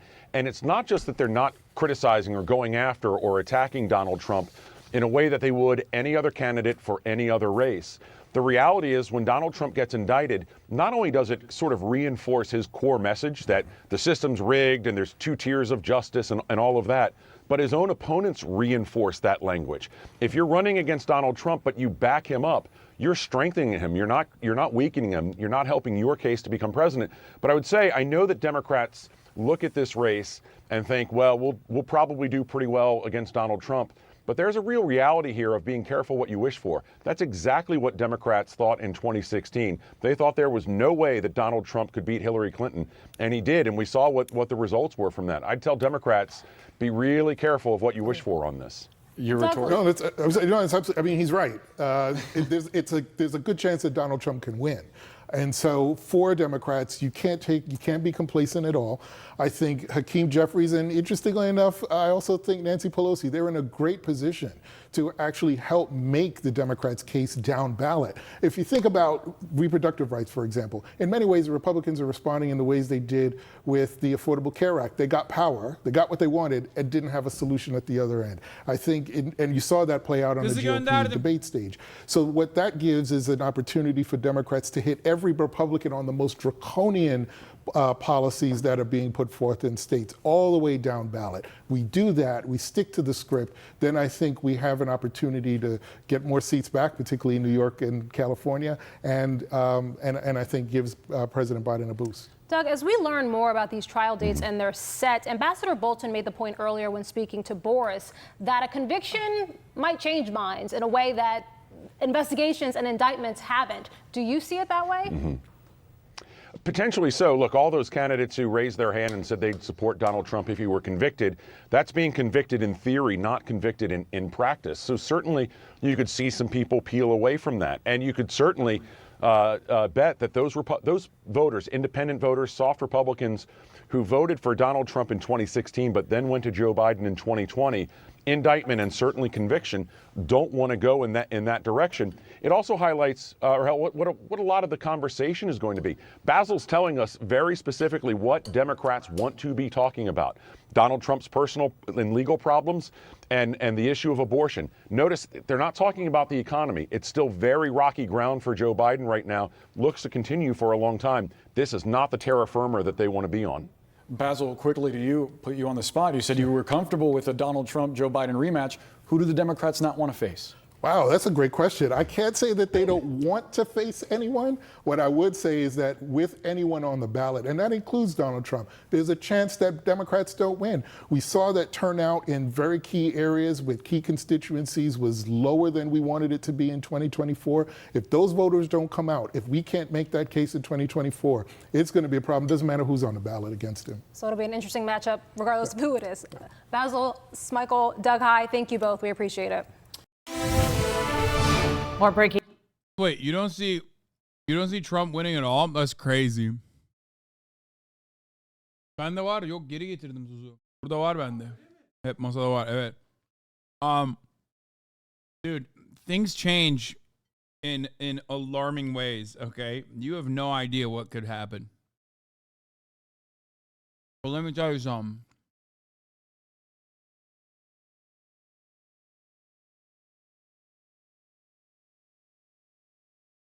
We don't know what the environment will look like at the time the election comes around. But Donald Trump didn't lose by gigantic margins. Okay? And there is one base of support that he has that Joe Biden does not. And that is the MAGA loyalists. Okay?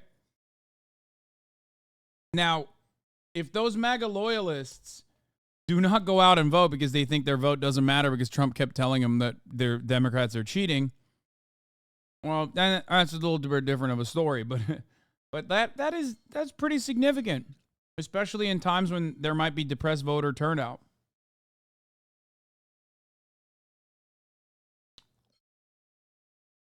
Biden isn't necessarily a very strong candidate either. Breaking news now in Fulton County, Georgia, and a star witness there.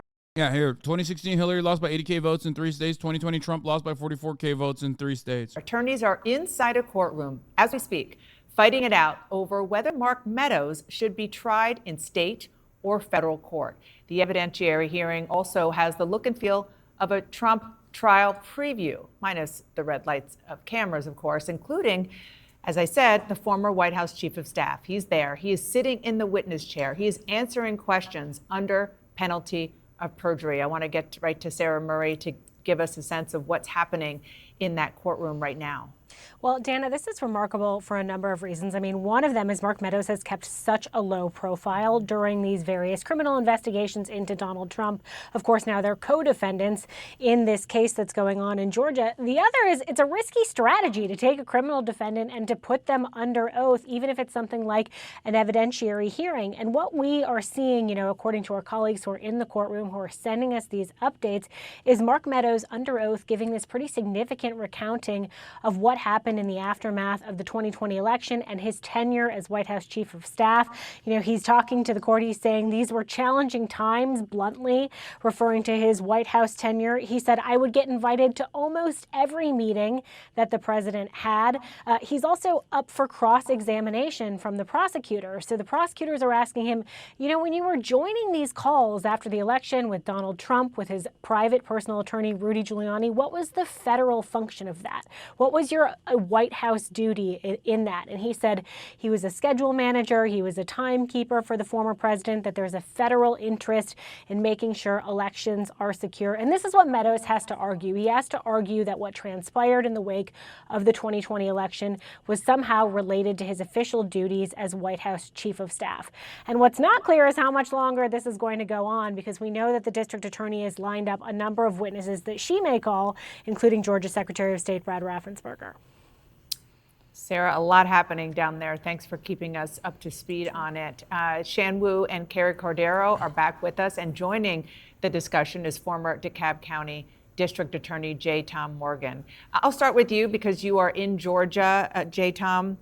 What do you make of the arguments that Mark Meadows is making on the stand right now? As we know, as Sarah said, these are the key questions that he wants the judge to answer in the affirmative. And the question is whether or not he should be tried in a state court rather than a federal court, because he was doing the job on a federal level as the chief of staff to the president of the United States. Dana, just because you receive a federal paycheck doesn't mean that everything you do comes under the guidelines of your job description as a federal official. What Mr. Meadows was doing was helping the president and others to overturn the Georgia election. And that's what the DA is going to argue. You're exactly right. It's a calculated risk to put a defendant on the stand at any time, certainly during pretrial motions. And usually the calculation goes against the defendant. I'm absolutely amazed that he is taking the stand. You are. So if he were your client, you wouldn't have done it? Again, it's a calculated risk. It seems like there were other ways that you could get this evidence out without putting the defendant on the witness stand. As a former prosecutor, I would be chomping at the bit for the opportunity to cross-examine Mr. Meadows, though. Shan-Woo, let me just actually put on the screen, just because there's a lot going on today, about what Meadows and his attorneys are trying to show during this hearing that's happening right now. They're trying to show, as we mentioned, that he was acting as an officer of the United States, meaning the federal government. His conduct was related to actions under color of such office, and he has colorable federal defense. Can you put that in English, please?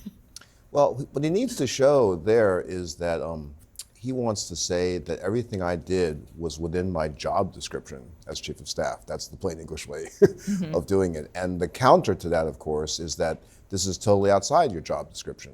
You don't have any role in the elections, that's at the states, and you certainly can't be trying to pressure people or coming up with schemes to overturn something that's no longer being challenged in the courts. So that's what he's really running up against here. Carrie, I was talking to Jamie Raskin, a member of Congress from Maryland. He happened to be the lead impeachment manager on January 6th. He also is a constitutional scholar. And here's what he said about Mark Meadows and what he's trying to do here. There ain't no fucking way.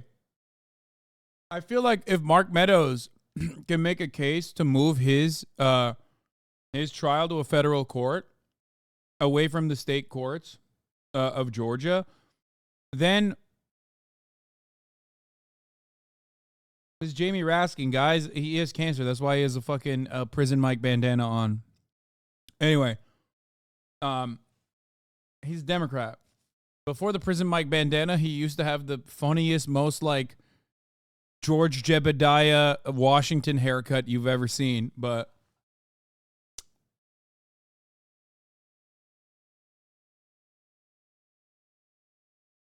it was his hair was way funnier than what's going on now with the cancer bandana.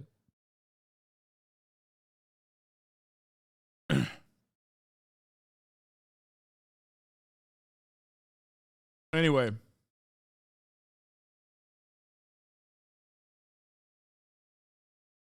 Can you ban those chatters? No. Like, what a question. Can you ban every chatter that made fun of his bandana? Why the fuck would they think it's immediately cancer?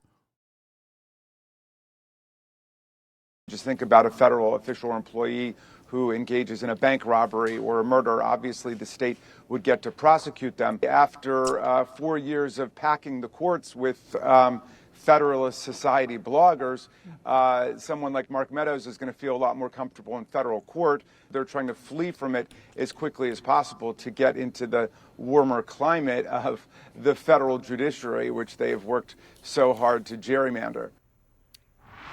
Is that the answer to why? The why is he trying to change jurisdictions? 100%. I think there's other reasons as well. Another reason potentially is that it gives him an opportunity to sever his case from the trial of the other defendants. And why is that And important? so that would allow him and the case, the prosecutors would have to focus just on him specifically and the counts against him. It doesn't have the appearance and sort of the practical impact of sitting at trial with a whole bunch of other defendants who have been charged with a wide range of crimes. So his attorneys have obviously assessed that it's in his interest both to be in federal court because they potentially think that federal defenses that he might have would be better considered there, but also I think because he would be on his own.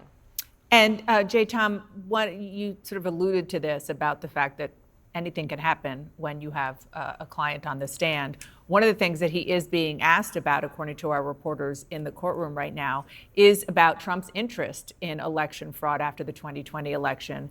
And he described being flooded with outreach. Meadows described being flooded with outreach about potential fraud in 2020. Sometimes he said he had to keep certain people away from Trump in the post-election period. One of my jobs was trying to be gatekeeper. That was more than a little challenging with President Trump. As I said, it's going to be an amazing examination and cross-examination. I hope the judge does not reel in either side when the questions really start flowing toward Mr. Meadows. It reminds me of something I learned a long time ago. There are two ways a fish gets caught in a criminal case. He opens his mouth or he's swimming with the wrong school of fish. As alluded to earlier, Mr. Meadows wants to get away from the pack, but I am, as an attorney, amazed that they're allowing him to testify. You sure know how to turn a phrase. Thank you so much for that and for your insight, all of you. And joining me now is the... We already watched the Vivek shit. I kind of want to... Let's do Mark Levin, Master Shake exploding on Donald Trump. And then after that, more Unhinged Newsmax. Gidley, Democrats have always challenged the outcome of every single election where a Republican wins the White House. Stern, I missed that time when Democrats invited a mob to storm the Capitol. Gee, can you tell me about that one? Oh, shit. The Electoral College did vote, and if you're an Electoral College member whose side lost, you don't get to vote. Grant, Okay. Barack Obama, Hillary Clinton, Nancy Pelosi, Chuck Schumer, Kamala Harris, Stacey Abrams, Democrats have always challenged the outcome of every single election when a Republican wins the White House and has refused to seat electors since Reagan. If that's going to be the new standard, I missed that time when Democrats. This is really funny because you don't think this guy's going to be the lib, and this guy's going to be the Republican in this dynamic. Looks can deceive you, is my point. Because, you know, my man is my man's on Team Trump, but, you know. And this guy, on the other hand, looks like he is trapped in a libertarian library or some shit. Incited a mob to storm the Capitol and stop the certification of the election, Hogan. Gee, can you tell me about that one? You were there, right, when the Democrats incited a mob and stopped the certification? Well, actually, Grant, I was there when the Democrats and climate crazies invaded the Department of Interior and conducted violence on security guards. They also burned down courthouses That's a lovely in Oregon. false equivalence, and that's not the same thing. It's not what we're talking about. I was ushered to a secure location in the White House when Democrats stormed the gates at the Treasury trying to get to the White House. Guys, we got to leave it right there. Grant, Hogan. I love when the moderator chimes in with his fucking shit ass feedback too. My man's getting double teamed.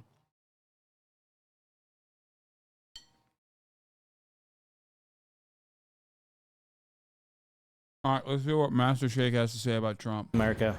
Now, given the police state tactics of the Biden administration and the Democrat Party,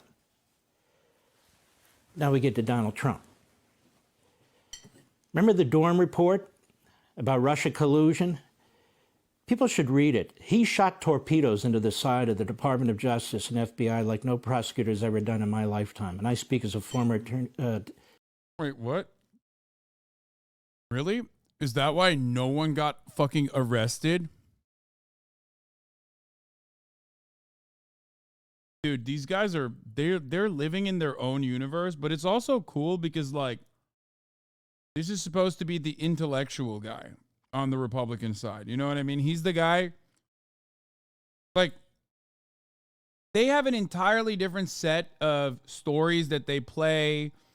They have an entirely different set of narratives that they run. They just have their own lore. It's like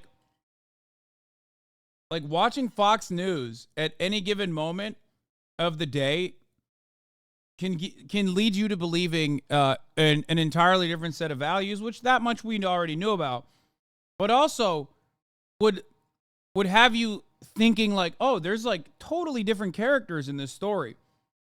So one of them, this is an entirely different canon event, the Durham report, right?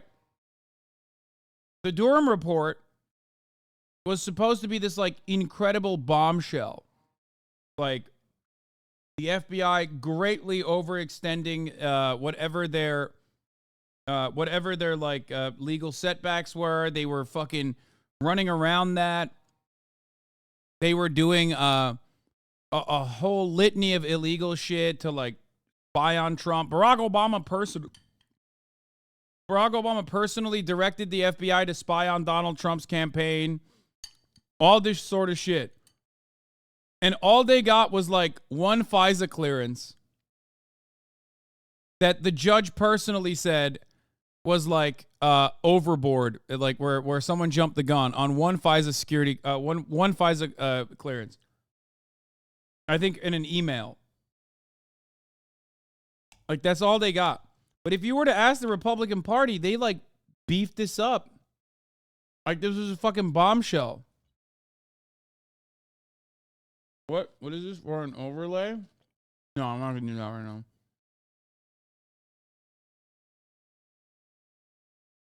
And it sucks for them because all of their fucking supposed like bombshell smoking gun amounts to nothing. Same thing is happening in the Hunter Biden situation too. Like it keeps turning into absolutely nothing. It keeps turning into nothing, and then they have to keep the narrative going. They have to keep being like, no, but it is a bombshell. Like, see, you don't understand. Here's why it's a bombshell. And then they introduce like a new character to the story. And I personally don't believe that Republicans genuinely have been following this shit because, like,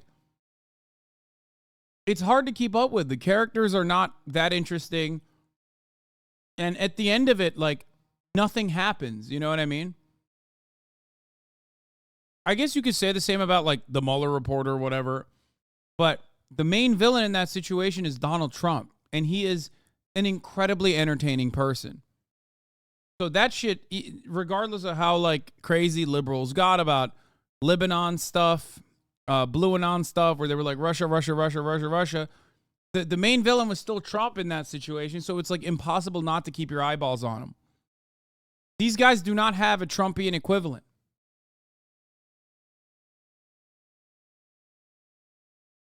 So there's nothing happening, while on the other hand, Trump is getting arrested, which is something happening and interesting. And they also have no cool characters, whereas on the other hand, on the liberal side, they have Donald Trump, who's the greatest character, versus they got nobody. They got Hunter Biden, who's like more of an anti-hero than a villain. You know what I mean? Chief of Staff to the Attorney General of the United States. The corruption at the FBI, at the Department of Justice, remains, and it comes at the top. Merrick Garland. Merrick Garland is a very angry man who wanted to be on the Supreme Court. Now he's Attorney General. He's enormous power, and he's using it. Every decision made at the federal level affecting Donald Trump has to be approved by him and his radical left-wing deputy, Deputy Attorney General Monaco. But they're worse than Stalin. These are worse than Stalin trials. Yeah. These are worse than communist show trials. Can you name one targeted victim during the Stalin regime who was indicted in 4 different jurisdictions? Can you name one who is facing 91 charges? Can you name one who is facing almost 1,000 years in prison? No. This is worse. So why are they doing this? This is all coordinated, folks. Wait, doesn't that mean they were much more efficient? Between the locals, the state, and the feds. All Democrat cities. That's why they're not.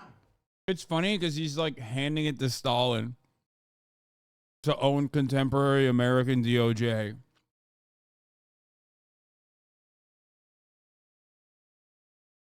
He's like, the USSR, they got many W's. Okay? The Democratic Party, many L's. Bumping into each other when they make these announcements. More than that, they're coming seriatim, one after another. You have to plan those things. They don't just happen.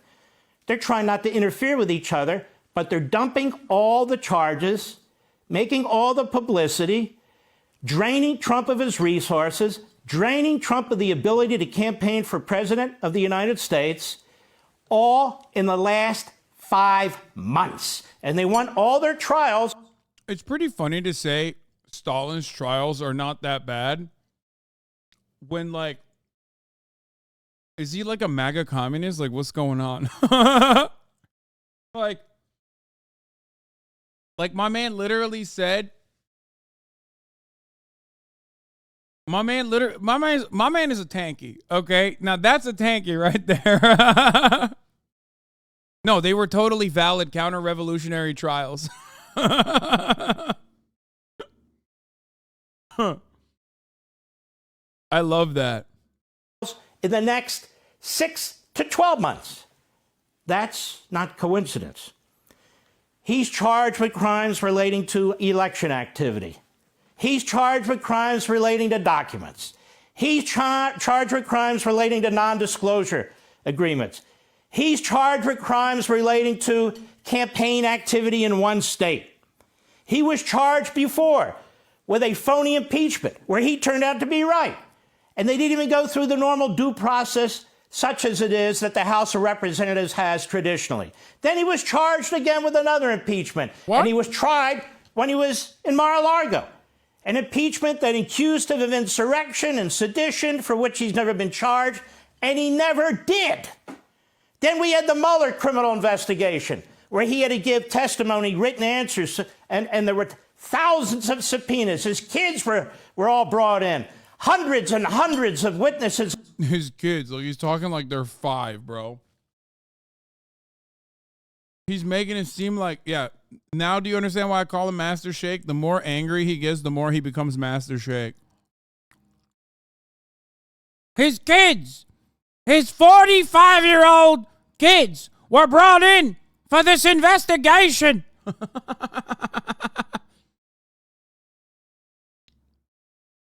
Can you imagine doing this to a child?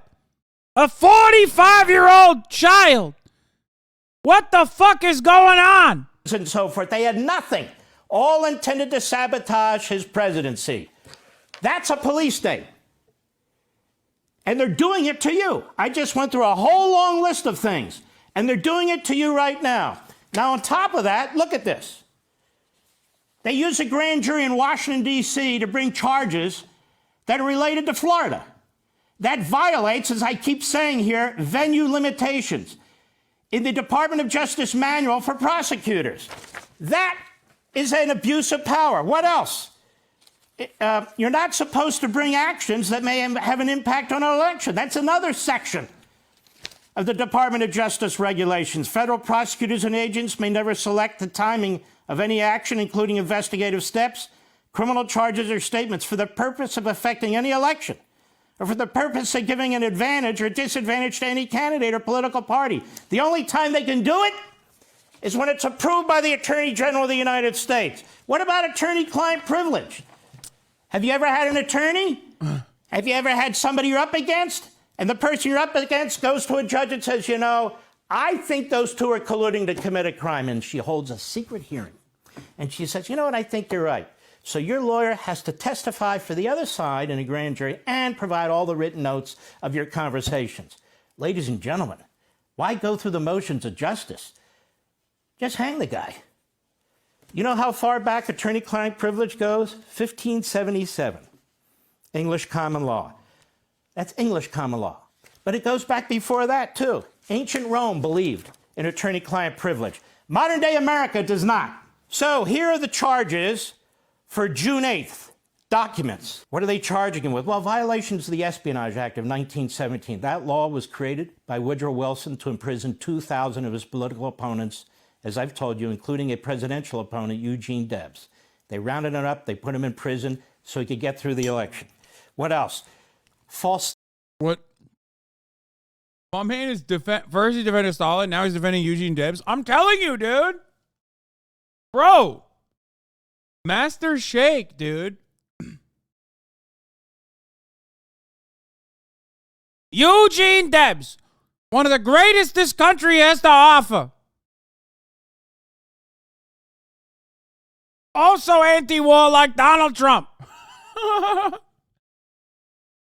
That's why they threw him in jail.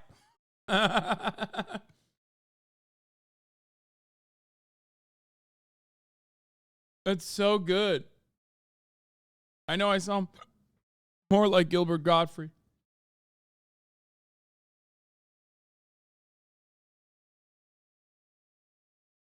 Marxist Leninist thought. Yes. Life, Liberty, and Lenin? No, Life, Liberty, and Levine. Mark Levin, bald. Vlad Lenin, also bald. Coincidence? I think not.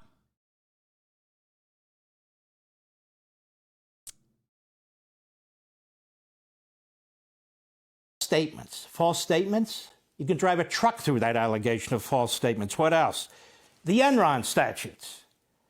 The Enron obstruction statutes were never intended to be applied to a president of the United States.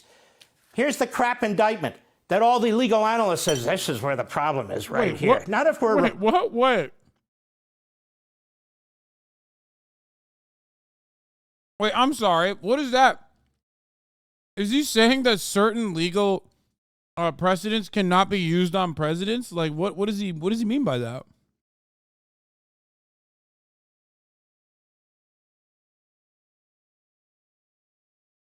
Like, what?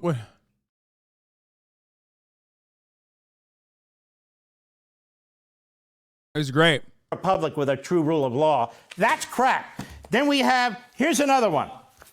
Here we have the January 6th case. And I've told you before, what did he do, Mr. Smith? 1871 Klan Act. What? The Enron Act. The guy loves the Enron Act on obstruction and a financial fraud statute. Look, right here. Oh, my God. Crap. Mr. Smith goes to Washington, and Mr. Smith blows up the place.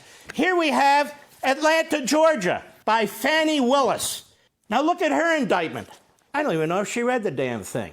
You know what this is? 100 pages of bull. I could take one section out of here.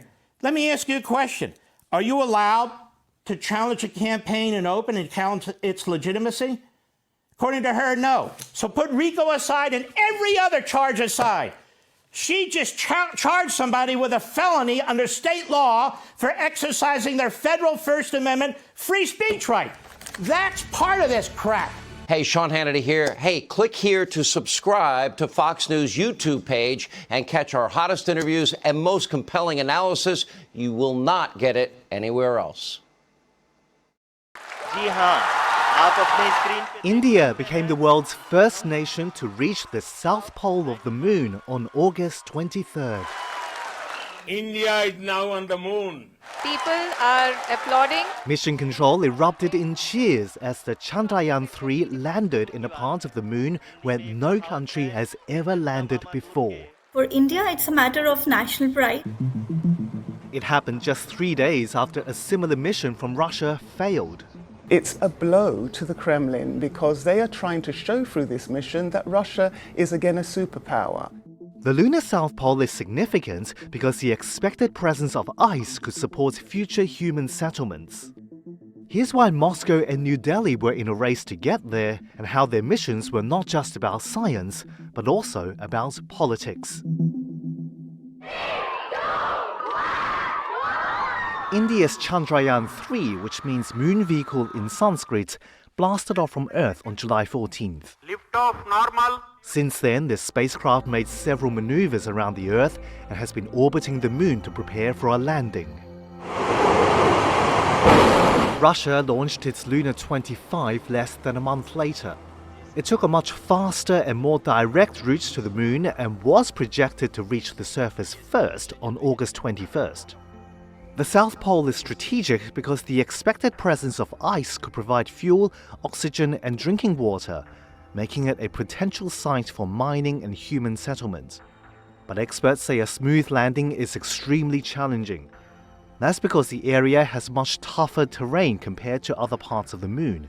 It is bumpy, littered with craters, and has limited sunlight.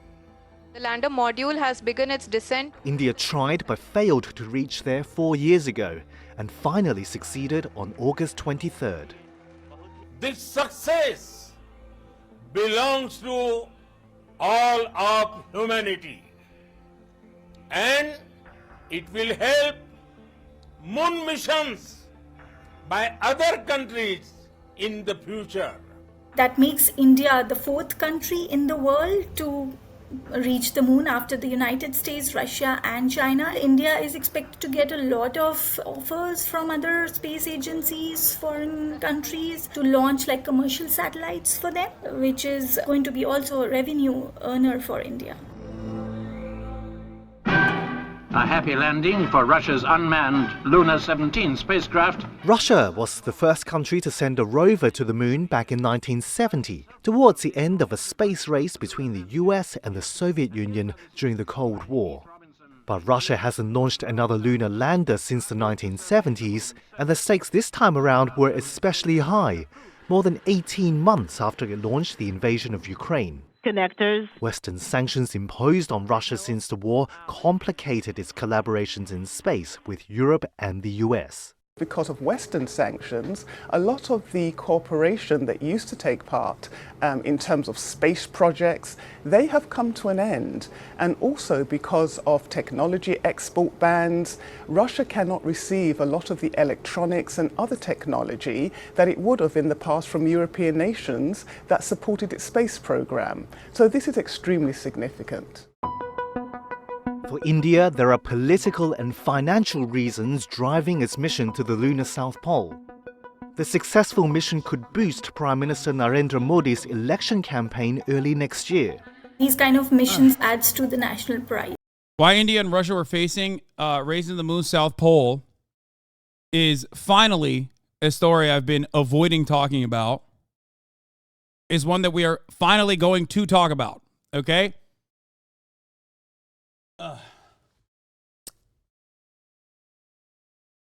There's an interesting, I hear there's an interesting video from LegalEagle on the bizarre origin of Florida man. Yeah, we could do that. What does Miraz take? I actually haven't asked him about this.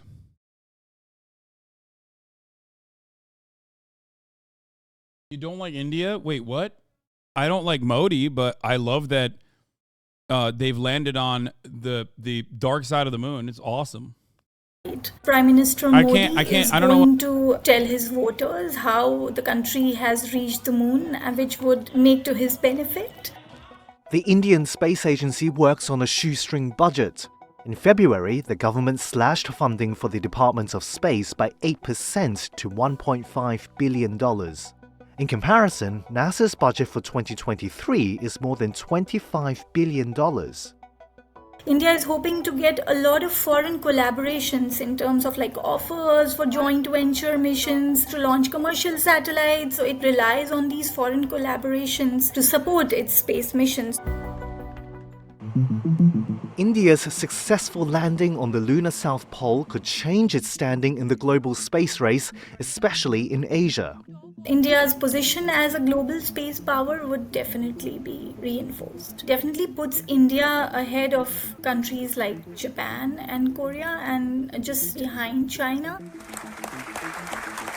Meanwhile, Russia still has a way to go to catch up with the US and China. It's not the be-all and end-all for Russia. There are other lunars, Luna 26 and Luna 27. They both depend on electronics from the West. And for as long as sanctions continue, it's going to be difficult for Russia to obtain the kind of technology that it needs to continue collaborating and ensuring that it is number one, as it wants to be, in the space race.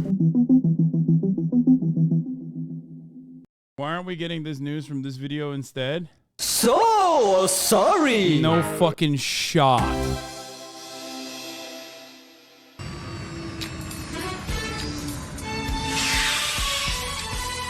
Yeah, I don't have any issue with the Indian Space Research Organization. I think that it's awesome. Just like I love NASA. These guys are scientists. They're fucking nerds. All they care about is advancing science. There's no politics there beyond just advancing science. No matter how much every other like Western news outlet tries to turn this into like, well, they're trying to get there because they can't use their own satellites or whatever the fuck. Ultimately, it's a good thing. And yeah, you know, there's, you know, it's a good thing overall. Gravity zero yahan, India hero yahan. Wait, this one doesn't have any subtitles. What the fuck am I supposed to do? हम ही star हैं, सभी बेकार हैं, south pole पे कोई आया ही नहीं है, सच तो ये जान लो. We are the best, we are the best, we are the best, we are the best, we are the best, we are the best. Yes, we are best. दोस्तों ये चंद्रयान है, ये नंबर 1 है. I need subs. I need to know more about what's happening here. I need to know what he's saying. Is this a leaked Starfield gameplay I've been hearing about? Yeah, that's what's going on. Hayır, Hintli.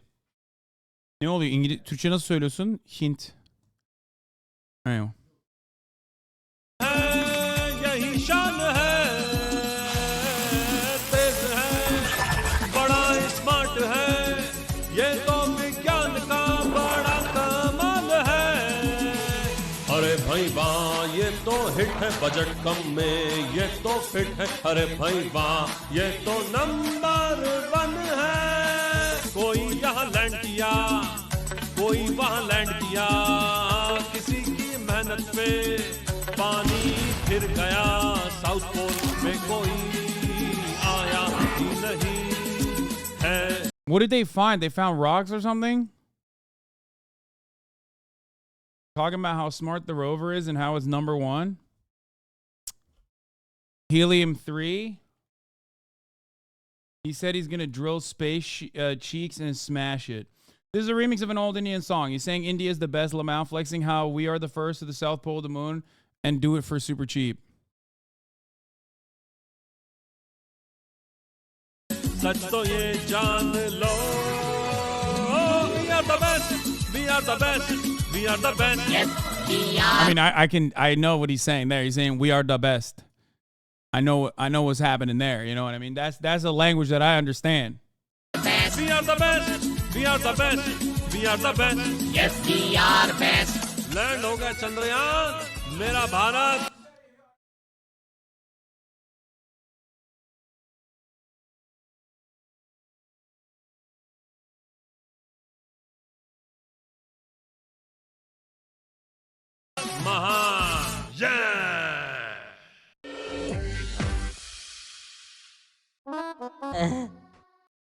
This is the only place I get my news from, okay? There's no other source of news that is better than India Today Group's specific animatronics. Hold up, is it actually Modi singing? Yeah, they got literally Modi to sing it, actually, as a matter of fact. Like, literally Modi to sing it. It's crazy. Real. All right. We got some more fun stuff coming up, but before we get to the fun stuff, here is the one last thing. We already covered the union busting. Now going to be harder for bosses according to More Perfect Union. We already covered that 2 days ago. Wait, I can't tell if you're joking or not. Man, of course I'm joking. Modi didn't fucking sing on a track, dude. What are you talking about? How could that have happened? All right. Here's LegalEagle's Insurrection versus the First Amendment. Don't know if I want to watch this whole thing. I feel like it might be a little bit long. But we will get to fun stuff after this, okay? Speech! It's political activity! Won't someone please think of the First Amendment? Special Prosecutor Jack Smith has indicted Donald Trump in Washington, D.C. for conspiracy to subvert the presidential election results, and Trump is predictably not too happy about it. He tweeted out on...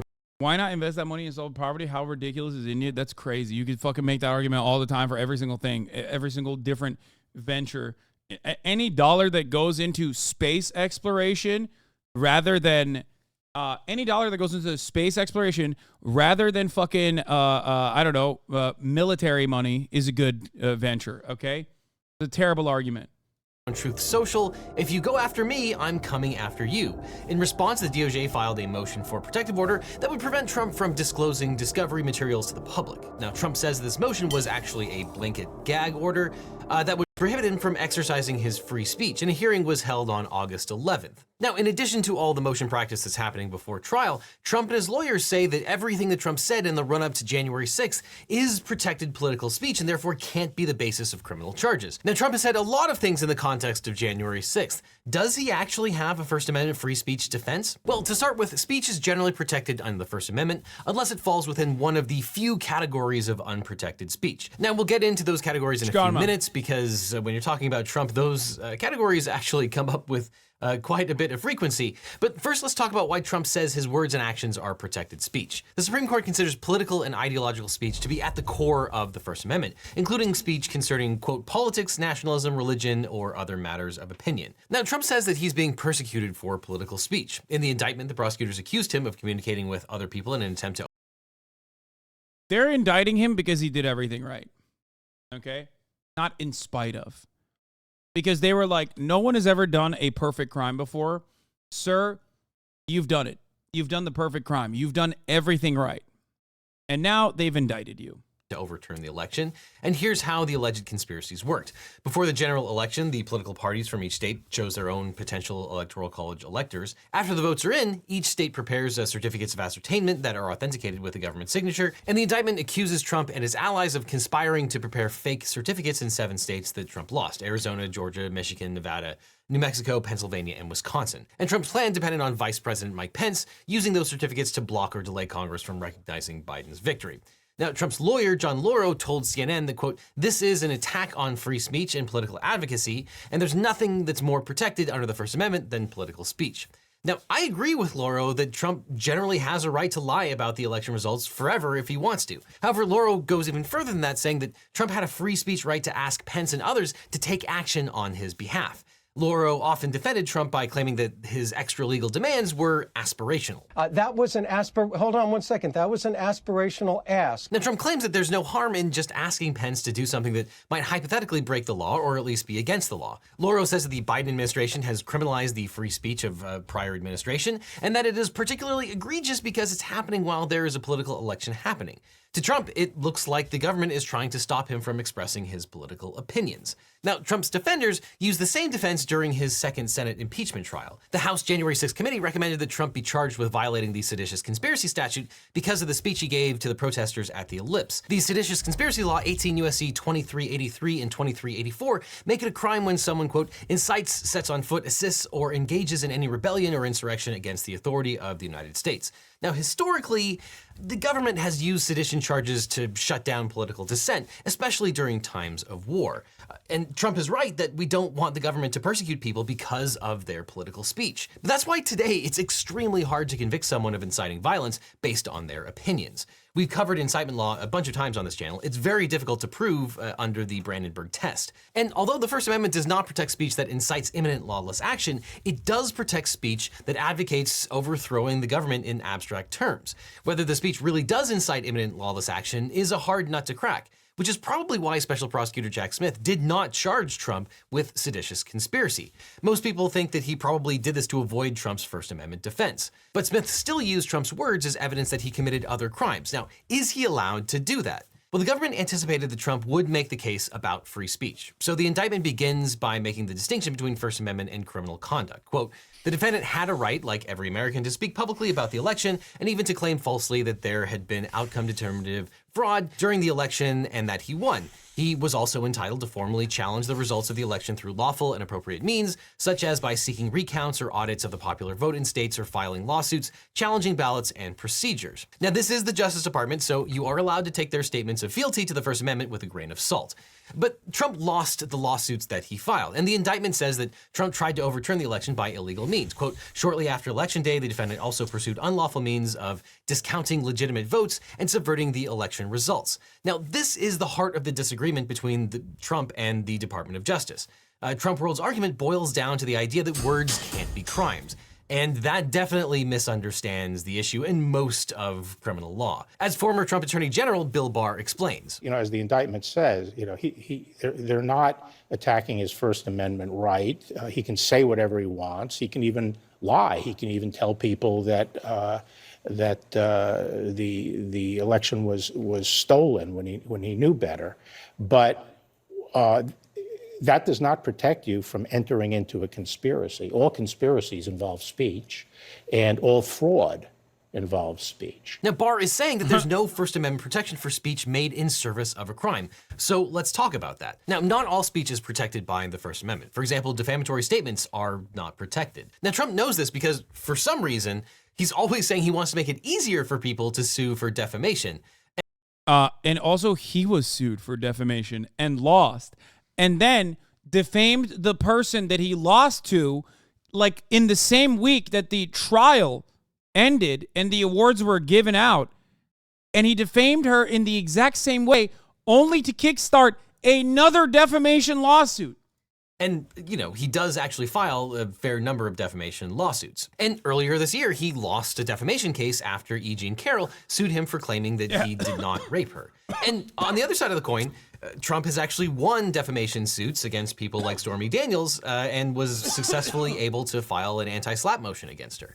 Now, false statements may form the basis of other legally cognizable harms, such as fraud, false advertising, or perjury. And Trump has been sued for fraud before. In 2016, he settled a lawsuit which alleged that Trump University made false claims about being affiliated with accredited universities, lied about Trump handpicking instructors, and lied about passing on valuable real estate secrets. Now, that kind of commercial speech has fewer First Amendment protections when someone makes false statements. And if the government can prove it has a substantial interest in making sure consumers aren't deceived, it can regulate certain types of commercial speech. And on top of that, things that qualify as speech often constitute what are called legal acts. Yeah, think about it. Speech is often how we accomplish stuff. We tell people what we want and what we want them to do. And generally, the First Amendment doesn't protect speech, quote, used as an integral part of conduct in violation of a valid criminal statute. Now, this is why the government is allowed to prohibit solicitation to commit a crime, or conspiracy to commit a crime, or impersonating a government officer. In each of these crimes, it involves speech, but a prosecutor can use a person's words as evidence that they committed that crime. For example, if a bank robber demands that a bank teller hand over the money, the statements aren't protected speech. Those words form... Hey, up. Oh, it's real good when Legal does it, right?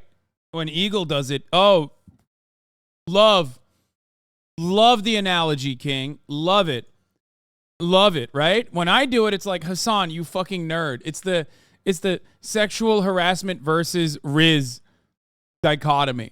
Okay, LegalEagle, when he does a fucking bank robbery analogy with the free speech, it's like, oh, it's the best. I've never heard such a good argument before. When I do it, it's like, oh, ew, gross. Get away from me, HR. You guys are such simps, dude. Let me guess. In approximately 1 minute, I'm going to run a top of the hour ad break. Okay? You guys are going to rate me low on that ad break segue. And then later on in the video, LegalEagle is going to run a segue, and you guys are going to rate him super high. Because you're fucking simps. Or rather, reverse simps. Okay? You're haters. But my haters become my waiters at the table of success. And haters and lovers alike all see the ad break at the top of the hour. A 3-minute one to be exact. If you no longer want to see those breaks, all you need to do is subscribe, which you can do for $5 or for free with the Twitch Prime. By connecting your Amazon Prime account to your Twitch account, where you get 1 free Prime subscription a month. Use it on your favorite broadcaster. Hopefully that's me. You can also get gifted a sub if you're lucky. Use a 3-minute ad break now.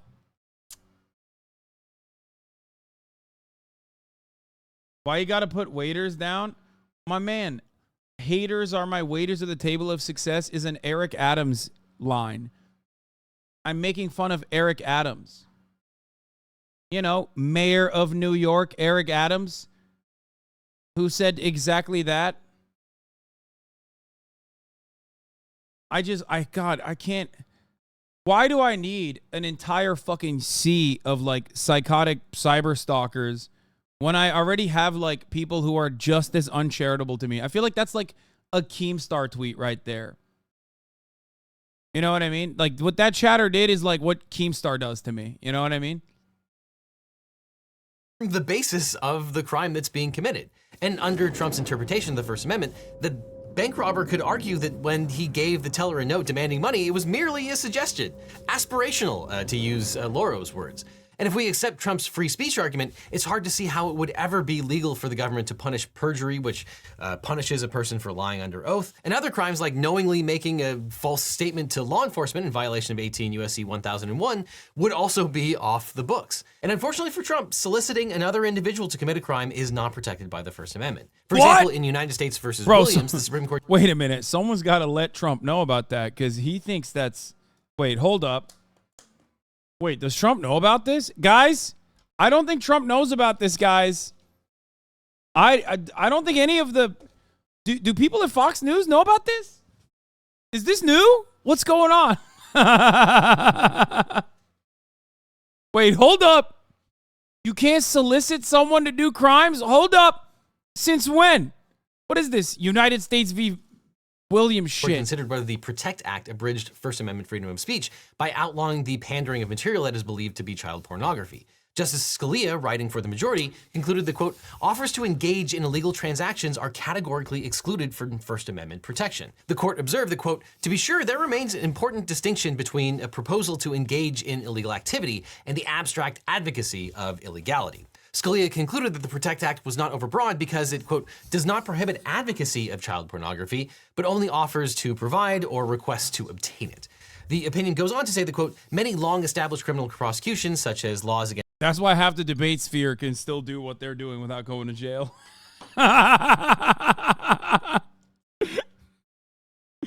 That's why all my haters aren't in jail yet online. All the lolly defenders. Oh, Jesus Christ. Okay.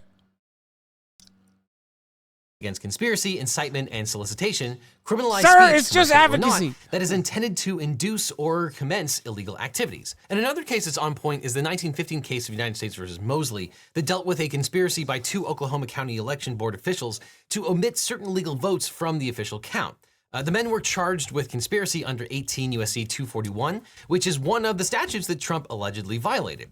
And in that case, the court observed that although 241 was enacted to stop the Ku Klux Klan, quote, the statute dealt at the time with all federal rights of all citizens and protected them all and still continues to do so.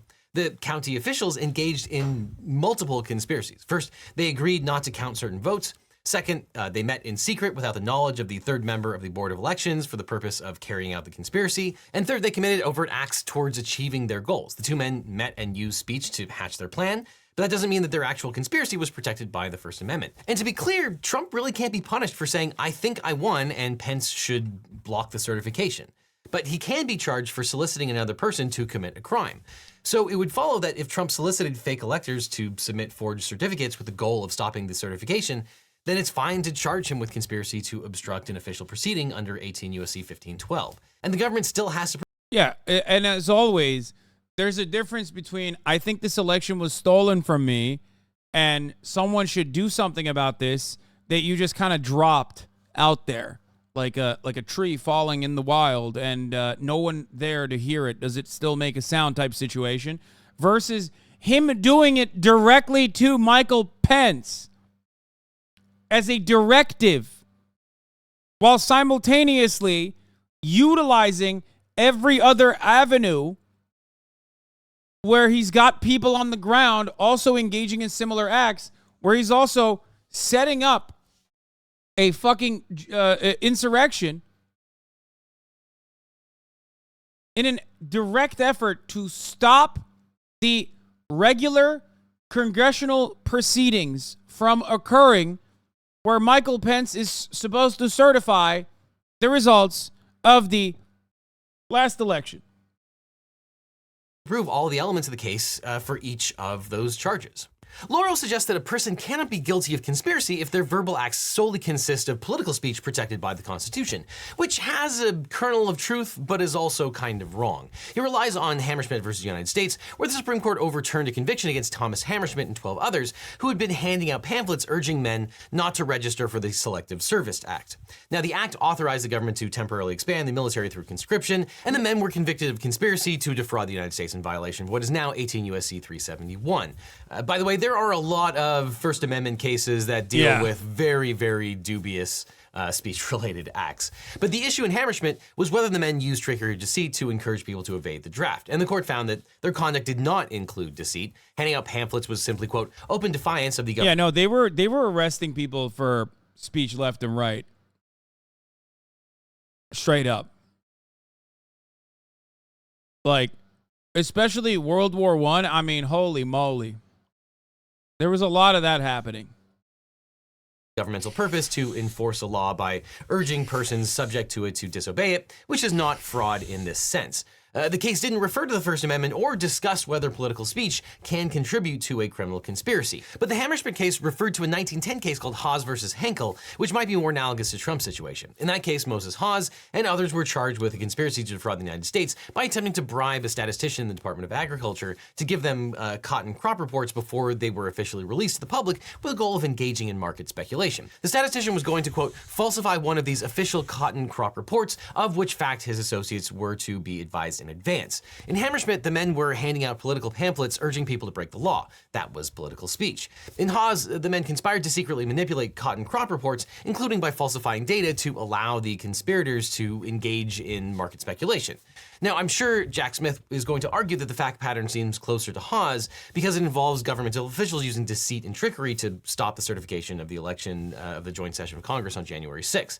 Now, to be sure, Trump did engage in political speech, but for the most part, Jack Smith's indictment avoided charging Trump just for making speeches and posting tweets.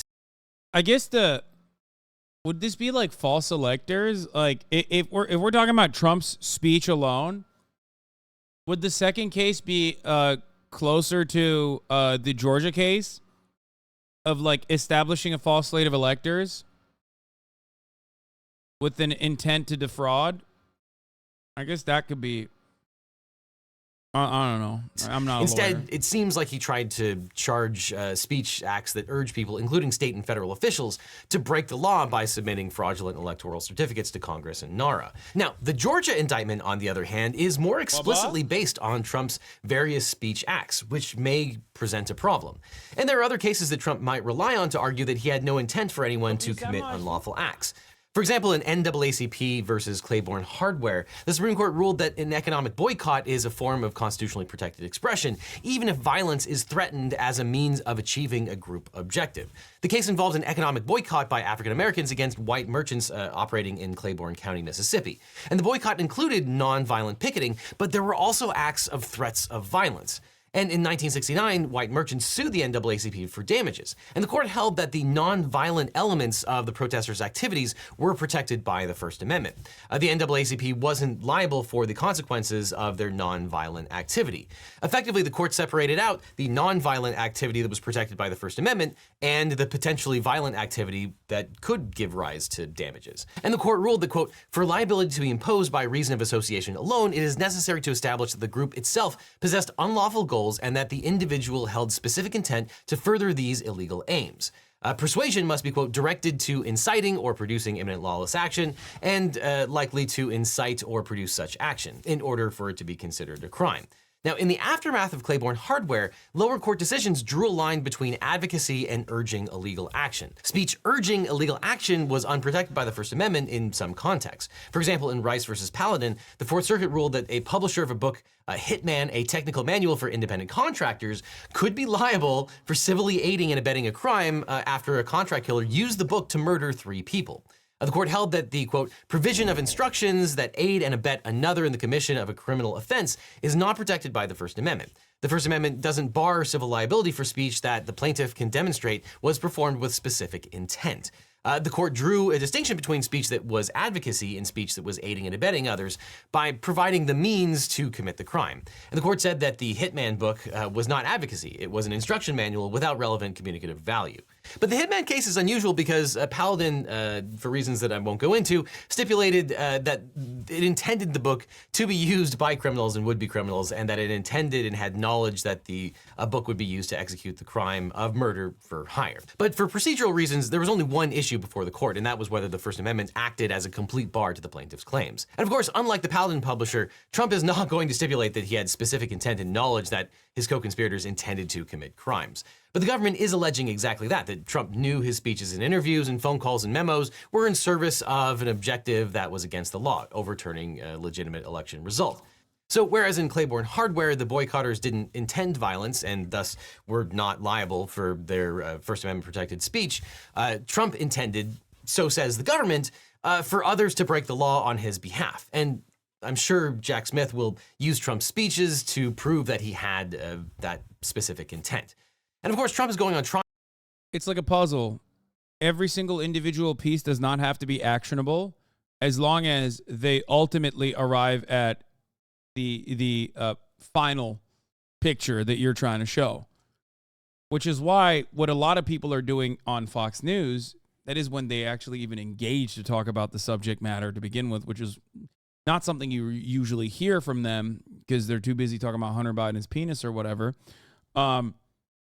Basically, they'll look at each individual act, isolate it, and be like, that's illegal? What the fuck?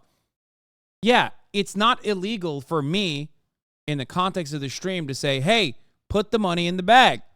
Okay? However, it is very much illegal for me to do that in the context of a bank robbery. That's the difference. Trial for conspiracy, and the First Circuit Court of Appeals decided a case called U.S. versus Spock that involved a letter written by professionals who were opposed to the Vietnam War. These professionals, including famous pediatrician Benjamin Spock, wrote a letter called A Call to Resist Illegitimate Authority. And some of them attended protests which advocated for the burning of draft cards. Spock and 3 others were convicted of criminal conspiracy. The court reversed Spock's conviction largely because he did not have specific intent to further the illegal aspects of the letter. The court observed that, quote, it is true that he was one of the drafters of the call, but this does not evidence the necessary intent to adhere to its illegal aspects. Nor does his admission to a government agent that he was willing to do anything asked for further opposition to the war, specific intent. Notice how a lot of the First Amendment gets thrown out the window when there's war happening. Just something to consider. Or like the current restrictions that we have on the First Amendment almost entirely come from wartime protocols and people urging you not to like go to war, whether it be any war, really. Really interesting stuff. Also, just another fun thing to consider is that Red Scare was also like pushed as a wartime, like a never-ending war, Cold War time, like necessary evil, I guess. I'm just saying.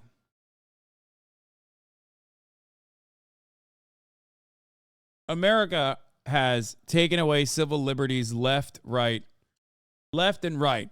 Now, maybe some of those laws, maybe some of those rules have unironically worked in indicting the president, right? For once, it's actually hitting someone in a position of power.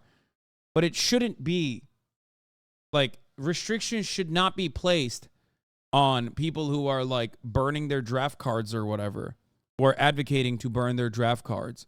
Restrictions should be placed on presidents who are advocating and successfully trying to conspire to overturn democratic election results. That is the issue here. The issue is that it never actually is crafted. Laws are rarely ever crafted to protect the interests of the poor against the interests of the wealthy. It sometimes has a capacity to impact the wealthy and the powerful, even though it was originally created to protect the military, imperialism, or any number of different things. And it's not even just the wealthy versus the poor. You said also Woodrow Wilson, the guy who led the Klan March DC. Yeah, that's the other part of it. The law, especially free speech protections, have historically always defended the far right. What has happened to the far left, I think you know. They were assassinated every single time. Every single leader, especially if they're black. Intent is not established by such a generalization. Whatever the reason, the fact is that his speech was limited to condemnation of the war and the draft and lacked any words or content of counseling. The jury could not find prescribed advocacy from the mere fact, which he freely admitted that he hoped the frequent stating of his views might give young men courage to take active steps in draft resistance. This is a natural consequence of vigorous speech. So this looks like a better argument for Trump. That he, like Dr. Spock, repeatedly stated his views publicly in the hopes that it might give courage to people to take some action, but that he lacked knowledge of illegal efforts on his behalf and the intent to see them succeed. Yeah, it's a trickier situation, though, because, like, you did speak at the January 6th rally, which then was, was cleverly shaped into an insurrection. Shortly after your speech, you urged people to march on Capitol. So it's like, I don't know. I feel like that's definitely a little bit different than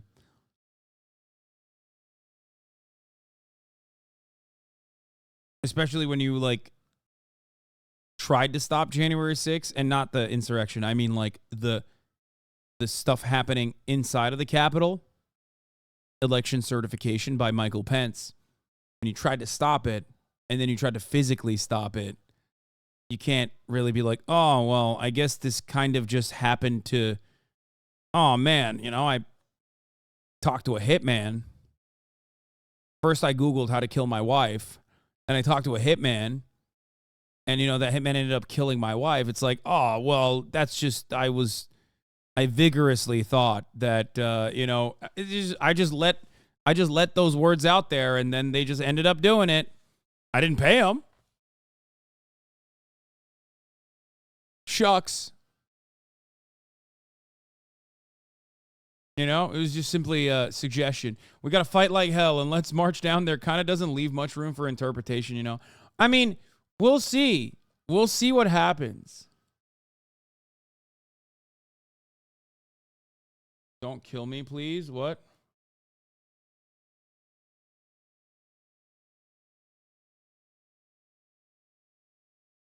Now, Smith's indictment says that Trump's activities included both legal and illegal means of achieving a second term, despite losing the election. But Trump will argue that he never tried to further any illegal activities. What this all boils down to is that the government must prove that Trump had the mens rea, the necessary mental state, to commit the crimes he's accused of. Now, this sounds complicated, but it's actually how all of criminal law works. The exact same act can be perfectly innocent or a crime based on the mental state of the defendant. Now, as you can probably tell, Trump and his co-defendants are going to need a good lawyer. But if you need a great lawyer, my firm, the Eagle Team, can help. If your loved one has suffered from cancer, has suffered an injury or death in the family, or were involved in a car... Go ahead. 10-10. Get the fuck out of here. That was 6 out of 10. That was a 6 out of 10 segue. That was a 6 out of 10 segue. You guys are just dick riding for the sake of dick riding. I don't even think you heard the segue. I think you're dick riding right now, specifically because you want to say, fuck you, Hasan. Actually, he's the GOAT. Car crash, we can represent you or help find you the right attorney. Just click on the link in the description for a free consultation with my team. Because you don't just need a legal team, you need the Eagle Team. You need the Eagle Link Team. is below. Now back to the First Amendment. Now, in addition, you might have heard that the special prosecutor moved for a gag order to stop Trump from communicating about the case. Now, that's not really true, but the government did file a motion for a protective order on Friday, August 4th. Now, a motion for a protective order is an extremely routine motion to make, especially in a case that involves sensitive material. So that, in particular, is not unusual. But what happened is that the government filed its motion after Trump went on Truth Social and posted, "If you go after me, I'm coming after you." And in the motion, prosecutors cited the Truth Social post as evidence that a protective order was necessary. The government's theory is that Trump has a history of sharing information that the Well, that not even that. It's just even before that. There's never been a more necessary protective order in the history of criminal cases. Donald Trump is a permanent witness intimidator, okay? He is a walking, talking witness intimidator, which is ironic because yet that's another free speech violation, I guess. He's not like an actions guy. He never has been, okay? So, of course, every single thing that he's done revolves around this, using this, okay? That's why there's a pattern here. Every time there's like an issue with Trump, it revolves around him doing this, okay?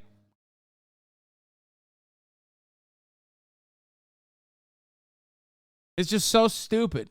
Public shouldn't have. Now, balancing a criminal defendant's right to free speech with the need to keep order in trial and at court, while also balancing the ability of that person to run for president of the United States is, well, tricky. Or as Ken White more colorfully put it, basically it's a nightmare law school exam by a sadistic, drunk law professor. Now, the government said that the order was necessary to, quote, allow the government to begin producing that discovery, much of which includes sensitive and confidential information.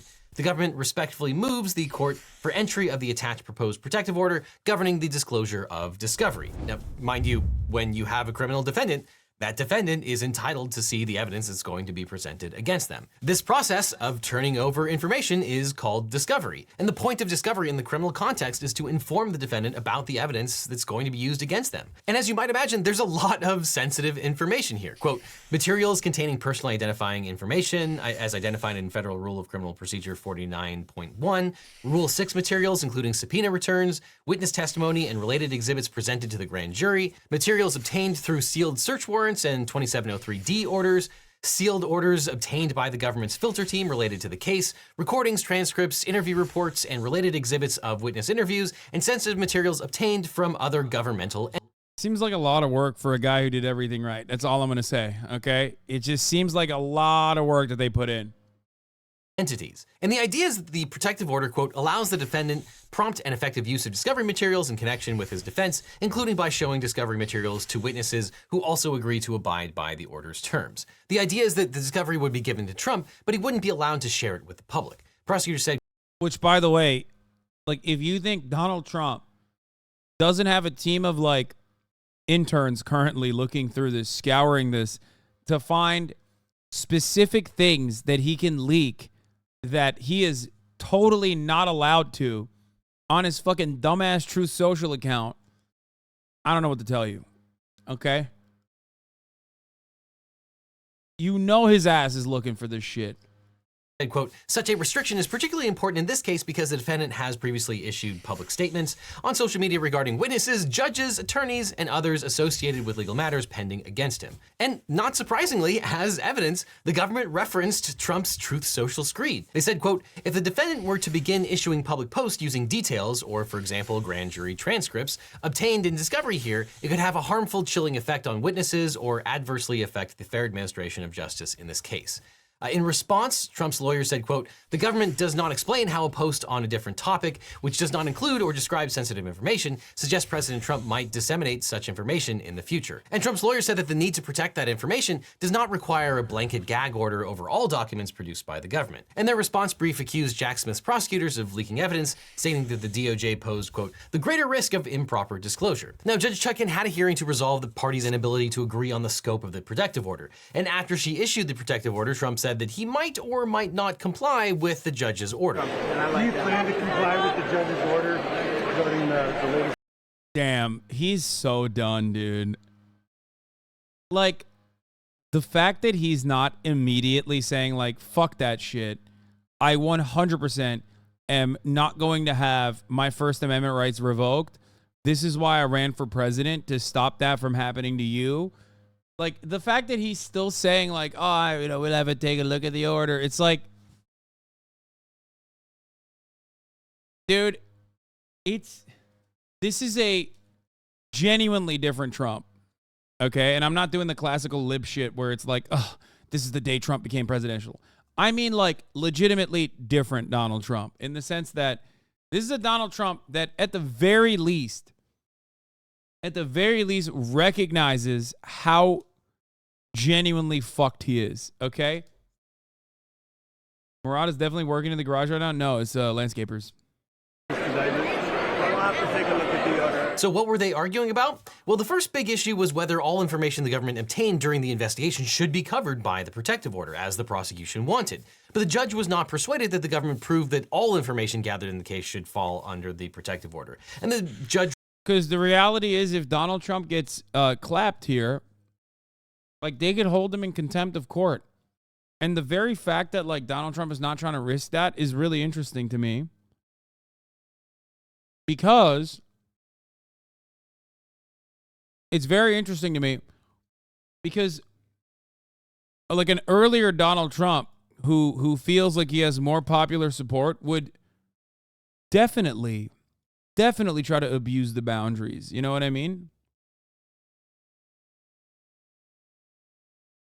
It is legitimately shocking that he's not. Like, I feel like Donald Trump, the one that, the mentality that he had when he was like, yeah, we should definitely steal this election, like, fuck you. That Donald Trump, the one who, did January 6th, that Donald Trump is the type of Donald Trump who would have absolutely been like, what are you going to do? Arrest me? You can't fucking do that. I'm the president. Or what are you going to do? Arrest me? You can't do that. I'm no longer the president, but I still have a Secret Service. Rule that the government can designate certain materials as sensitive, but not all of them. But notably, the judge agreed with the government that every single person interviewed by prosecutors is a potential witness and is therefore sensitive information. The judge suggested that Trump might release evidence about Mike Pence in order to denigrate him as a witness. Quote, the defendant's desire to respond to political opponents has to yield. There are limits. This is a criminal case. The need for this case to proceed in a normal order means there are going to be limits on the defendant's speech. The judge was also concerned that witnesses could be intimidated by, quote, members of the public, also who are not bound by the conditions of the release. Now, Laurel pleaded with the judge to consider that Trump needed to be able to discuss everything listed in paragraph 8 on the debate stage. But Judge Chutkan said that the political campaign would have no bearing on any of her decisions in the case. She chided Laurel for, quote, conflating what your client needs to defend himself and what he wants to do politically. Your client's defense has to happen in the courtroom, not on the internet. To the extent your client wants to make statements on the internet, he has to yield to witness security.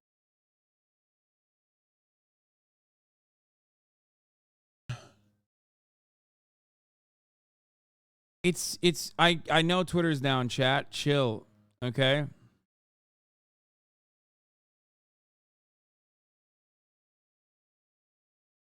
It's just such a funny thing to have to describe to a human, like an adult.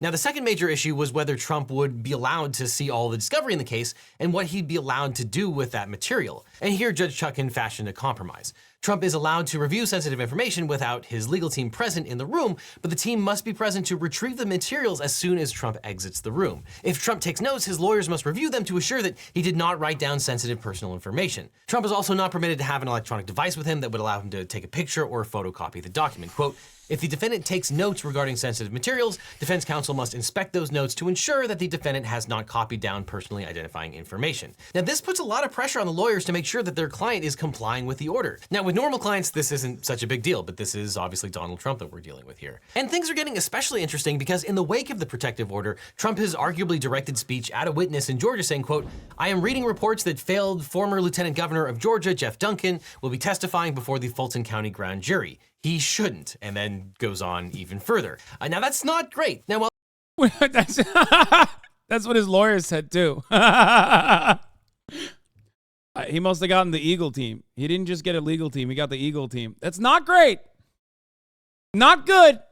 Not great. Definitely don't do that. While some commentators have argued that this constitutes witness tampering, the Georgia witness tampering statute is mainly concerned with threats and bribes and likely doesn't apply here. And Judge Chutkan's protective order prevents Trump and his legal team from disclosing sensitive matters revealed in discovery, but it doesn't really touch on statements like that. Trump's condition of his release do actually— That blows my mind that that would not be witness intimidation under Georgia statute. That's insane. Do you hate America? I love America. That Moonshine Chris, what did he say? Trump? Fuck you, snowflakes. Wait, why do we ban this guy? Weeby, you banned him because he went against you, okay? Because you said you believe in the flat earth. And he said no. Unacceptable.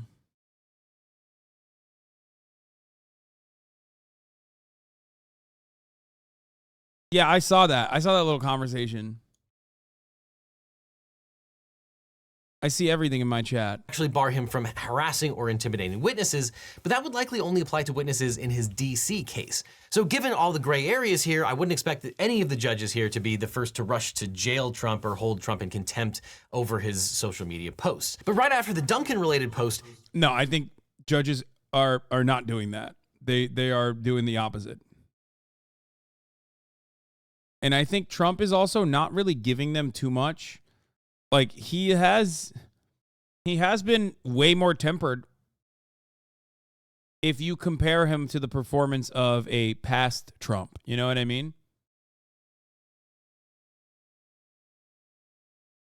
Will discovery info not be public anyway because the trial is public? No, no, not everything. Like, just because a public, just because a court proceeding just because court proceedings are public doesn't mean that they'll like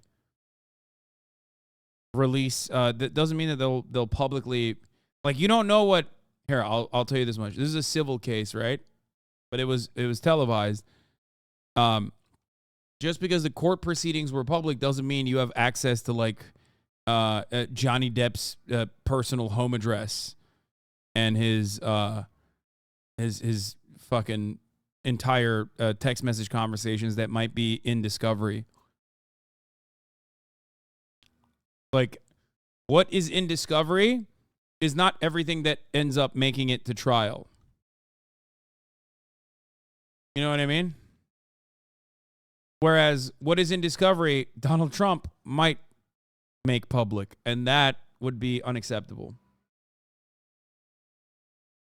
He also targeted Judge Chutkan by commenting on her past in-court statements, which is at the very least likely to piss off the judge. Though in fairness, it's not a great statement from the judge. It's a gratuitous reference to Trump, who wasn't on trial in that particular January 6th case. But I'm sure that these are only just the first in a long string of free speech hypotheticals that would drive any student in con law to insane, or a YouTube lawyer, as the case may be. But all this just makes my brain hurt, so I think I'll just sit back and enjoy a delicious meal delivered straight to my door, which I can get with today's sponsor, Factor. Because Factor makes meeting your nutrition goals easier than ever by delivering Factor. Try by heading to Factor75. There you go. I showed you his link, LegalEagle 50.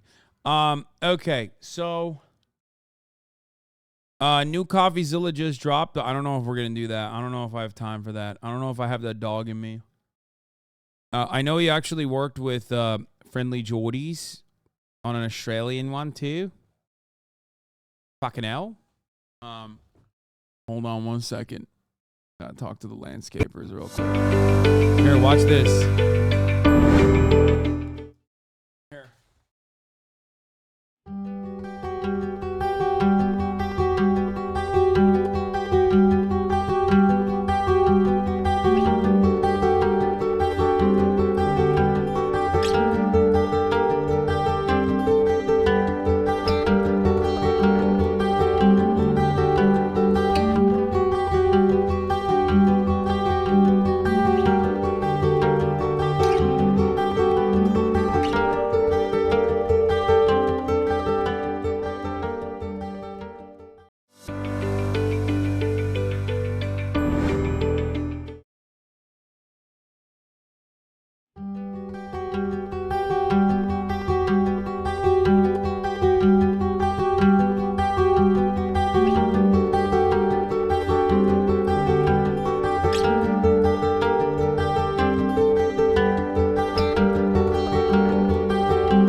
Okay, sorry. I had to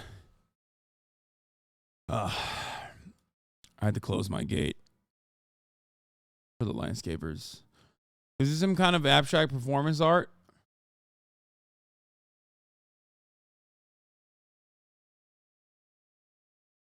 $280 million Twitter view. Thank you, autoplay. Yeah, that's how they got 3.7 million views.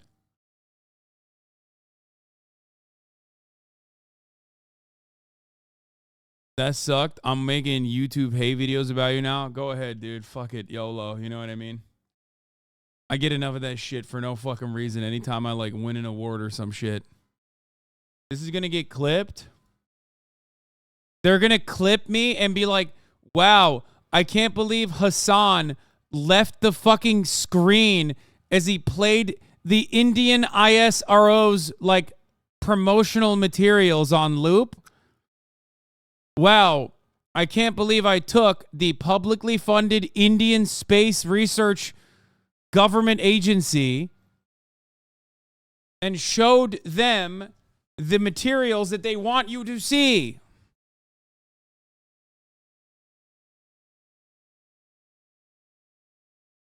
They're going to clip you for spreading propaganda that the moon is real? Yeah.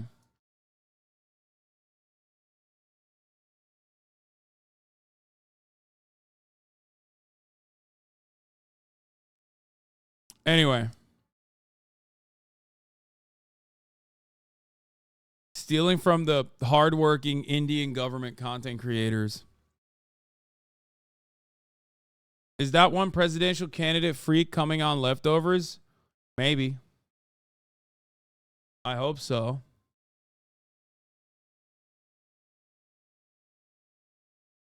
The moon is real, but it's flat. That's awesome. Okay, I kind of want to see 6 natural I have breast- real boobs. I have real boobs. I have real boobs. Oh my God. Real boobs. I have real boobs. I have real boobs. I have real boobs. I've never seen a fucking video made so perfectly for me and for Will Neff as well. What an incredible video. Thank you. I just want to... They did it. They did it again. They fucking did it again, baby. They did it again. Who is it? Clock 'em now? Brother. There ain't no fucking way, okay? Listen, breast technology has gotten out of control. Do you understand? It has gotten completely out of control. There ain't no fucking way I can figure out whose boobies are real. Did you guys hear Kaya bark? Someone said Kaya.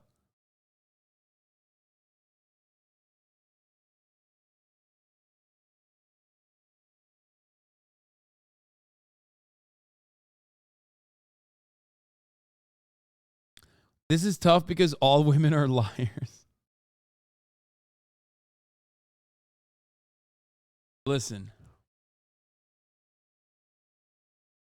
Jacket Girl is sus. So this could be such a unique one because like in my life, I've come to find that like the best breast augmentation procedures are often done for women that work around their own natural fat storage. What I mean by that is like if you go from an A to like a pleasant B, you can really get away with it. Like it's some, especially if it's like a really good surgeon, you can totally get away with it, right? Without anyone being the wiser. Especially from afar, right? What's so interesting about boobs? Are you a cave delver, Hasan? What do you mean? A cave delver? What does that mean?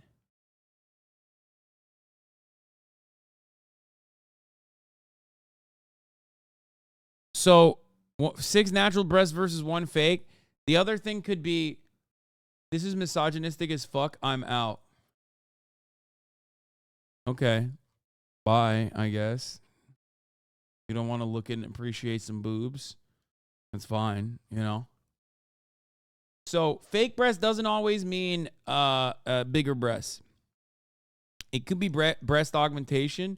It could be a breast reduction. That could be like a, like that could be a curveball that they throw in this situation. I'm taking this very seriously if you guys haven't noticed. But like I said, like I've seen certain procedures where like if they have a natural fatty tissue already and they work around that instead of just like going from like an A cup to like a D or something, where you can kind of tell because it's like mostly silicone or whatever the substance is. I think it's silicone, right? Still, I don't know. Who knows? That could be the reason. Top left has an OnlyFans. She's real. Wait, what? So we'll see. We'll see what happens. Or it could have been from breast cancer, so they just got the natural size it was for this instance. Yes. Do a jumping jack. My name is Lily, and my titty. Beautiful. Oh my God. Scandalous. My name is Charisma. These are my boobs. Okay. I am really suspicious of Charisma. I What feel the like fuck? she did a little jump that was very confident, very buoyant. Is that the right word? My name is Jess. Jess has been in a bunch of videos now with Nut. My boobs. Coming out. Hello, Janice. Breasts.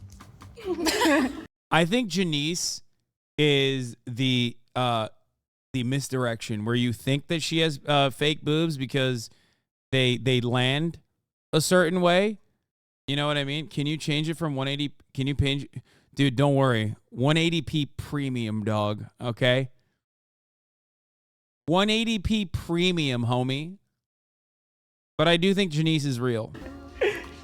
Hi everyone, Samiha, the biddies. The biddies. Elizabeth, and these are my boobs. I'm Ava. These are my titties. Everyone has really nice boobs. I love boobs. I do. It's fucked up. That's yeah, Janice is bait. Yeah, that's what I think. Janice is like what you think is fake because they rest a certain way. The experienced boobies understander will look at this and go, well, fake breasts that have undergone some sort of like augmentation or breast surgery that is silicone or whatever, they will sit a certain way that natural breast disease won't. Now, of course, obviously this is not like a full-blown this is not like a scientific discovery because obviously in that situation you would have to see it. That would give the game away. Seeing is always believing. Nothing beats feeling, but seeing can give you a lot of information. Now, what do I mean by this? So there's a couple different types of breast surgery, plastic surgery that you can do on breasts. Like other than, I'm talking not augmentation. I'm not talking about reduction. I'm simply talking about breast implants. So the very common one used to be under the titty, where you'll notice like there's sometimes a scarring does occur under the boobage where they have done some minor incisions so that they can bring in the silicone under the fatty tissue. You can also do the other one, which is around the nipple in order to hide the scarring. That's another way that some plastic surgeons operate. Both of which can show in different ways scarring post-surgery scarring. Now, they also have improved on this process by going through the armpit. And in some instances, I believe you can even go, someone was saying through the belly button. I did not know that, but the armpit method was like one of the later methods that truly hides the plastic surgery scarring. Where did you get a PhD in boob jobs? I don't know why I know so much. I live in LA, and I think like the nip zip. Oh my God. I think it's literally because I've lived in LA for 10 years now, and I've seen all matter of different surgeries. That's what it is. Like I've seen it all. Boobs are your hyper focus. It's my hyper fixation. My personal preference does not matter. Ladies, do what you want. Do what makes you feel confident. I love all boobs. That's all I'm gonna say. I love all boobs. So I think the seasoned veterans will know what I mean by that. I love all boobs. There is no such thing as too small a boobie. Okay? So, you know, that's my perspective on the matter. I think all boobs are great. Some might be even greater, but, you know, all boobs are great across the board. So that's my perspective. Also, you don't have to use implant. Newer surgeries also use your own fat that is cultivated and injected in the breast pocket. There's no way it stays in place, though. What the fuck? Really? I did not know that that was like that. Every boob that I get to see is a great boob. That's all I'm saying. Every time I see a boob, I say, ah, that's for me. Thank you very much. Small chest, large chest, all chests are treasure chests. I agree.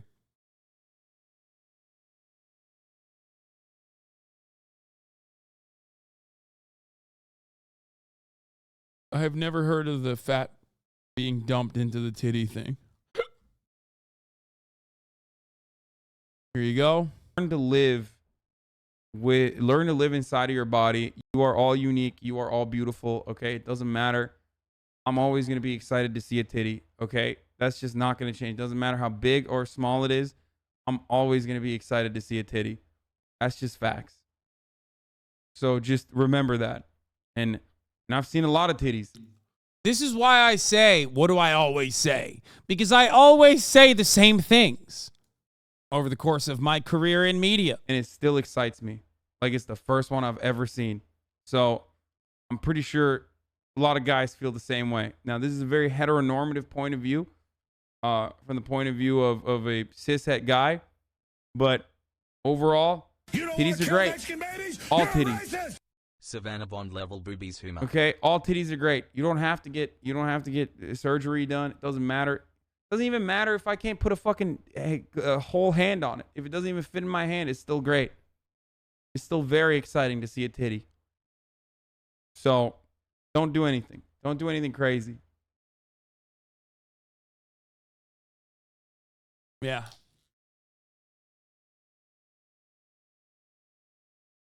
HasanAbi Lord, Chapter 8. All boobies are great, if not glorious. I feel like for it, it's like I want to fill out my top / want clothes to fit a certain way. Yeah. But the thing is, titties can be a burden. Okay? A lot of ladies out here saying, oh man, well, I want my clothes to fit a certain way. The grass is always greener. Big titties come with big back pain sometimes. Neck pain. Big titties also, in certain issues, in certain circumstances, will render certain tops completely useless. Sometimes you can get away with wearing that classic, white shortcut tank top, right? You can get away with that if you got little titties. Can't get away with that with big ass titties.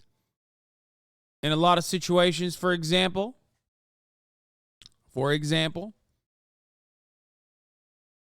you got some little ass titties and you wear whatever the fuck you want and it's normal and it's great, you got big ass titties, all of a sudden it's hypersexual. You know what I mean? Think about it that way. Sometimes you just want to put those shits aside. You know what I mean? Sometimes you don't want to walk around with milkers. And when you got big ass titties, those milkers are going everywhere, you know? You got to remember. Them door knockers can be contained, but a little crop top. I would never trade my double D to back to an A. I'll take the back pain any day and the hypersexual. Okay.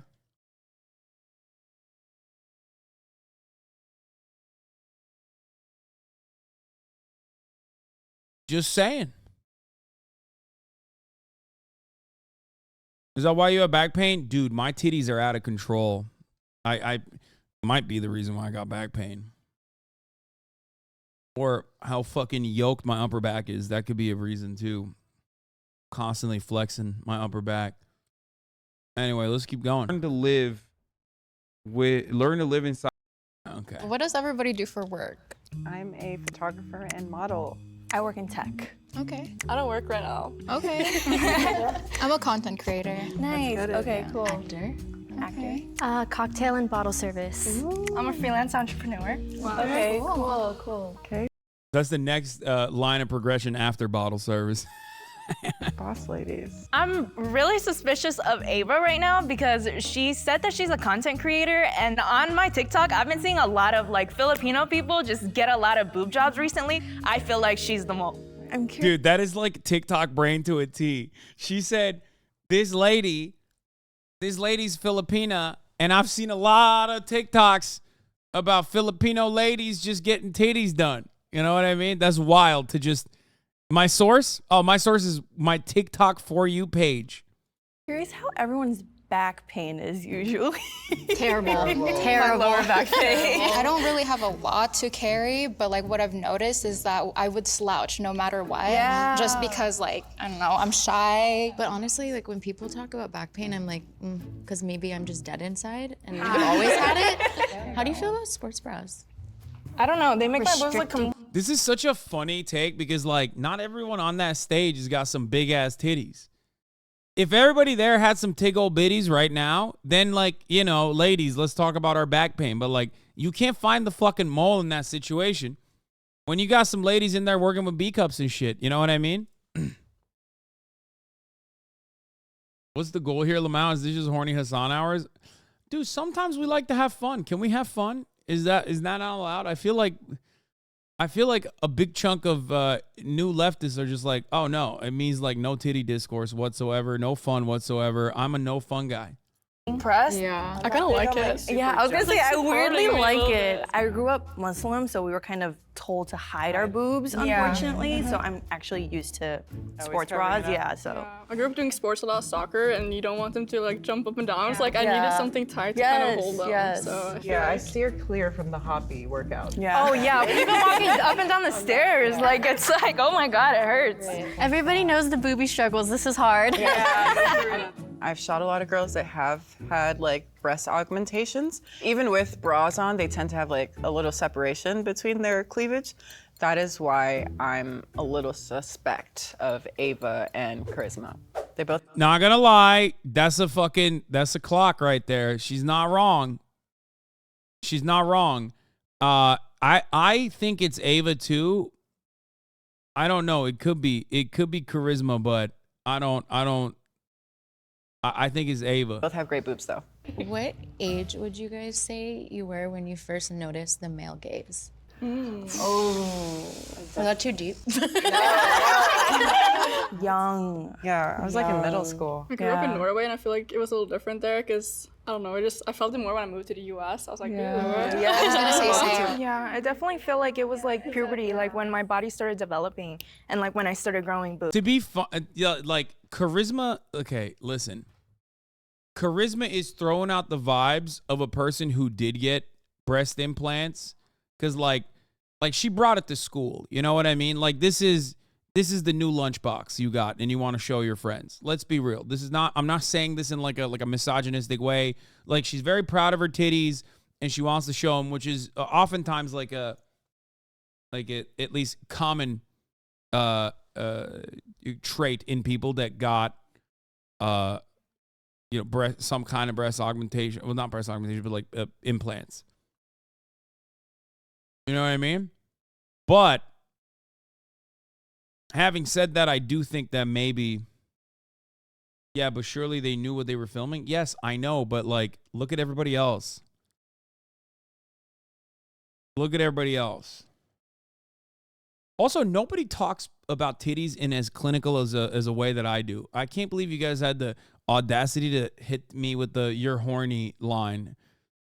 Like I'm out here fucking talking about it like I'm a 45-year-old plastic surgeon. You know what I mean? I've been chopping titties up left and right, and you guys are like, you're so horny. It's like maybe you're projecting. You know what I mean?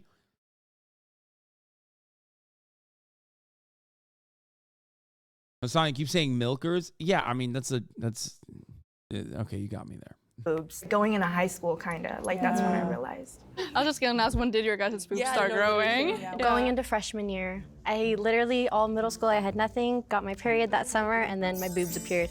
I got double D's at 12. Oh my god. It was not fun. It was not fun. That's crazy. Ugh.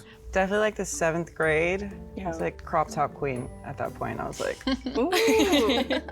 Around 4th grade, because I think that's also when I got my period. So, and I've been the same cup size since then too. So, yay, maybe. I think I was like 13, but they weren't super big back then. Then I took birth control when I was, I think, 17, and then they kind of grew a little bit more, and I was like, nice.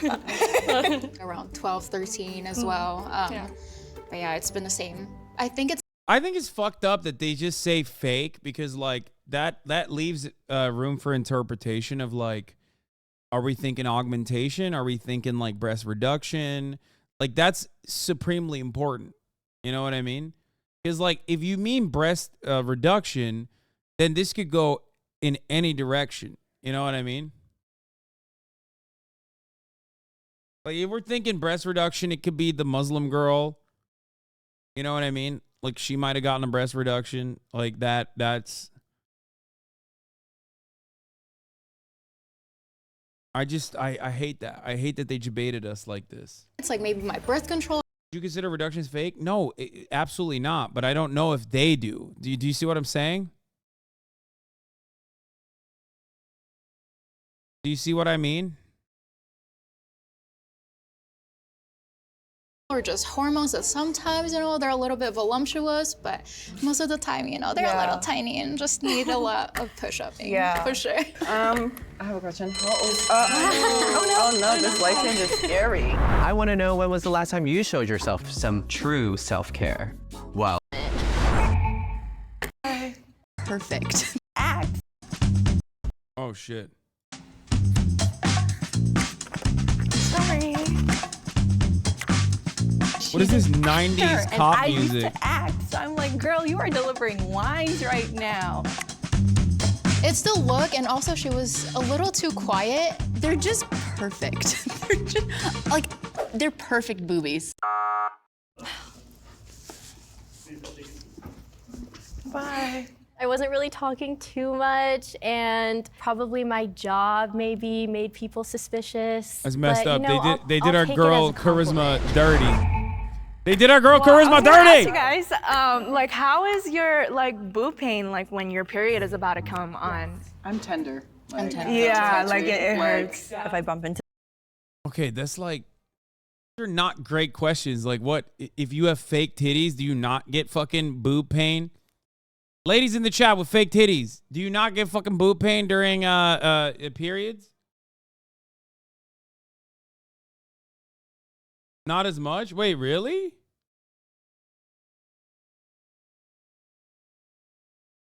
I thought you still got it. Dude, it's also entirely dependent on the person's body. Why is this so accurate? Hasan talking about fake boobs. Hasan talking about Marxist theory. Wow, dude. I can spot the smell on this fucking Discord ass meme, okay? I can smell it from over here, you fucking Discord wieners. Then why doesn't he talk about dialectical materialism or to something? It's just really bad. Yeah, even like laying down. It's like, that's annoying.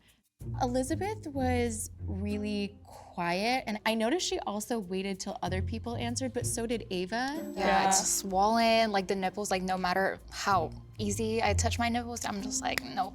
How do you feel about walking down the stairs? Oh, I go crazy on it. Actually, I don't feel take my time. When we were asking the question of walking down the stairs, and she was like, oh, I go crazy.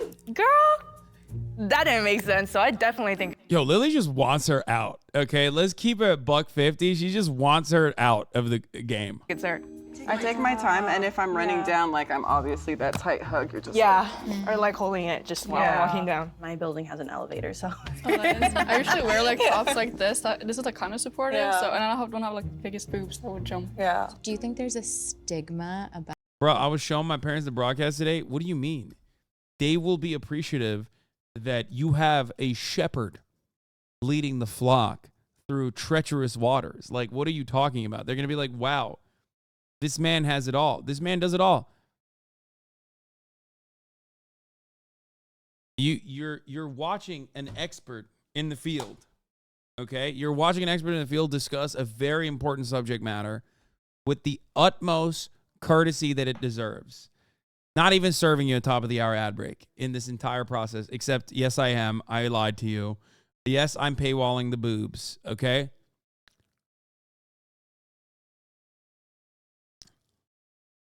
Because at the top of the hour, if you no longer want to see those ads, if you want to see what's behind the paywall, you're going to have to pay $5 or free subscription in the form of a Twitch Prime. Or you can get gifted a sub if there's a boob donator. But here's a 3-minute ad break now. About fake breasts? People think you're vapid if you're getting your, or like self-indulged if you're getting like any work done, not just like your breasts done, but any work in general. Which is unfortunate because at the end, like your autonomy is your autonomy, and if you Mr. Totally a Penguin, thank you for the 5 gifted. have the money and if you have the bread, yeah, go get new boobs, go get that eyebrow, like so. I think that stigma is going more towards the younger generation. Yeah, which is unfortunate. Did you guys watch the Barbie movie yet? No. Oh, I saw yesterday. Me In the movie, they said like anything you do as a woman, you will always be judged for either for one reason or the other. Yeah. That's so funny that a woman, like a whole ass adult woman, is referencing like a normal thing that women go through by pointing to the Barbie movie. It's like, we're fucking done, dude. We're done as a society, okay? Guys, you know that thing that happened? It was pretty crazy after World War II. I watched the Oppenheimer movie. Did you guys see that?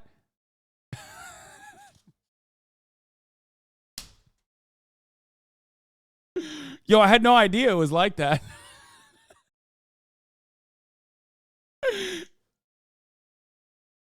All right, let's continue. Sure. Especially where I come from too, it's like if you get boob surgery, they think you're like trying to be like a porn star or something. That's like the stereotype.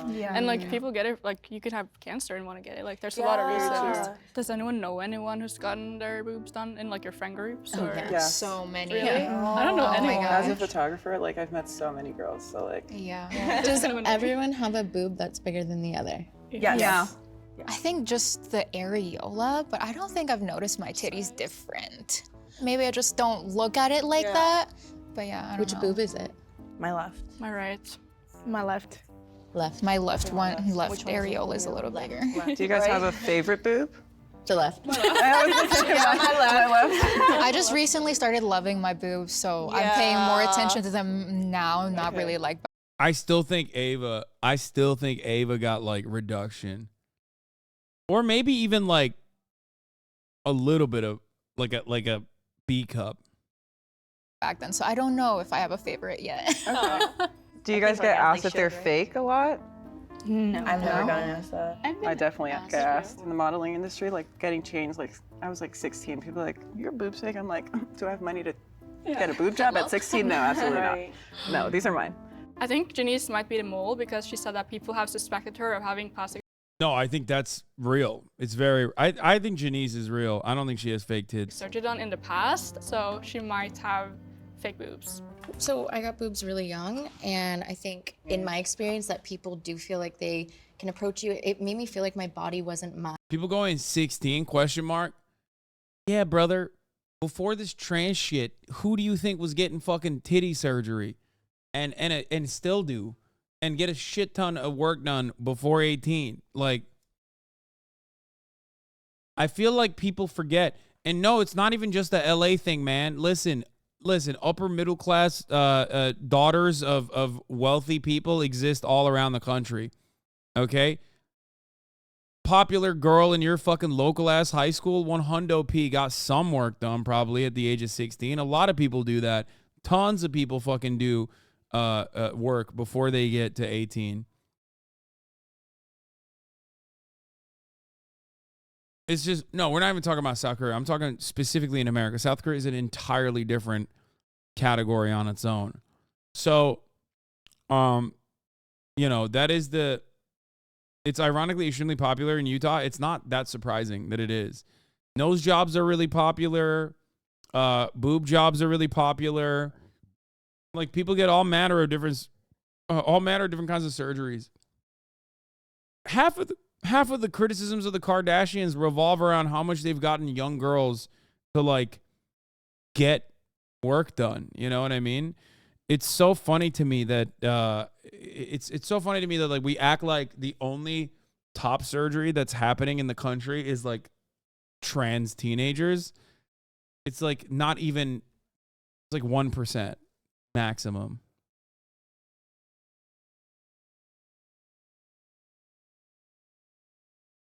All my schoolgirls purposely break their noses so insurance would cover a nose job. Jesus Christ, that's scary. Fine for many years. People would make comments, or like all of a sudden boys would be really nice to me, and then I'm like, oh, do they actually like me, or do they want to touch my boobs under the bleachers? Jess was very passionate, and I was like, she has some booby baggage, so that's why I could not vote for her. But I mean, even like on the internet, like people will just say things, and it's like, chill. Huh? What? Oh. Yeah, You want them to go like and subscribe? She's 100p real, by the way. You heard them. They said, go like and subscribe to this channel. Bro, she sells it so hard. She sells out for Jubilee all day. I was thinking of Jess. Something in my subconscious, just like maybe it's her. My second guess was Ava, and she was still in with the bunch, so I was like, we gotta get her out. I think the wildest ones usually are like massive honkers where you're just like, and they're jiggling too on top of that, which means that like they already had big ones and then they got them even bigger. That's usually the ones where you're like, what the fuck? That's fake. I had no fucking clue.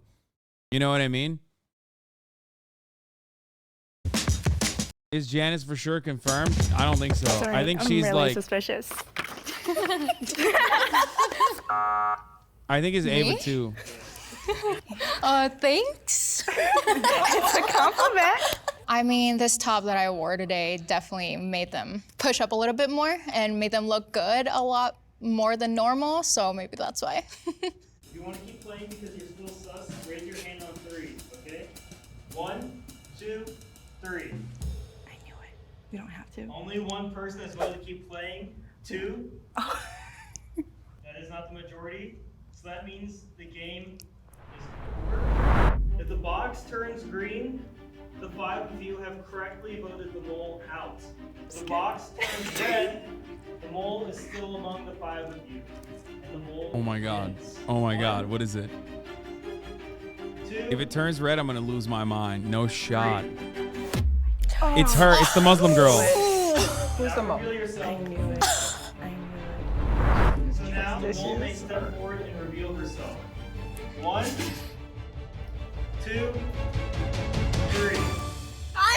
No way! No!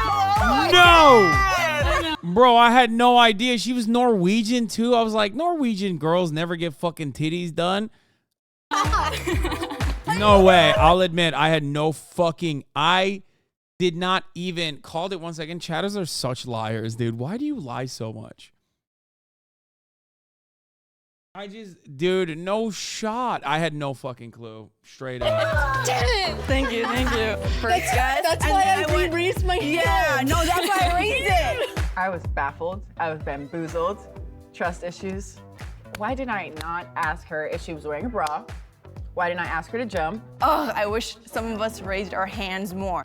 I had no idea. Like, she was... Yeah, by the way, Charisma, Fallen Soldier, yo, you hate to see girls take down other girls. You know what I mean? This is literally women coming after other women, okay? Charisma, saved. Told you guys. Not on my radar at all. Like, she played that game so good. I grew up not really Charisma suffering from success. having big boobs at all. When I first hit puberty, I was like 11 or 12. My mom told me they would grow, just wait till you get older. It never happened. I never developed them at all. Like, my stomach and boobs were the same when I was 20. I just wanted to get my boobs done because I wanted to feel more confident, and I never was insecure about it, like to the point where I got bullied. Dude, I would have never thought a Norwegian girl got breast implants.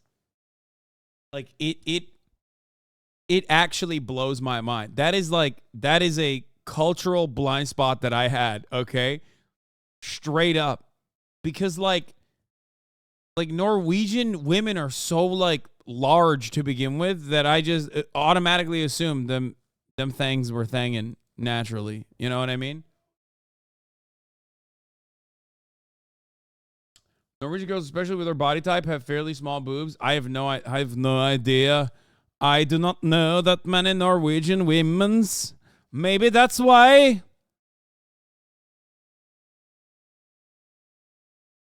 Definitely got a bit of they're Asian. They should be flat going on. Look at the 2 voted out. Why is charisma Asian? Also, I don't think so. Especially because like what? Asian women don't have like breast technology is different nowadays, okay? That's not a thing.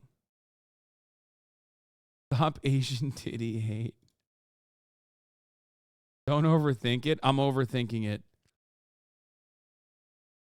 About it and stuff. To me, I wanted to feel what feels more feminine to me, which is kind of curvy and like balance my body out more. And I haven't regretted it ever Good since. on her, queen. Well, they look great, girl. Yeah, they are, and like she came in with like you act like you have PhD in tittyology, and yet every boob video you are stunned by something basic. No, I felt like she came in with this quiet confidence, like a boob job. Literally gender affirming care technically. I mean, it is. Not even technicality. Like, it just straight up is gender affirming care. Yes, getting a boob job is gender affirming care. Getting a nose job is gender affirming care. 100%. So it's a W when women get breast implants, but an L when short kings get shin extensions. Brother, I don't think you understand. Boob implants don't actually render you useless for the rest of your life in the field of athletic endeavors, okay? Oh, it was a joke. I thought you were being like a classic incel shit. Like, there's a difference in like breaking your fucking legs and then like putting screws in there and like purposely opening it up so that the bone heals in a longer way.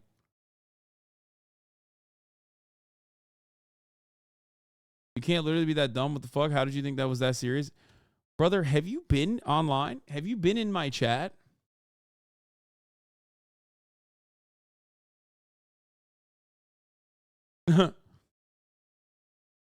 You've only been in here for 1 month, I think. Trust me. I've been here for 3 years now. You have, okay, if you've been in here for 3 years, even though it says following since 2023, 8/13, okay, you've definitely seen way more unhinged shit than that take.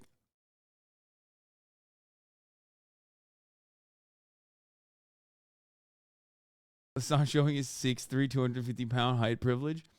No, I get why. I get why people do it. I just think that right now, as it stands, it is not as good a surgery with little complications as fucking breast augmentation of different sorts.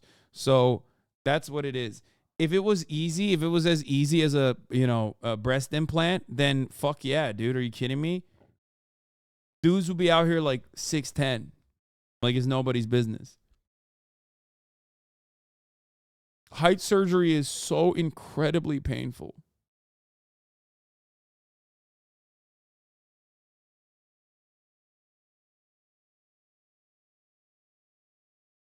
What's really fucked up is that there's no penis enhancement surgery. I feel bad for the micros. Chatter, you didn't. Once you say the first thing, it doesn't matter. Everyone now assumes you have a micro penis. You know what I mean? Oh, I feel really bad for other people, not me.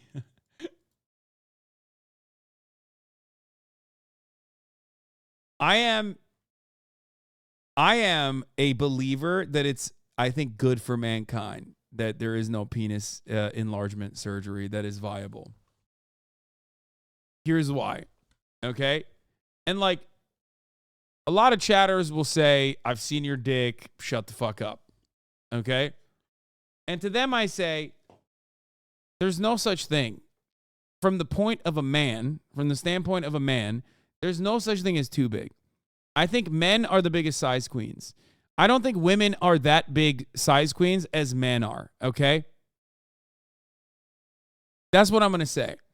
Now, the reason why I'm mentioning that is because dudes would be walking around with comical dicks if penis enlargement was, like, viable.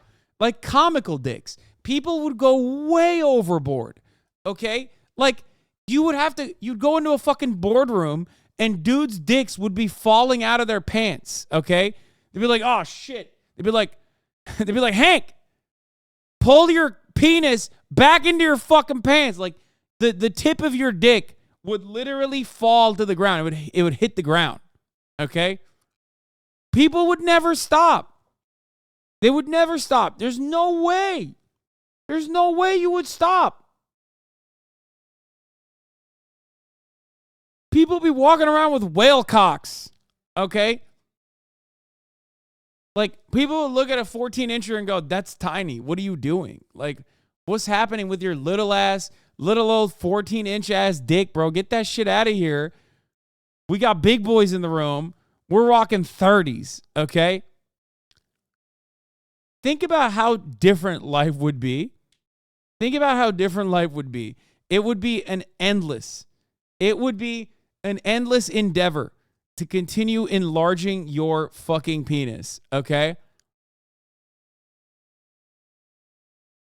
An arms race. Exactly. A nuclear arms race for the cock. Cockenheimer. Yeah, the first doctor that figures out penis enlargement is like, I've become cock, destroyer of penises, destroyer of civilization, as you know it. Cockenheimer.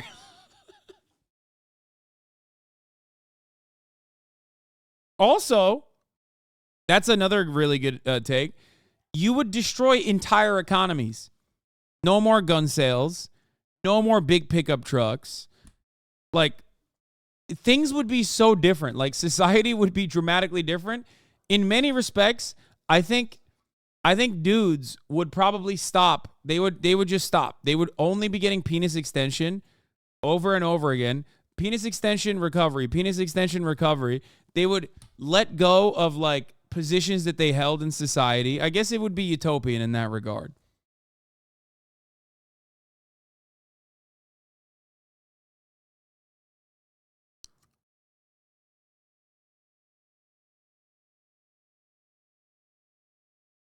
A third arm race.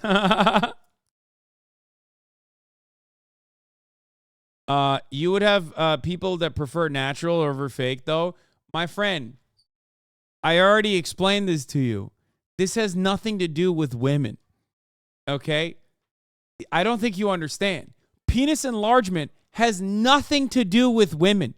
It is what men perceive of women and their wants, but it has zero to do with women. If you're going to be real about it, there is nothing going on in the penis enlargement sphere with women.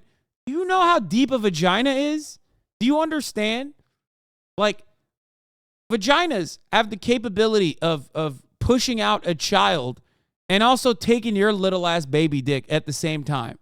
Okay? Well, not at the same time, but like the same vagina can do that. That was weird phrasing. Okay? So, like, there's only so much vagina. It's not about that at all.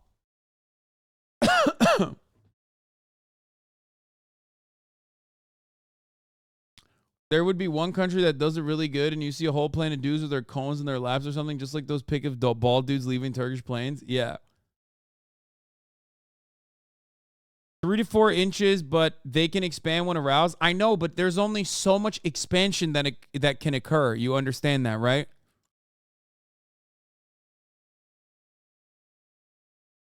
I can confidently say this has been the most intellectually stimulating HasanAbi broadcast I've ever watched.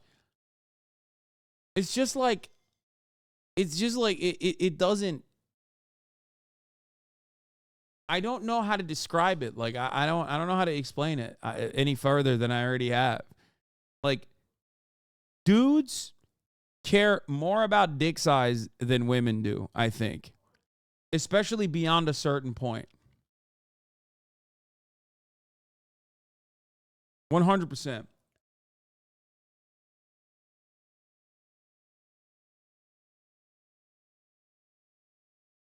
Now that you've come out as pro boob, what other controversial takes do you have? But is it not legitimate for women to get breast augmentation just because they want it, like the woman in this video? Yeah. The difference between women and men is that it is so unique when a woman gets like double Z's or something that it becomes newsworthy.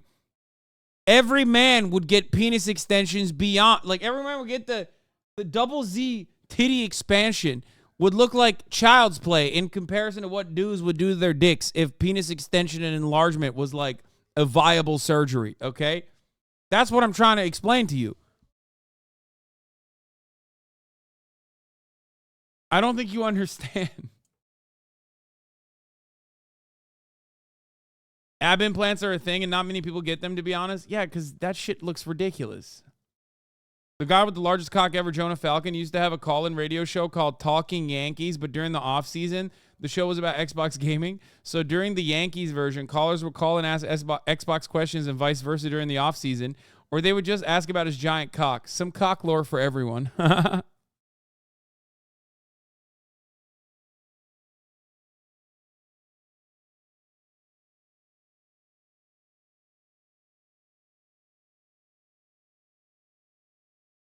First of all, men would die. Like, men would die so much. Not because the penis extension surgery is, like, viable, but it still kills people. Because they would have so much cock that the blood would be sucked out of their body the moment of erection. The moment that they got an erection, they would have no more blood pumping in their fucking hearts. And knowing that, they would still get it. You know what I mean? Knowing that, they would still be like, nah, fuck that. I'm still getting the fucking hog.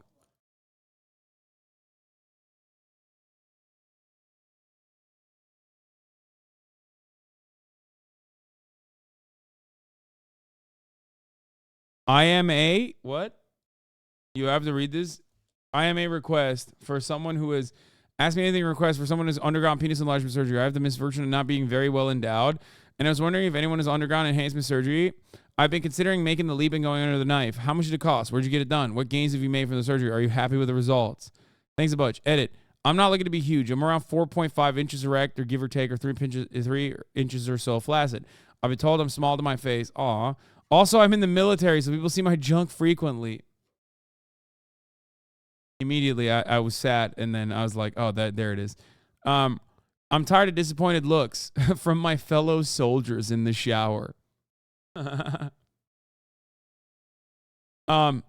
Yeah, it has gotten into my head, and unfortunately, that has become an option for me. Isn't there a single person on here who's had the surgery? I haven't found a single unbiased review of the survey online.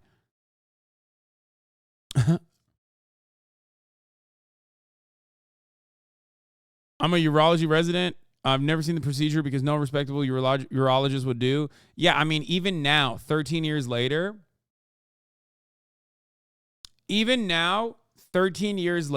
the reality is that there was an article on it. Fuck, what was it? Was it The Atlantic? There was an article done. And it was really fucking bad. Like, it's still totally fucked up. Yeah, ProPublica wrote about it, said inside the secretive world of penile enlargement, get your Woody served here. They wanted it because they'd just gone through a bad breakup and needed an edge in a volatile dating market. It's just, you can get an implant, but it's really for if your dick doesn't already work completely no matter what.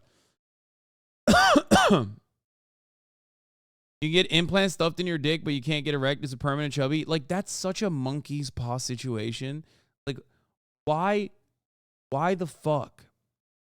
Why the ever-loving fuck would you want a bigger dick, but you can't get fucking hard?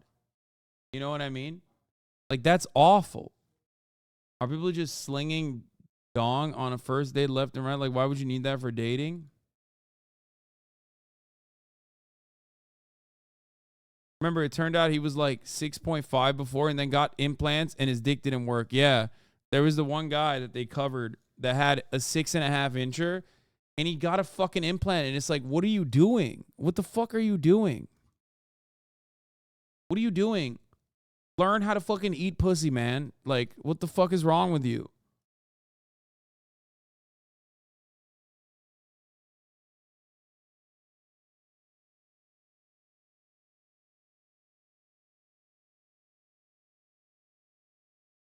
You made Emily sit alone at the Streamys, Sag. And then my table, I sit alone, okay, because I don't have anyone.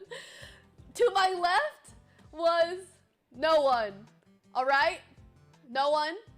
And then to my right was supposed to be Hasan, but he wasn't even there. So then I'm sorry. Left and right, I was sick. I had no one. And I was like, oh, maybe Hasan's gonna be here. And he's not even here. I was sick. I sat alone. But it's okay because the people at my table were so nice. They were walking and Who else was at her table?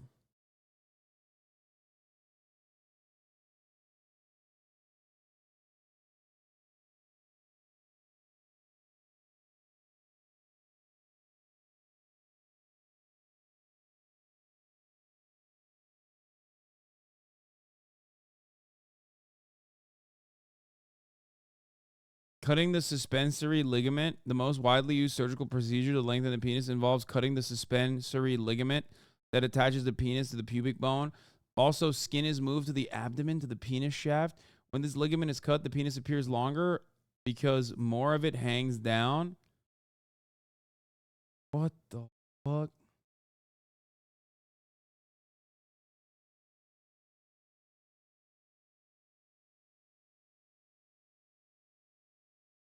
So fucking terrifying. All right, let's look at this. Comparison average women breast size by country. What? What is this music, dude?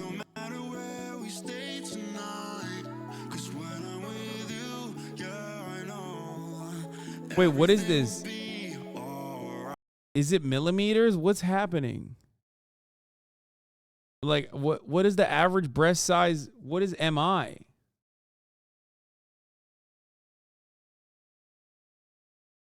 Oh, it is millimeters. Jesus Christ.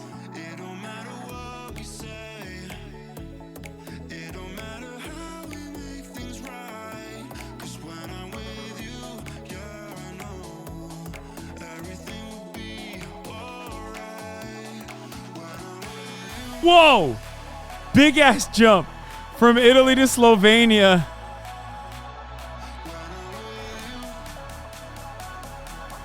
Milkometers.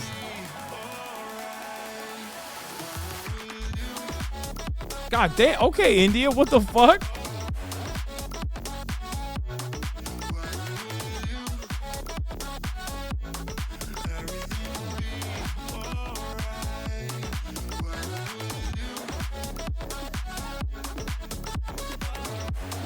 Uruguay, Croatia, Portugal, caralho.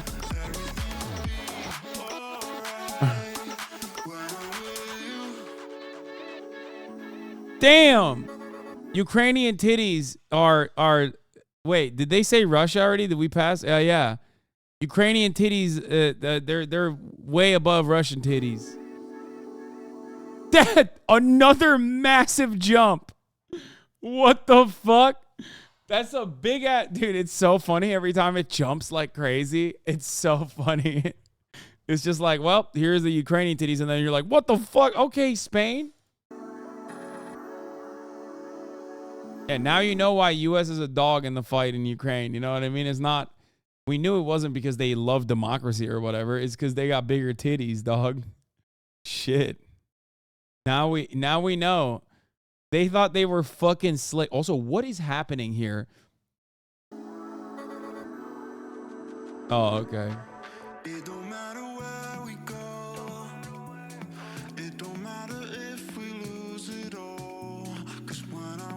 See?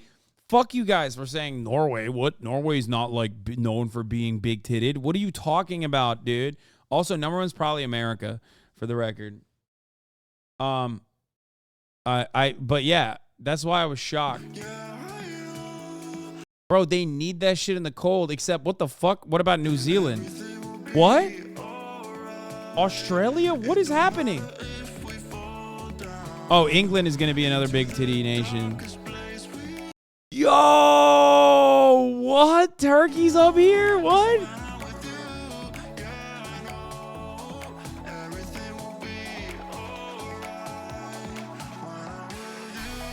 Netherlands. Yeah, UK and then the US is going to be fucking bazongas, dude. Bazookas. Ireland! Out of control! Oh, Canada! Yo! What? That's crazy! That is not real, brother. What?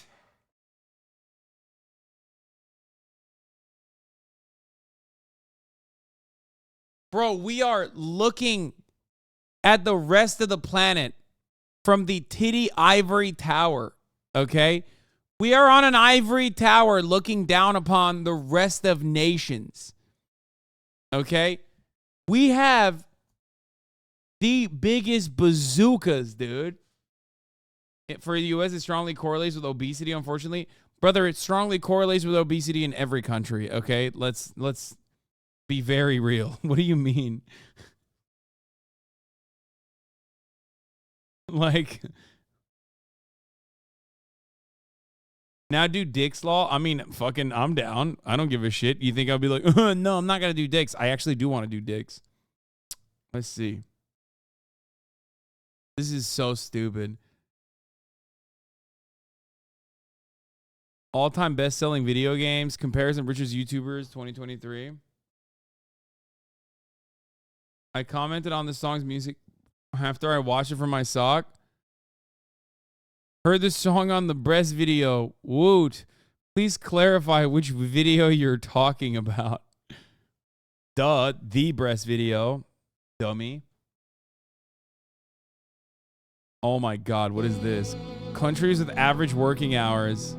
Fucking lazy ass Germans, dude. I feel like America's gonna be on top on this one too, other than like the global South nations that we exploit.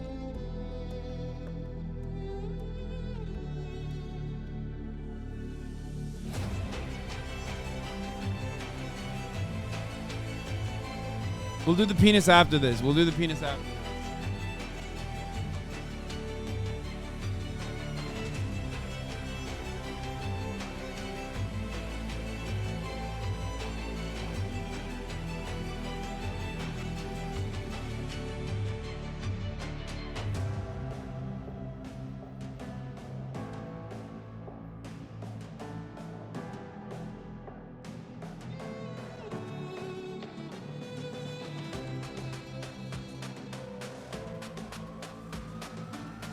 Highest viewership count stream in months, Lamau. Bro, if you guys are going to be view count watchers, the least you could be is like accurate. This is so profoundly I had 55K like literally 3 days ago. What the fuck are you talking about, idiot? Why is it always the view count Andes that are like either coming in the beginning of the broadcast or coming in at the end of the tail end of the broadcast and being like, dude, your view count is like so low now. It's crazy. It's ridiculous. At least if you want to like truly get at me, if you want to truly fuck me up, you have to come in at like an opportunity where I am feeling down. You know what I mean? Not when I'm having fun.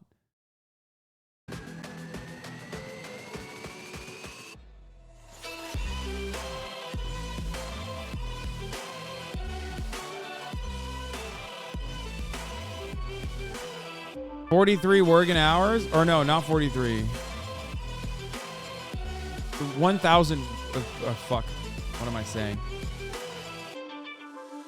Hey, blah, blah, blah.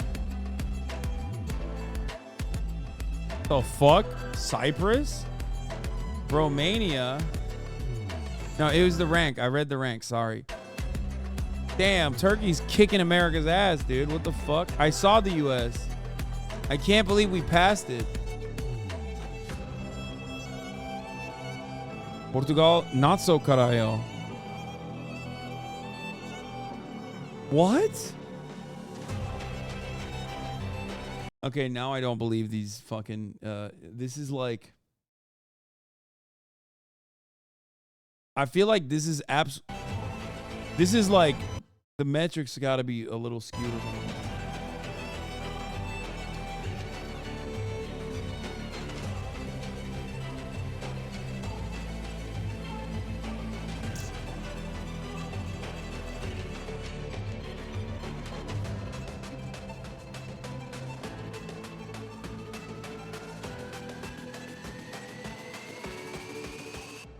Like, what the fuck do you mean Malta?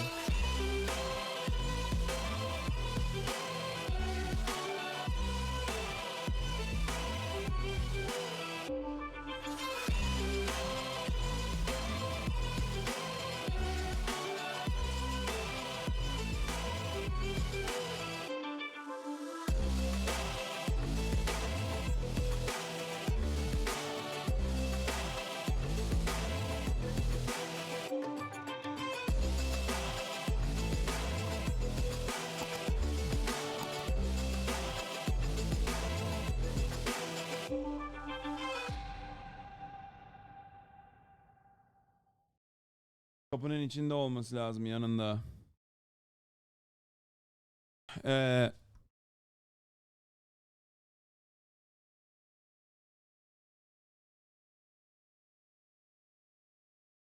Kitleme gerek yok. Ya gerek yok. I don't think this is real. I feel like there's something busted about this. But let's do the penile sizes now.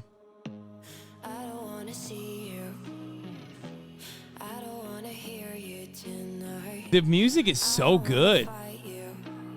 Philippines 10, 85 centimeters erect length. Sri Lanka 10 centimeters.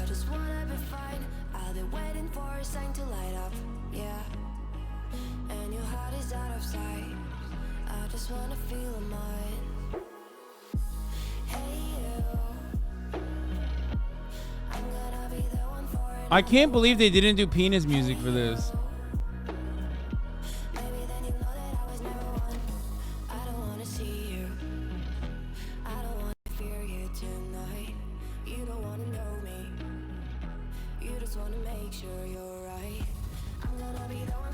What the fuck is going on? They also have a percentage of body height? Like, that's crazy to me.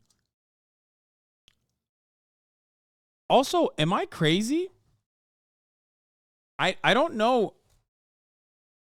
What is 12? What is 12 cent? Oh, I'm thinking in inches. I was like, that's kind of big. It's like, I was like, there's no way it starts off at 10.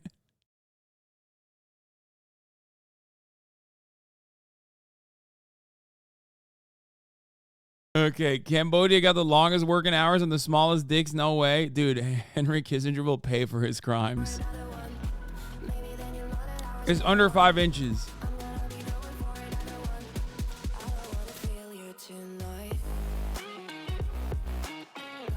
Damn, Ireland's getting cooked out here, dude.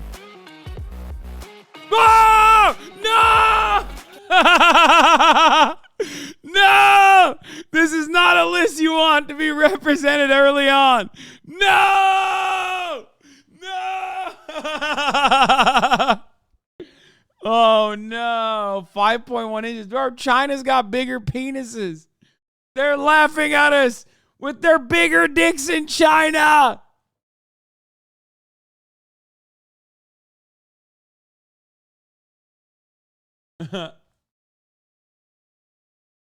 That's crazy.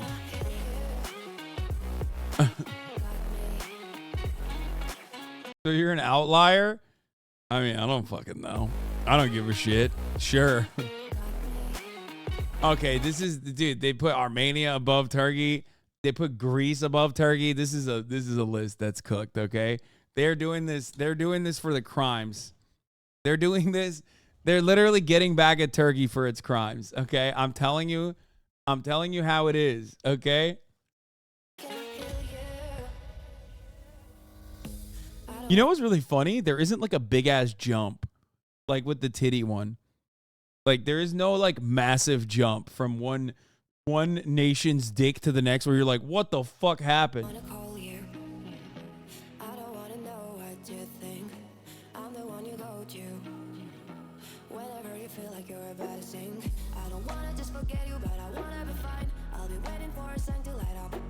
He finally didn't get away with it. Bitch, what do you mean I didn't get away with it? You've seen the outline of my cock. I'm very happy with my tool in my tool belt, okay?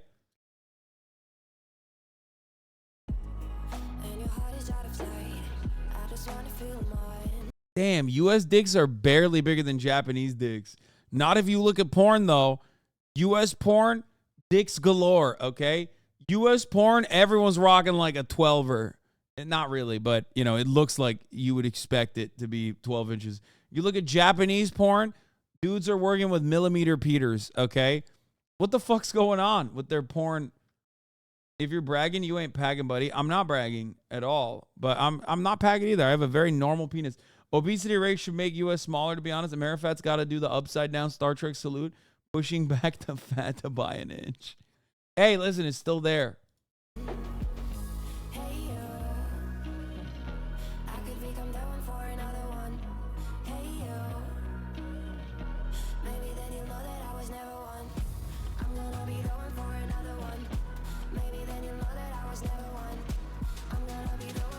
Finland?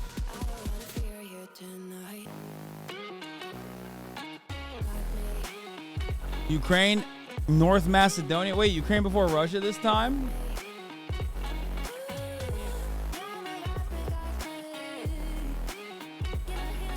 Albania! What the fuck?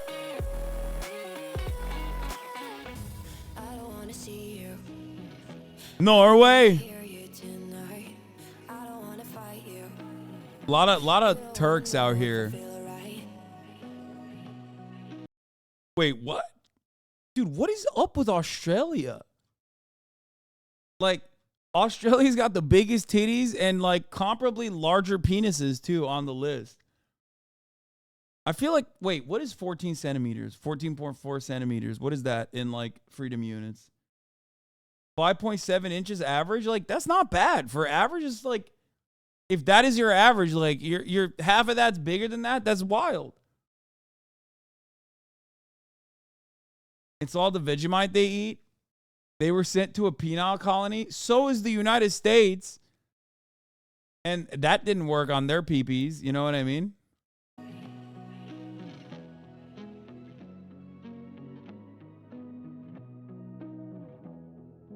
Germans have what?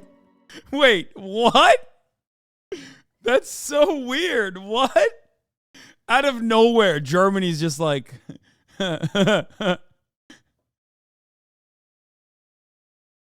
work less and get a big cock. Yeah. I just realized like a lot of the penis index works inversely with fucking penis index works inversely with hours worked.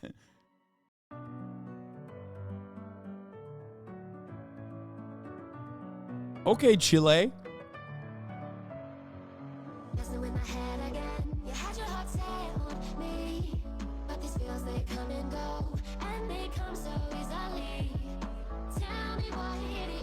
What the fuck?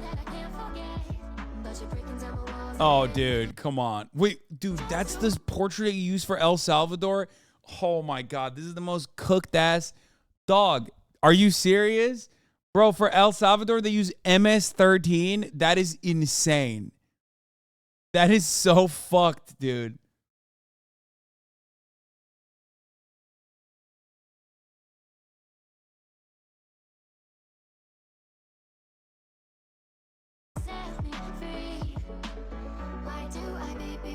I love the way you always leave me? Why do I, baby, why do I love the touch but never love the feeling? Why do I, baby, why do Damn, Mexican penis is on top, dude. And Hungary, too.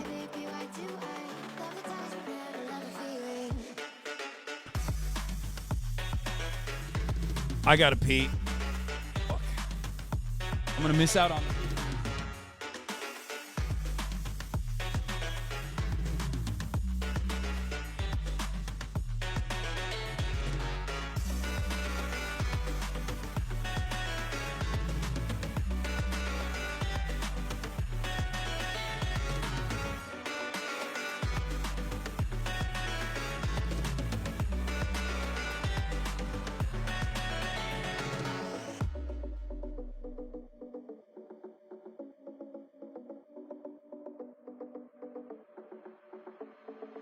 Staying up when I go out, you gotta know I'm all yours.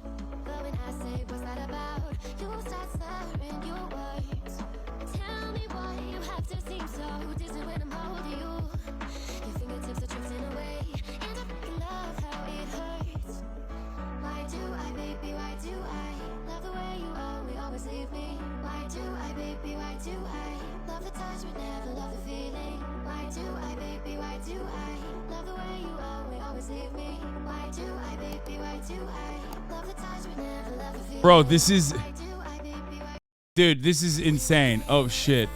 Hold on. The end of this video goes insane. Bananas mode. This is insane. 16 inches average? Like, how the fuck? There's no way they got it. There's no fucking way that they got this right. 16 centimeters, not inches, sorry. 6.5.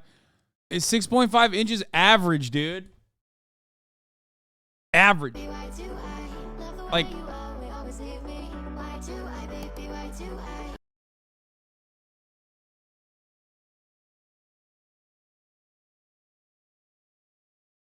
goated Cuba. They lie on the penis test.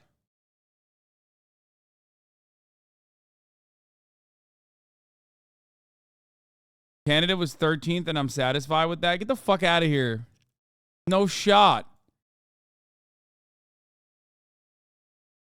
You just measure inch in centimeters? Yeah, dude. I had a fucking measuring tape that I busted out. Yeah, this list is just the biggest liars, I think.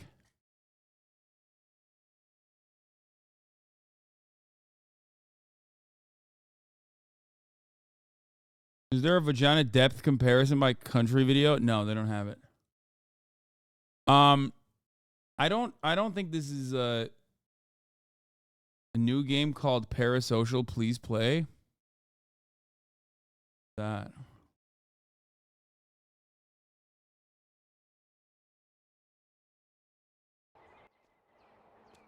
Is a Japanese horror game about a live streamer? Bro, why do you want me to play a game about my life, dog?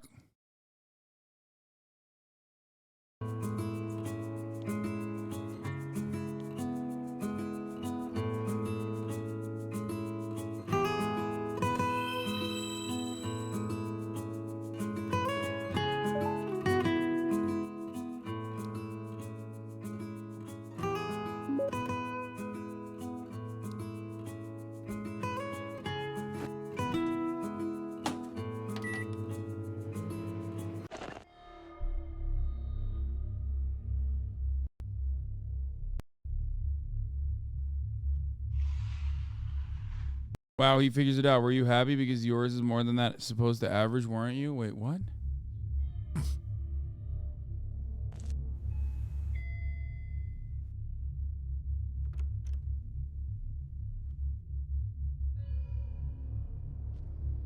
This is like closing shift, isn't it?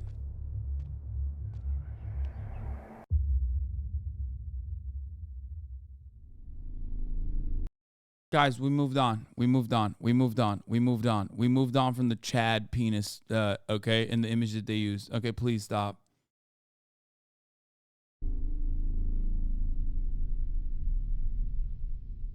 Like, we moved on. Please.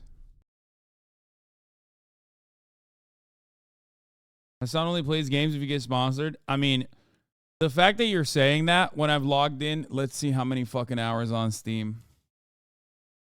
On Yakuza Ishin Like a Dragon. Actually, Steam hours are like kind of weird. On my Steam Deck, it says like a different number than it says on my actual Steam, but we'll see. Let's see. Yeah, look at that. Motherfuckers be like, Hasan doesn't play video games. I've played in the last 2 weeks, 12.7 hours, and it's mostly just yesterday and the day before. Okay? 12.7 hours. They meant on stream, I think. I mean, it doesn't even matter off stream, on stream. Like, if I played this on stream right now, you motherfuckers would leave. You know what I mean?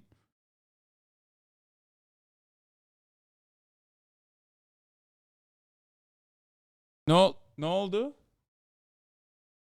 İyi yürüdünüz mü?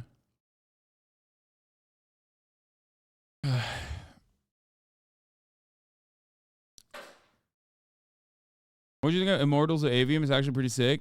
I liked it. I'm stuck on the Melina of Armored Core 6. I'm losing my mind. Stuck for 7 hours now. Y'all act like I don't play video games on stream, and then the fucking numbers plummet as soon as I do that.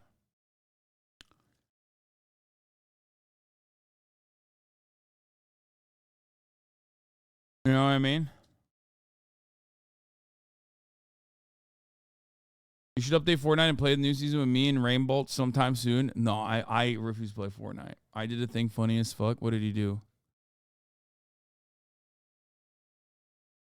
Haha, very well deserved. I'd love to mail you a congratulatory package. Looking forward to it, Mark Unabomber. What the fuck? I cannot believe I dethroned Mark Rober. Thanks at Streamys.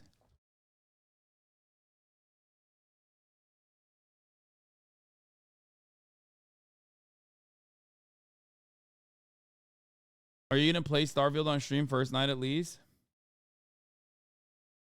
I will be playing Starfield, yes.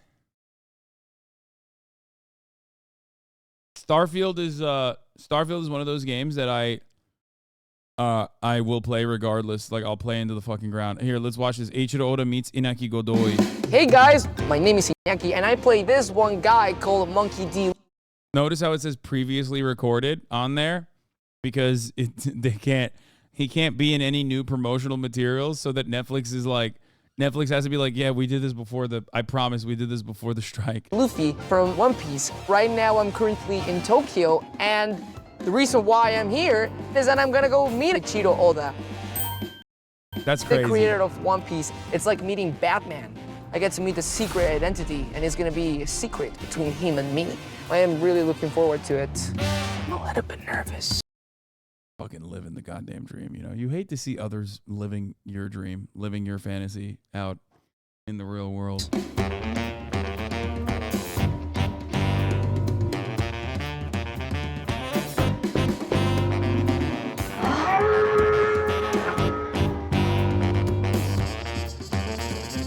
Iñaki! 本当に元気なやつでした。 Wow! いや、嬉しいです。会えて。I am so happy to meet you.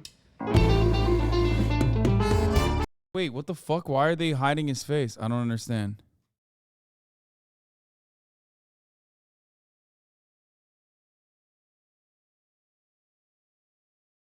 He wants to hide his face? Like, what?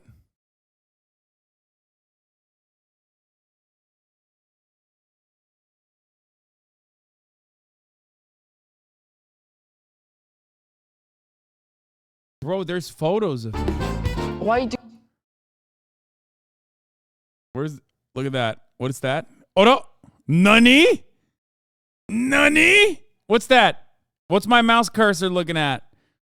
What's my mouse cursor hovering over? That's right, baby. Just a portrait of Che Guevara. Not a big deal, you know?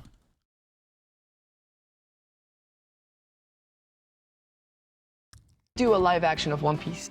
昔はワンピースを始めた26年前はとてもこんな漫画が映像化できる時代ではなかったんですよね。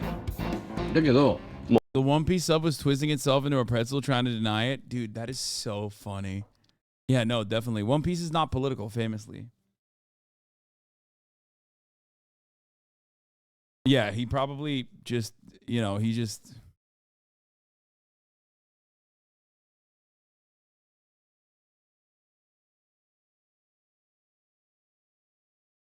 もうある時からその CG だの VFX だの本当に技術が上がってきて何でも映像化できるようになってきた。だからそういうものをたくさん見たからこれならまあ本当に信頼できるスタッフをさえ見つければなんとかこの映像化できるかなと思って。 This dude is just like going like, does he speak Japanese? I don't think so. Back away, man. No, he's just like eating his face. He's face eating distance. で踏み切ったっていう感じです。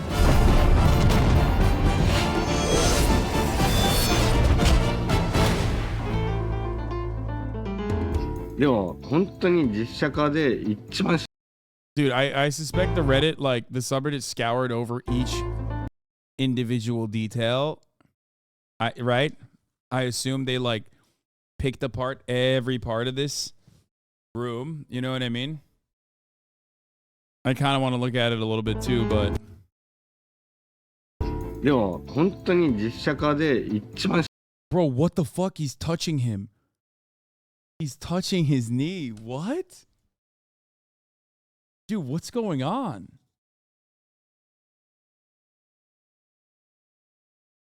心配だったのがルフィみたいな人間が見つかるのかっていう話です。うん。だからいろんなオーディションの動画をたくさん見てて、Iñaki君を見たときにちょっと笑っちゃったんですよね。It made you laugh? It's ready! What is it? Or Jolly Roger? もうまず僕の描く漫画みたいな人だと思ったから、もう直感。Dude, I can't believe he did this interview. After this, if this is like a flop, oh my God. I mean, people will forgive him, but Jesus Christ, I hope it's not a... I hope it doesn't flop, dude. Holy fuck. He's like, you're just like Luffy? Oh God. 完璧にルフィだって思った。I feel like this role was meant to be, and I want to play Luffy for a very long time. 本当にそうしてほしい。もう君以外想像できない今のところ。Dude, Nick is not green would have been a better Monkey D. Luffy, actually. I feel like he just looks, I mean, he kind of looks like a not as good looking Nick. He's not green. Oda still has the photo of Che Guevara in his office. It doesn't seem like people are against it.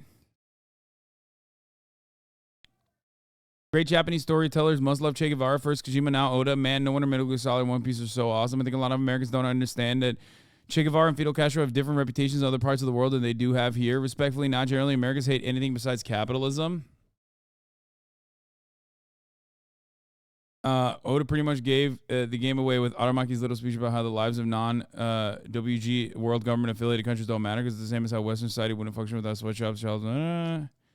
That's, you know, it's mostly just like defending it, I think.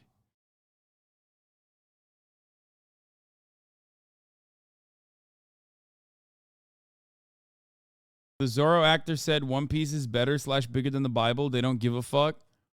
I mean, the Zorro actor is pretty good, so I respect that take. And also, I agree with it. And also, maybe store by controversial. No, fuck that. I love drawing, and I made this for you.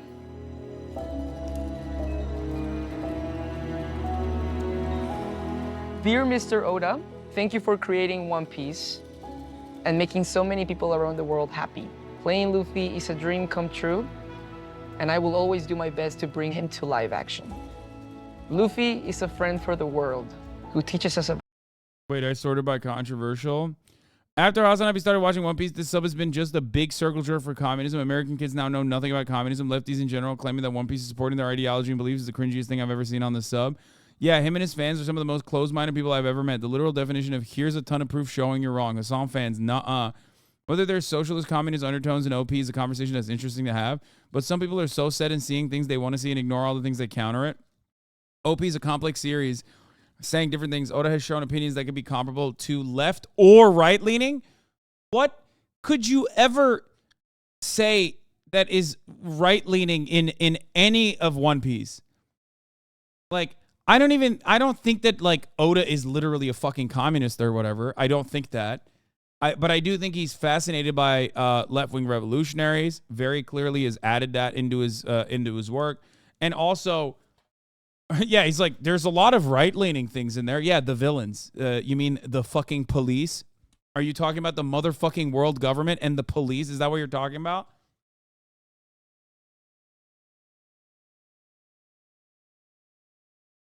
Who the fuck is watching One Piece and going, I love the Celestial Dragons? Oda did such a good job showing them.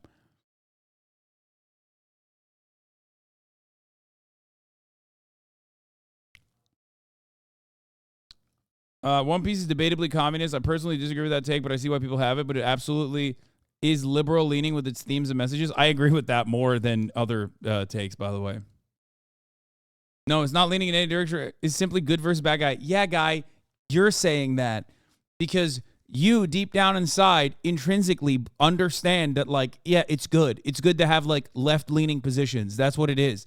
But in reality, you want to maintain the presence that you're like a right-winger and you just can't comprehend it internally. That's what it is. That's a very dense read of a story that's been pretty explicit about its themes, especially with the whole arc revolving around medical care, access to natural resources, and racism.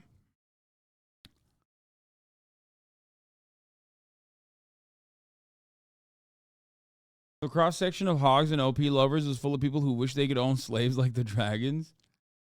Obviously, Oda goes into detail about prejudice is born and spread without nothing to the story is inherently political. Make sure to tell the story in such a way that the overall message is racist and bad. If you want to say it's political, then what are the policies he's advocating in the story to correct it? Same with Drum Island. If you are right-leaning or left-leaning, nobody agrees that an egotistical king should take all the doctors and make it impossible to get treatment. It's clear Oda tries best to avoid being too political and just leave it as good versus bad story. Dude, that is such major copium. What?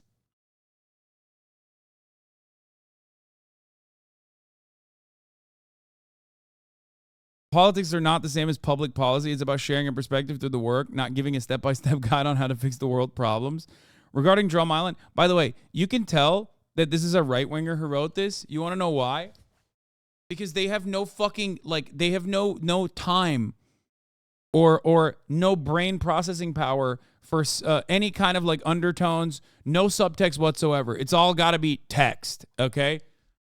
Like, he's like, oh, what do you mean? He didn't make, like, an incredibly dense and boring work talking about how here are the steps that we need to eviscerate. Here are the steps on how we achieve universal access to healthcare for all. Like, what the fuck? So stupid. Politics are not the same as public policy. In what part of choosing to break the cycle of hatred is political? Just a general life lesson? Yeah, right-wingers don't understand it. It's just like... Lead Lay Leela. Thank you for the 25 get the subs. Allowing 25 people to no longer see the ads at the top of the hour. Allowing 25 people to avoid that. Here's another controversial. After HasanAbi started watching One Piece, so he is based. Reddit moment. Reference for drawing or character motive? Here's the German ad right now. People out here really don't know what communism is. If you want to put a political ideology on One Piece, closest would be probably libertarianism. Yeah, left libertarianism, fucking dummy. And before people come with the bullshit argument of revolution and being anti-government, I'm going to tell you that those aren't neither communist nor leftist exclusive ways of thinking. There's nothing communist about One Piece. As for the photo, it could be just a reference, or maybe Oda just does like Che Guevara, but it doesn't mean anything about One Piece. It means so much about One Piece.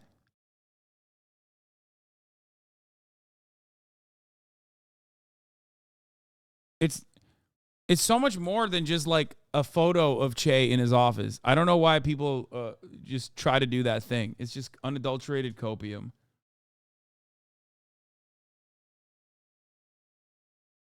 There's so much copium in here. This thread is awesome.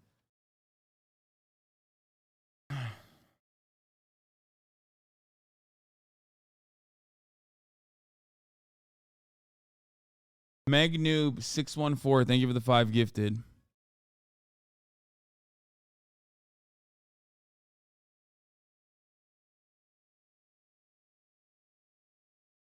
Like, Luffy himself, the goal above all things to be the king of the pirates, which in his eyes is the most free person in the world.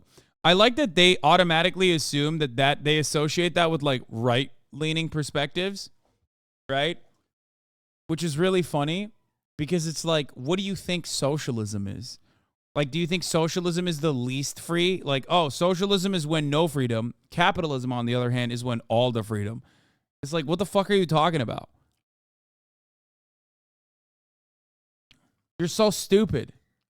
That's why they run with like socialism is no nice house, nice cars, nothing. Only bad, tattered clothing.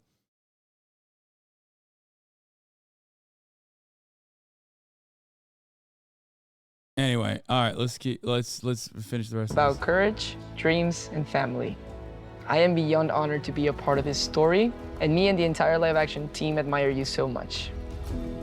Thank you for One Piece, and thank you for Luffy. 僕はもう君がもうルフィみたいにして生まれてきてくれたのが一番ありがたい。I love your character, Luffy, and he means so much to me. He makes me smile even when it's hard. いやもうそうやってみんなに元気にすると思いますよ、稲木君のルフィが。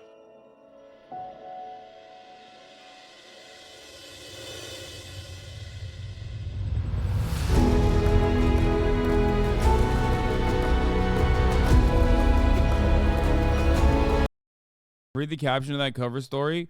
Caribou's New World, he. The time has come to bear arms, farmhands. The revolutionist Commander Guevara has made his triumphant return. I mean, guys, that can mean anything, really. And plus, he's probably a villain. He probably wrote him in as a villain or something.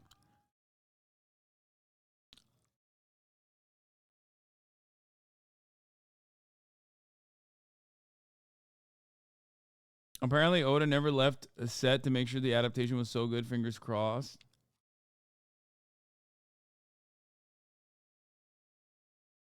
I don't know enough about this character. I don't know what's going on here, so I can't speak on it. But what I can tell you is this. The best characters on the show, the greatest characters on the show, have only been drip-fed to me because I'm still too early on. And all of those guys are revolutionaries, and I mean that in like the actual leftist sense.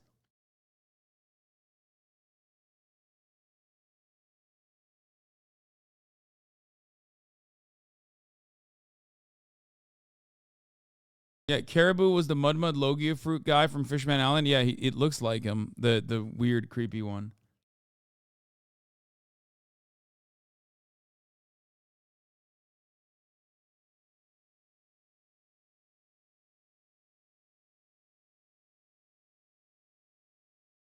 You talking Trafalgar Law? Wait, what? No, Trafalgar Law is incredible.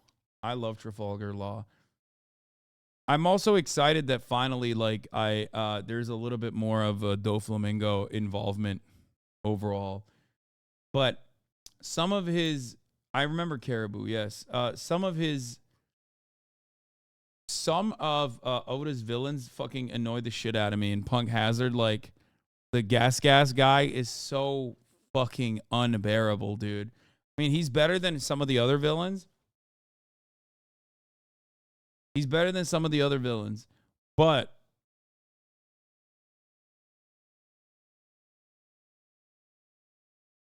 I hate his laugh.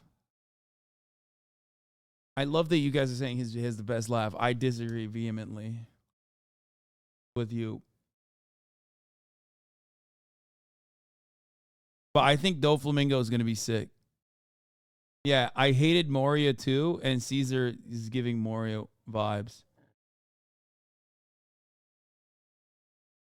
This is dope. If you haven't watched it, Sanji Jeff promo. Slow on the line. We're gonna wait for the sauce to cool. I didn't see this on tonight's menu. It's called imagination, Patty. I wouldn't expect you to understand. You want to take this outside? Are you asking me to dance? Because I've kind of had my eye on that blonde at table 8.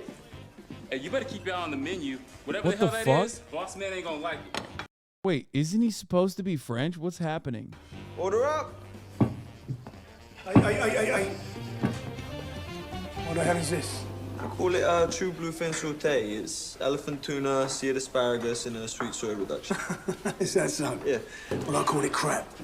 And the day that Brighty serves a dish like that little eggplant is the day that hell freezes over. If I gotta sling one more prime rib medium well, I am going to drop dead of boredom. It's what we serve! It's an insult to the meat. Look, you don't like cooking our menu, fine. Because I'll be more than delighted to give you some other work elsewhere. In fact, you are off the line. Now get out there and wait tables. What the fuck? That's kind of funny. That's not bad. I don't think it looks that bad. I think that wasn't that bad at all. Especially because I didn't see any fishmen in it yet. You know what I mean? And I know fishmen are just waiting on the other side of those double doors, waiting to be served. Waiting to fuck shit up. And I know they do not look as great. I watched the first ep when I was in LA and it was actually so good, I'm not joking.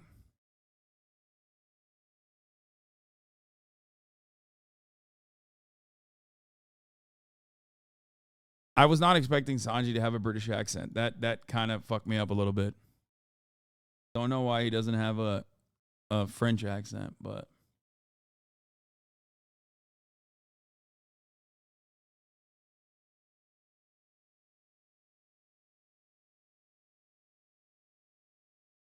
yeah, everyone who managed to see the first episode said it was great.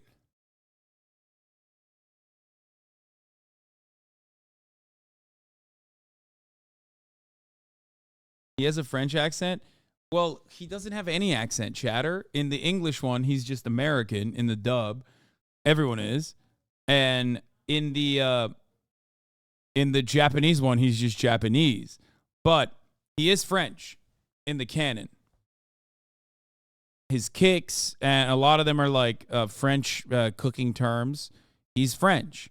I'm just glad that they didn't fucking make his eyebrows like weird. That's like one thing that I'm glad that they didn't do. Because like looking at some of the other recreations, they were a little bit forced. And I'm happy that they didn't do that for... I'm happy that they didn't do that for his eyebrows. It would have been really unbearable. You know what I mean?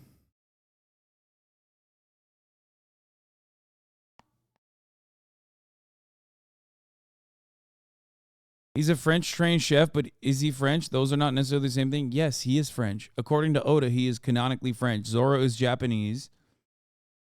Yes. Another thing I'm glad, yes, they didn't do is Usopp's nose. That would have been fucking unbearable.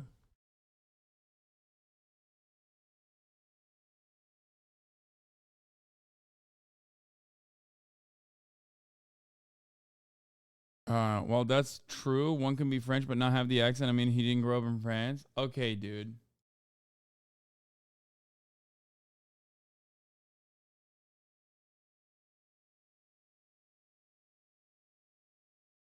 Kaku better have a square nose. I hope not. The biggest right-wing character is Zoro for being racist. He also happens to be my favorite character.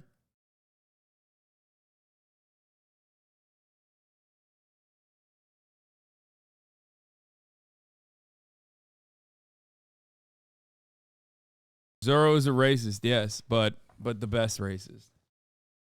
So it's okay.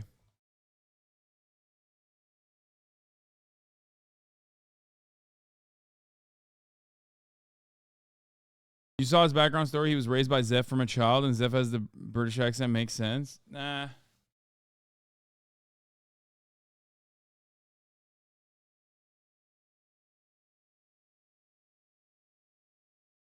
The meme of Zoro being racist being used by Nazis and fascists now, so I don't make that joke anymore. Dude, they have nothing. Let them have this. Who cares? Fuck it. Like, they have nothing. If they're fans of One Piece and they're fucking fascists, they're so sad because, like, there's absolutely zero. There is nothing that you could remotely even cling on to like to push for your politics as a representation.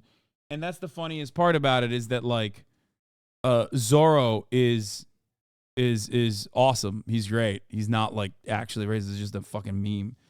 And these people are just like, no, actually, like, it's real. The memes are real. He's like, he is racist, actually. I promise. And secretly, Oda is too.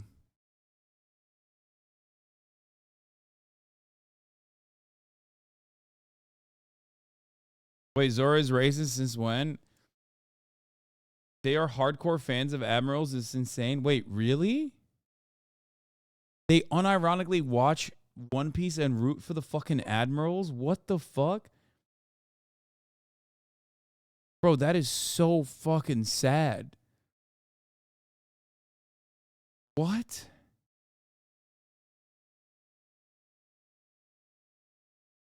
Nah, no shot.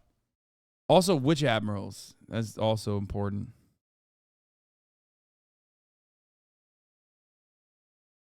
Yeah, it's like watching The Boys and rooting for Homelander and, like, thinking that Homelander is based and sick or something and not, like, an insecure man with, like, very weird fetishes, very specific.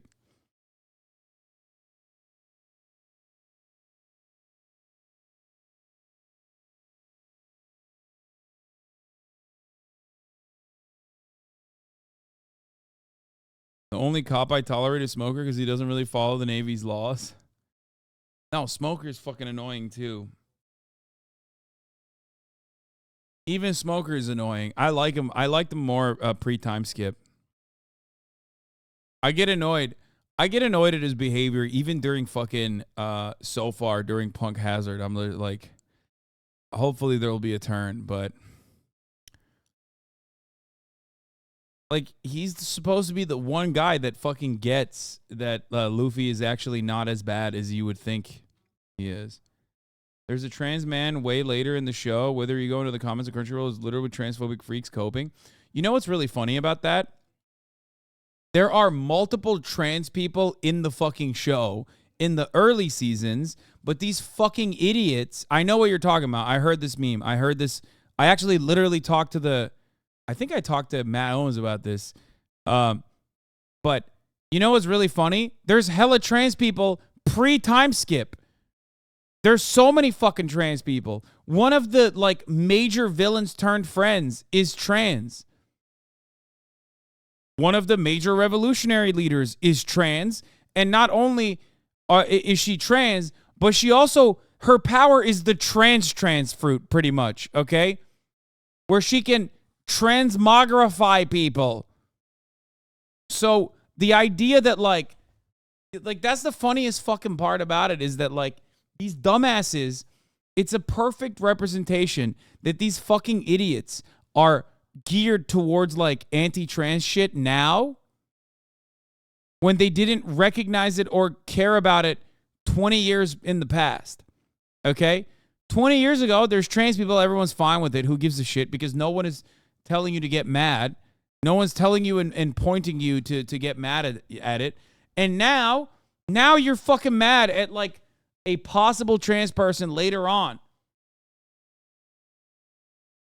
You know what I mean? Also, I don't think Bonnie is trans, just likes cross-dressing. I don't think he ever refers to himself as she. Dude, wait, first of all, yes, what? Yes, she does? What are you talking about? Yes, they do. I don't know. Yes, both of the trans characters that I'm mentioning, Ivankov and Bonchan, 1,000,000% do. What do you mean? Yes.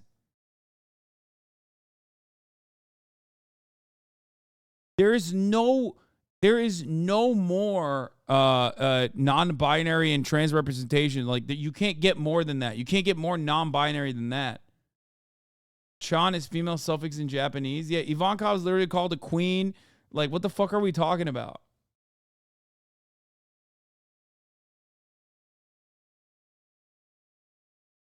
The funniest part about that is Oda wrote that shit. Oda literally wrote that shit 20 fucking years ago. Like, Oda was doing trans representation at a time when I was fucking transphobic, okay? Like, I had transphobic opinions back then. There's half of chat that's now trans probably had internalized transphobia back when Oda was, like, writing positive trans characters. Bon Clay was out in 2001, dog, before 9/11. Yeah, it's, like, so funny.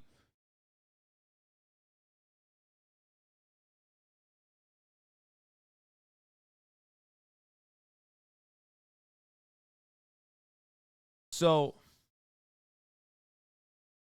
like, if you're transphobic and you're a One Piece fan, how the fuck does that work in your brain? Like, what do you think? Like, you're like, oh, I love Oda. He's the greatest fucking writer of our generation or whatever. But then simultaneously, you're like, for 20 years, this dude's been writing fucking pro-trans characters who kill cops, okay? Like, pro-trans characters who are literally either A, killing cops, or in certain instances, literally transifying them, okay? Like hitting them with the HRT gun, okay? Like, that's a real thing that happened in the One Piece lore 20 fucking years ago. 20 years ago.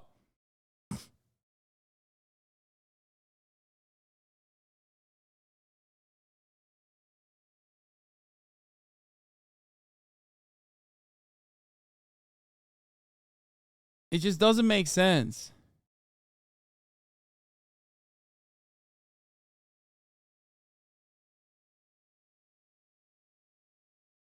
It's like reading The Punisher and thinking he's pro-cop. Oh, wait, they do? I know. That's one of the funniest ones, is that, like, Punisher literally kills cops. But Punisher, I get why they're, like, the right wing loves the Punisher, because, like, he is what the right see themselves as. Like, a guy who takes matters into his own hands when cops aren't violent enough. You know what I mean? That kind of shit. He's a vigilante.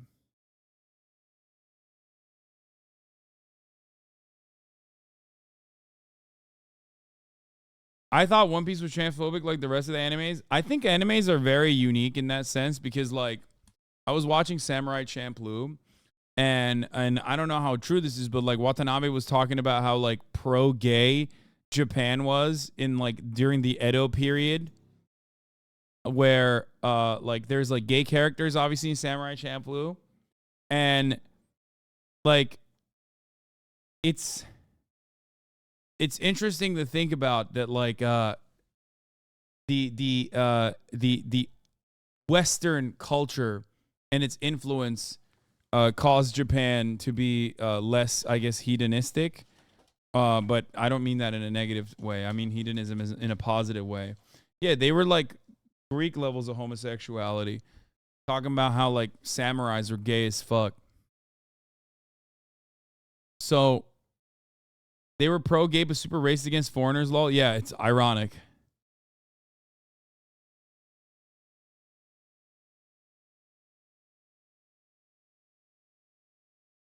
But there are a lot of aspects in anime, at least in Japan, in contemporary Japan. A lot of the mangaka, it seems like, can either be like massive fascist pieces of shit who also love pedophilia, or in a lot of instances, they're very much like, they have Hideo Kojima brain, where they're like, you know, I mean, it's unique, it's different. They're culturally different, their opinions are different, their opinions on foreign policy are different, and ultimately, a lot of them are just like very progressive by Western standards. My guy, I'm doing Japanese history in uni, and I can assure you Japan wasn't accepting of gay people. In fact, they were in the lowest class of Japan with all the other outcasts. In the Edo period, maybe I'm wrong. Like I said, I don't know enough about Japanese history. That's what they were talking about in Samurai Champloo. But from what I understand, it is like it wasn't until the Meiji era where Japan had such strict rules on Japan has such strict rules on homosexuality.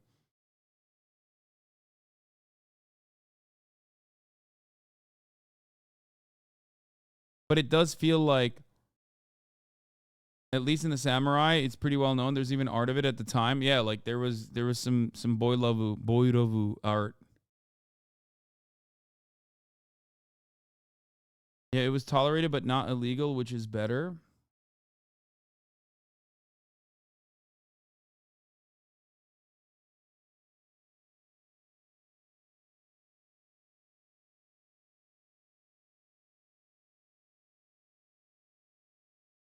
It was more ancient Rome homosexuality, top/bottom shit.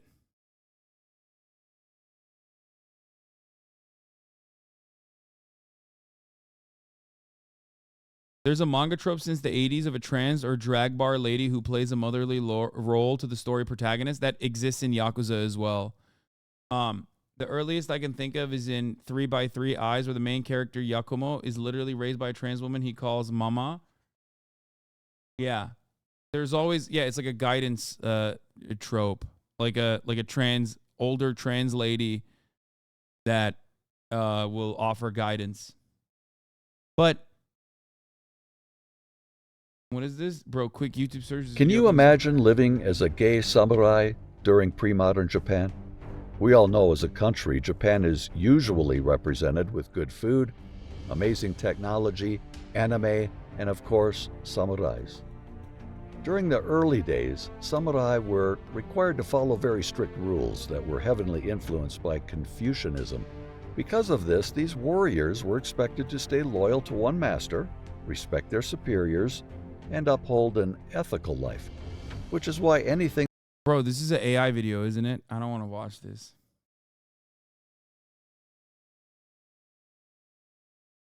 I watched a video essay that argued that Japanese culture is more pro-trans and anti-gay lol. I mean, it's entirely different. It's like, is Japanese sexual identities now versus back then is very different for everyone.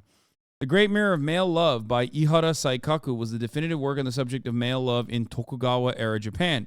In his introduction to The Great Mirror of Male Love, Paul Gordon-Shallow writes, in the opening chapter of Nanshoku Okagami, Saikaka employed the title in its literal sense when he stated, I have attempted to reflect in this great mirror all of the varied manifestations of male love. It was intended to be a societal reflection of all the different ways men in Tokugawa society loved other men. The most common narrative of male-to-male sex and or love was that we would now consider a bisexual experience, the connoisseur of boys, shojinzuki. This term was applied not simply to men who engaged in bisexual behavior, but most often to men who engaged in sexually or romantically with boys often, but not exclusively. However, men who wished to only have sex, form relationships with boys, and men who filled the societal role of boy, exclusively homosexual women haters, or onagirai, were not stigmatized.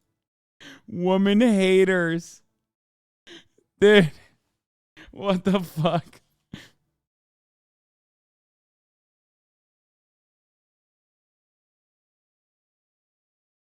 In this same story, we see a character refer to himself and a friend as women haters in good humor. What a couple of women haters we are, he exclaims after they both agree that love of beautiful youth is the only thing of interest in this world.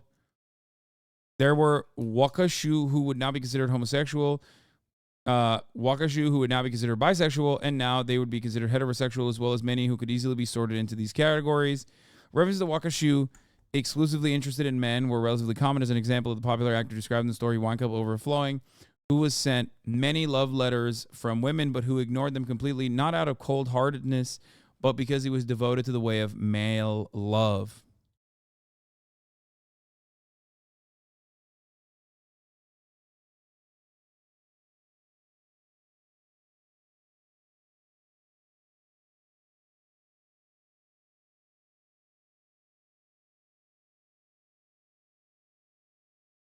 As Japan progressed in the Meiji era, same-sex practices continued taking on new forms. However, there was a growing animosity towards same-sex practices.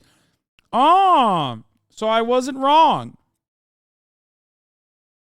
Despite the animosity, nanshoku continued, specifically the samurai version of nanshoku, and it became the dominant expression of homosexuality during the Meiji period. Nanshoku practice became associated with the Satsuma region of Japan, the reason being that this area was deeply steeped in the Nansoku samurai tradition of the Tokugawa period. Also, when the Satsuma oligarchs supported the restoration of power to the emperor, they were put into positions of power, allowing nonchalant practices to be brought more into the spotlight during this time period. Eventually, Japan began to shift away from its tolerance of homosexuality, moving towards a more hostile stance towards nonchalant and homosexual practices generally. For instance, the Ministry of Justice passed a sodomy law in 1873, criminalizing homosexual practices termed the KEKL Code. Why do you use Wikipedia as a source? Dude, why does everybody always say this? Like, this is a well-sourced document, okay? Unless someone went in here, wrote all of this shit, okay? Literally, when I decided to click on the link, like right in that weird, brief, like microsecond moment that you had like a copy-pasted article ready and it uploaded right as I was clicking on the article, I'm pretty sure it's, pretty solid. What are you, a fucking 2023? Everybody knows why people use Wikipedia as a source.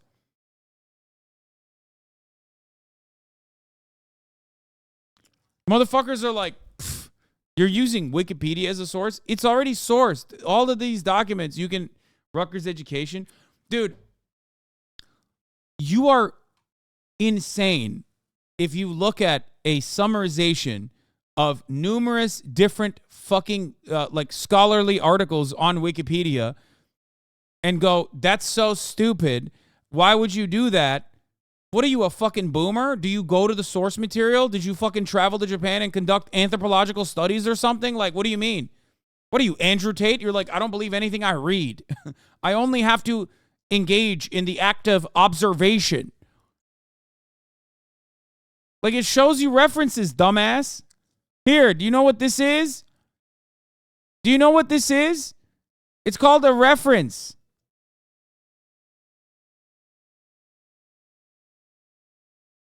We were always all told throughout school to never use Wikipedia. You can't use it as a source. You probably know this. Yeah, and most people still used it and went to the academic text that you found on Wikipedia and you sourced it adequately from that academic text that you found on Wikipedia.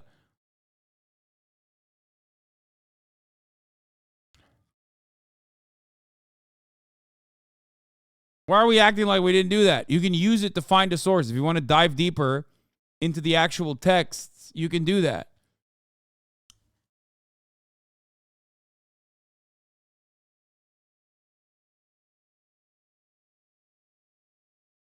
I'm not going to sit here and read full-blown academic journals when my original assumptions came from literally fucking anime. This is significantly better than that, okay?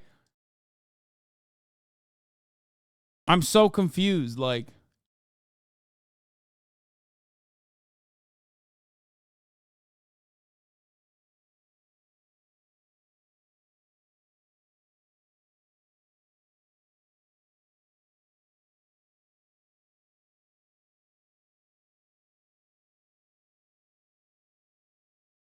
Anyway, it's a good way to look at an entire collection of genuine scholarly research on any particular subject. It's a good way because they compile a lot of it. The Wikipedia is incredible. Narrative is like 1970s food science at this point, woefully out of date, yet frustratingly persistent. No, Wikipedia can be fucking, controlled by a bunch of really, really ridiculous editors. Okay, certain subjects can be controlled meticulously and leave you with a false understanding of a subject matter. It can be biased. It happens. Okay, especially when it's like, especially when it pairs along nicely with like American State Department propaganda. Everything can be biased. I'm not saying use it as a primary source, but if we're looking at a summarization, it's pretty good. Like, I'm literally looking at it for Twitch stream.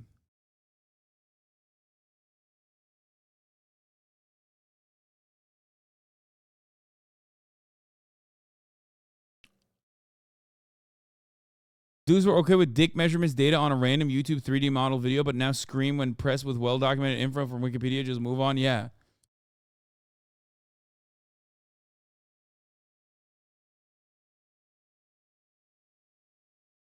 Anyway. But yeah, My understanding was that Western influence and Western involvement and overall disdain for samurai, which were like the main purveyors of homosexual lifestyle choices, created a unique environment in Japan that rejected homosexuality when prior societal formations were significantly more understanding of homosexuality. That's it. That's all I'm saying. Okay. And it seems to be consistent throughout the world. Number one. So it's not like this just came out of nowhere. This is a fairly common thing that has happened throughout history. Sexology, a growing field in Japan at the time, was also highly critical of homosexuality. Originating from Western thought, sexology was transferred to Japan by way of Meiji scholars who were seeking to create a more Western Japan. Sexologists claimed that males engaging in homosexual relations would adopt feminine characteristics and would assume the psychic persona of a woman.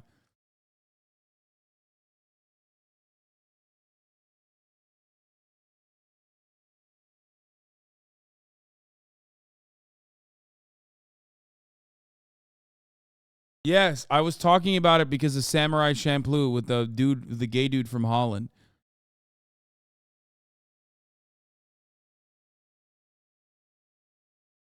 Anyway, but that is also consistent with many other parts of the world.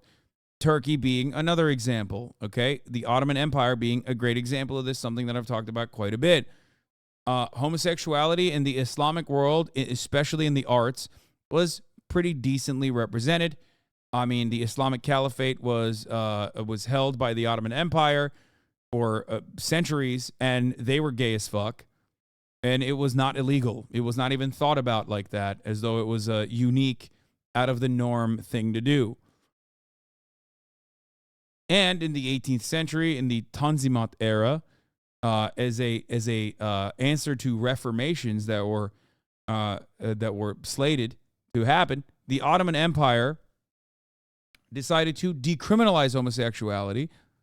So the idea that like anti-gay, anti-trans rhetoric, all this kind of shit, has not always been a natural part of fucking people's lives, a natural part of people's existences, and is a relatively new phenomena that is absolutely backed by Western dominance, Western cultural hegemony, and it's purely the invention of the church. Okay?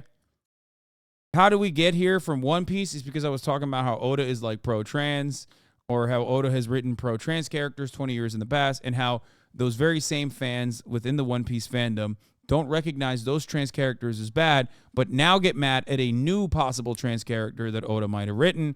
And that's why we're talking about it, because people are primed into anger, okay? People are very primed into getting angry about things that are right in front of their eyes that people are telling them to be angry about without even thinking about it. That's it. That's how we got here. And I was also talking about what I suspected of Japanese culture and its views on homosexuality being a interest of the Japanese population trying to be more Western, and it seems like I was right.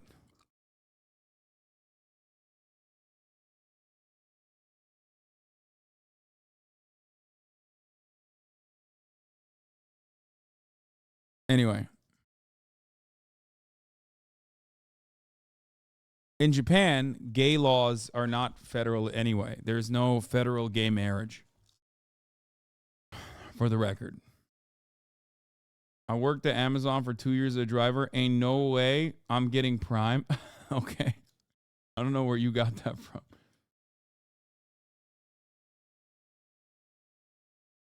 Look up Princess Knight by Osamu Tezuka, the godfather of manga. Literally did multiple mangas with trans characters.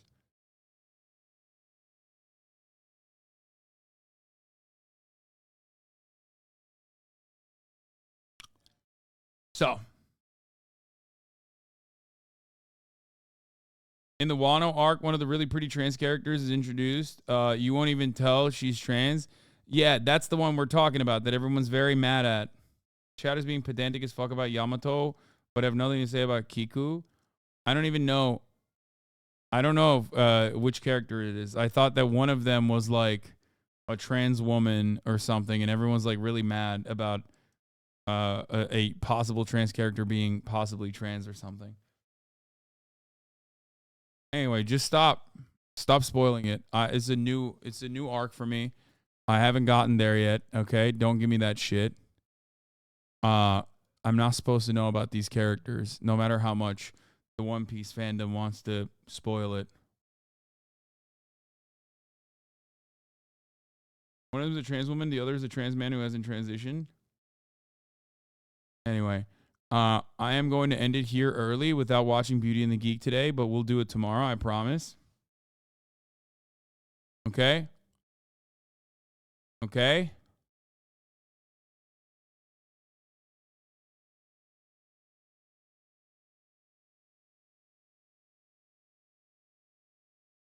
Another half day. Yeah, only 8 hours. Barely 8 hours. Not even 8 hours. 7 hours and 43 minutes.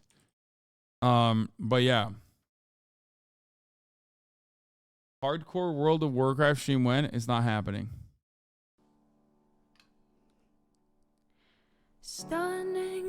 Here, I'm playing the OG version today on the way out. Love you guys. I will see you tomorrow. Okay? All the chatter's trickling in, hassle people. And I got a big dinner meeting to go to attend. But I will see you tomorrow, bright and early, baby, 11 a.m. Be there or be square. Peace, everybody. There he is again. Hasan is streaming.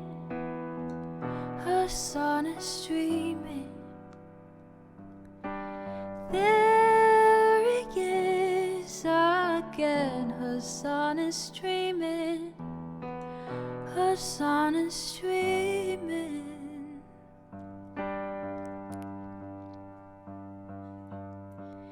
Reviewing the P.O. box, Uncle Iger's face. Sudden Discord at your prop, great names take on race.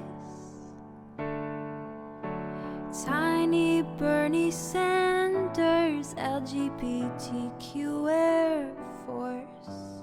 The whole left at your fingertips and out your door. The H3 crowded debate, the Young Turks online show. 3 full fucking years of this and plenty more to go.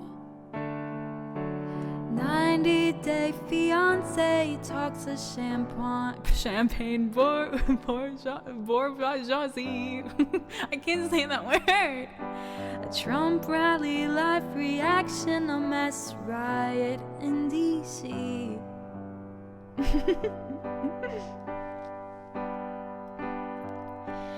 There he is again. Hasan is streaming. Hasan is streaming. There he is again. Hasan is streaming. Hasan is streaming. Reading